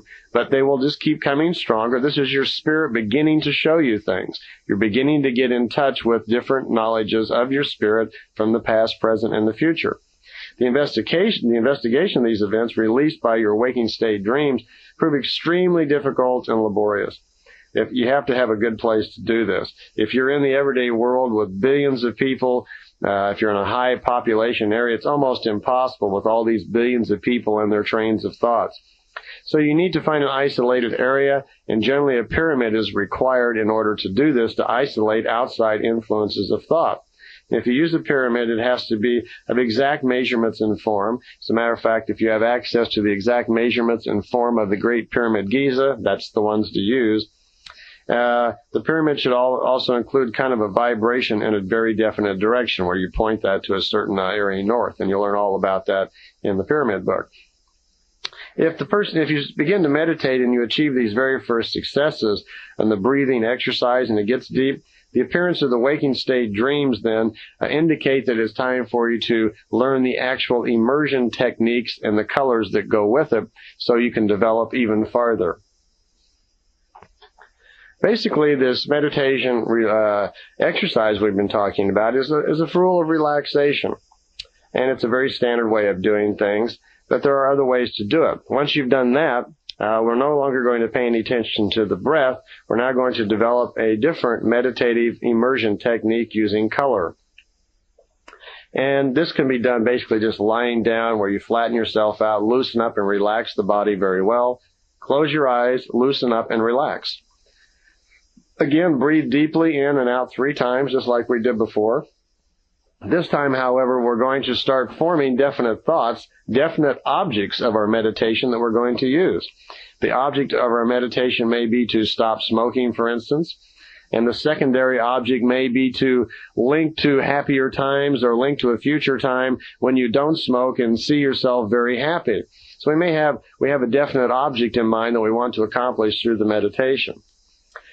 In contrast to the breathing meditation exercise, another process, this meditative immersion process, is dealing with color. This way, the observation is no longer turned towards your breathing, but has to be now directed towards your eyes, the back of your eyes once they're closed, so you can concentrate on the colors as the colors appear. The concentration then comes in the form of practicing and carrying out this concentration on these colors. That means the knowledge about the existence of the colors is present, which I'll go over now. You're going to understand the colors. You're not going to force the colors to come in. They naturally will come in based on the depth of immersion of your meditation. The depth of the immersion of your meditation, of course, is dependent upon your ability to concentrate and see a single thing, or concentrate on an object or a thought. Okay, that's what we did in our breathing practice. That's what we practiced on. See, in this way, you simply know that the colors exist, but you don't have to do anything to manufacture them or cause them actually to come into your attention. Okay, the standard colors of meditative immersion consist of the tones blue, green, yellow, and red. Blue will first come in when we start the immersion technique. The first thing that will come in is the color blue. This represents the color of the presence, the life, and of your own existence. It's a very natural thing. It will just naturally come to the back of your eyes. The next color that will come is green, and that means that you're getting deeper into the meditation. This represents the color of the beginning change from the conscious into your subconscious. You're shutting down your conscious self, you're getting into your subconscious, as well as the beginning of the change from the present, moving into the past or possibly into the future. The third color is yellow.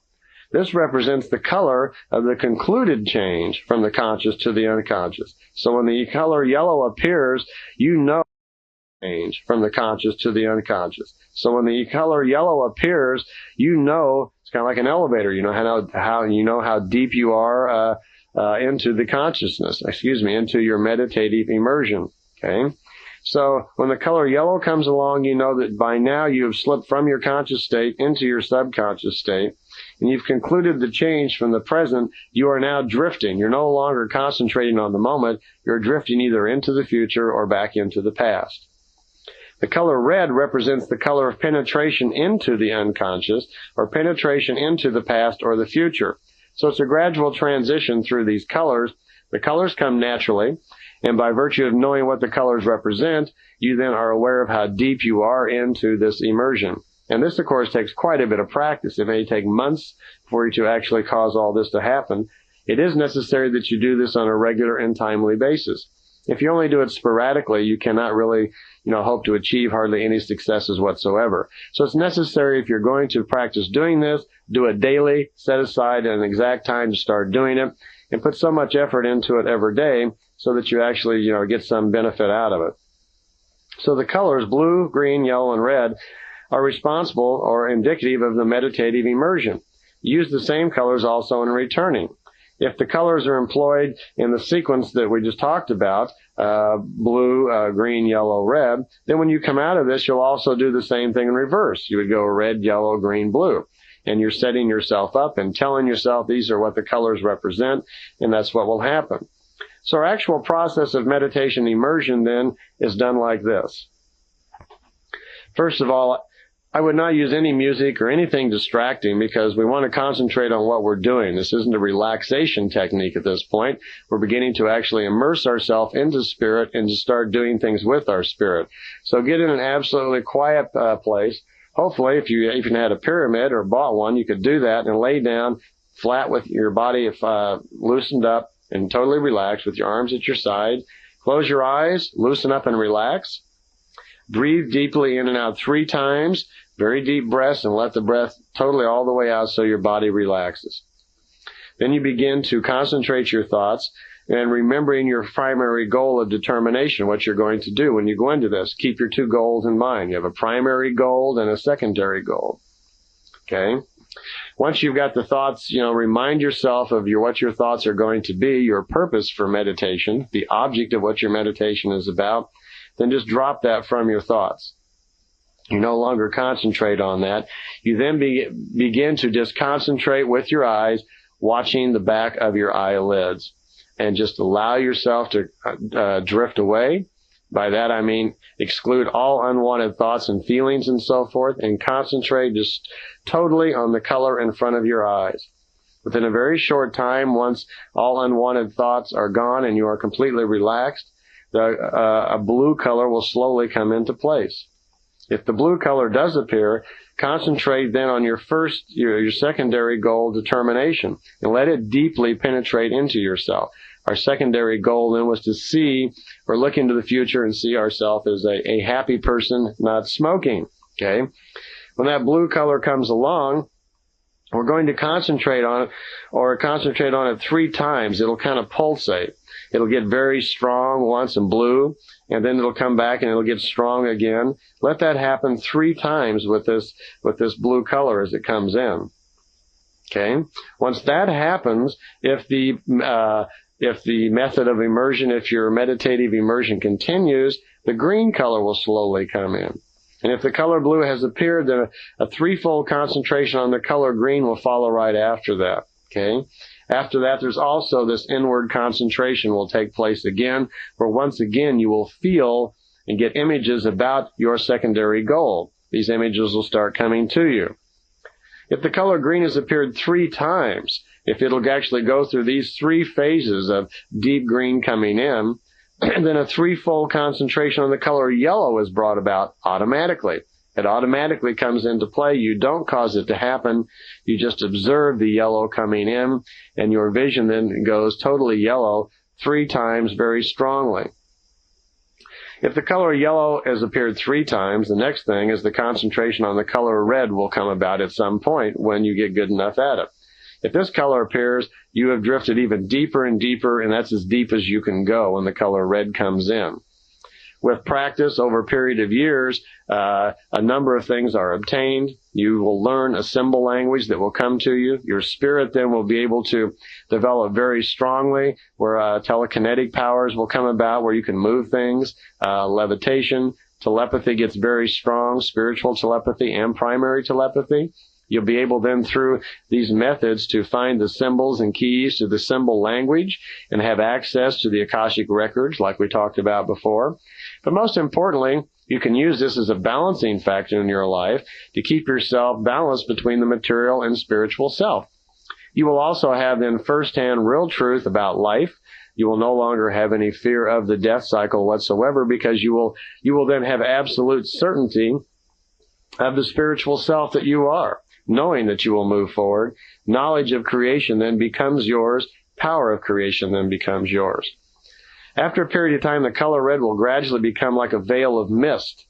And this is where the waking state images begin to manifest themselves. They're always in accordance, though, in the forms with a goal determination, because you've done some pre-programming. So these images, these waking state images that will come to you, will be, responses or information about whatever the goal was that you went in with. In contrast to sleeping state images, again, the waking state images remain extremely constant. It means they don't grow hazy, they don't fall into oblivion like sleeping state images, like dreams do. Because of their extreme clarity and appearance, they remain very powerful, they're very vivid, and they can, at a later time, after the meditative immersion, after you've come out of it, they can be processed further by the material conscious mind in connection with the unconscious, because your spiritual unconscious will send impulse information to your material conscious mind in connection with the images that you have seen. And then you can draw conclusions from that, and information will come to you. When you are ready to come out of the meditative immersion, the return is just in reverse of how you got in.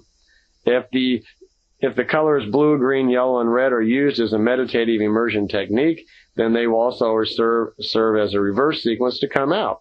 And then you would go through the same process to return, seeing red again 3 times, then yellow, then green, and then blue as you come out.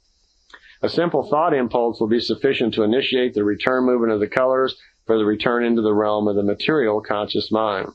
Consequently, there's never any danger of remaining in this concentrative meditative immersion. You're not lost off any place. It's always very simple to direct yourself, and in some cases, though time may fly by, you may stay in a meditative immersion longer than you think. It's not uncommon for people to come out and be surprised that they've, been meditating for an hour or two. So it's common, especially at Billy's house, that they have a schedule and they always have someone watch. They wait outside the pyramid when a person's in meditation so that they don't stay in too long. Well, this is a basic explanation then of the concept of meditation. And I went to a lot of trouble, hopefully, to try to explain a little bit about it psychologically, so you understand what the mind is actually doing, and so that you can learn to meditate clearly without creating any hallucinations or adding on to our already big egos that we have. And you've got an exercise that you can practice, and you've got an immersion technique that you can use. There are many immersion techniques in the world. This is a very simple, straightforward one that does not require that you attach yourself to any belief structure or philosophy, so I suggest it's a good place for you to start. Of course, on your own, you will learn many things, and many different things that go on within your own spirit. The book, The Meditation, is not available out there, so if you have any other questions on it, you could probably write to me or whatever, and possibly in the future I may be able to get the book even on the market. So good luck with your meditating. See you on the next tape.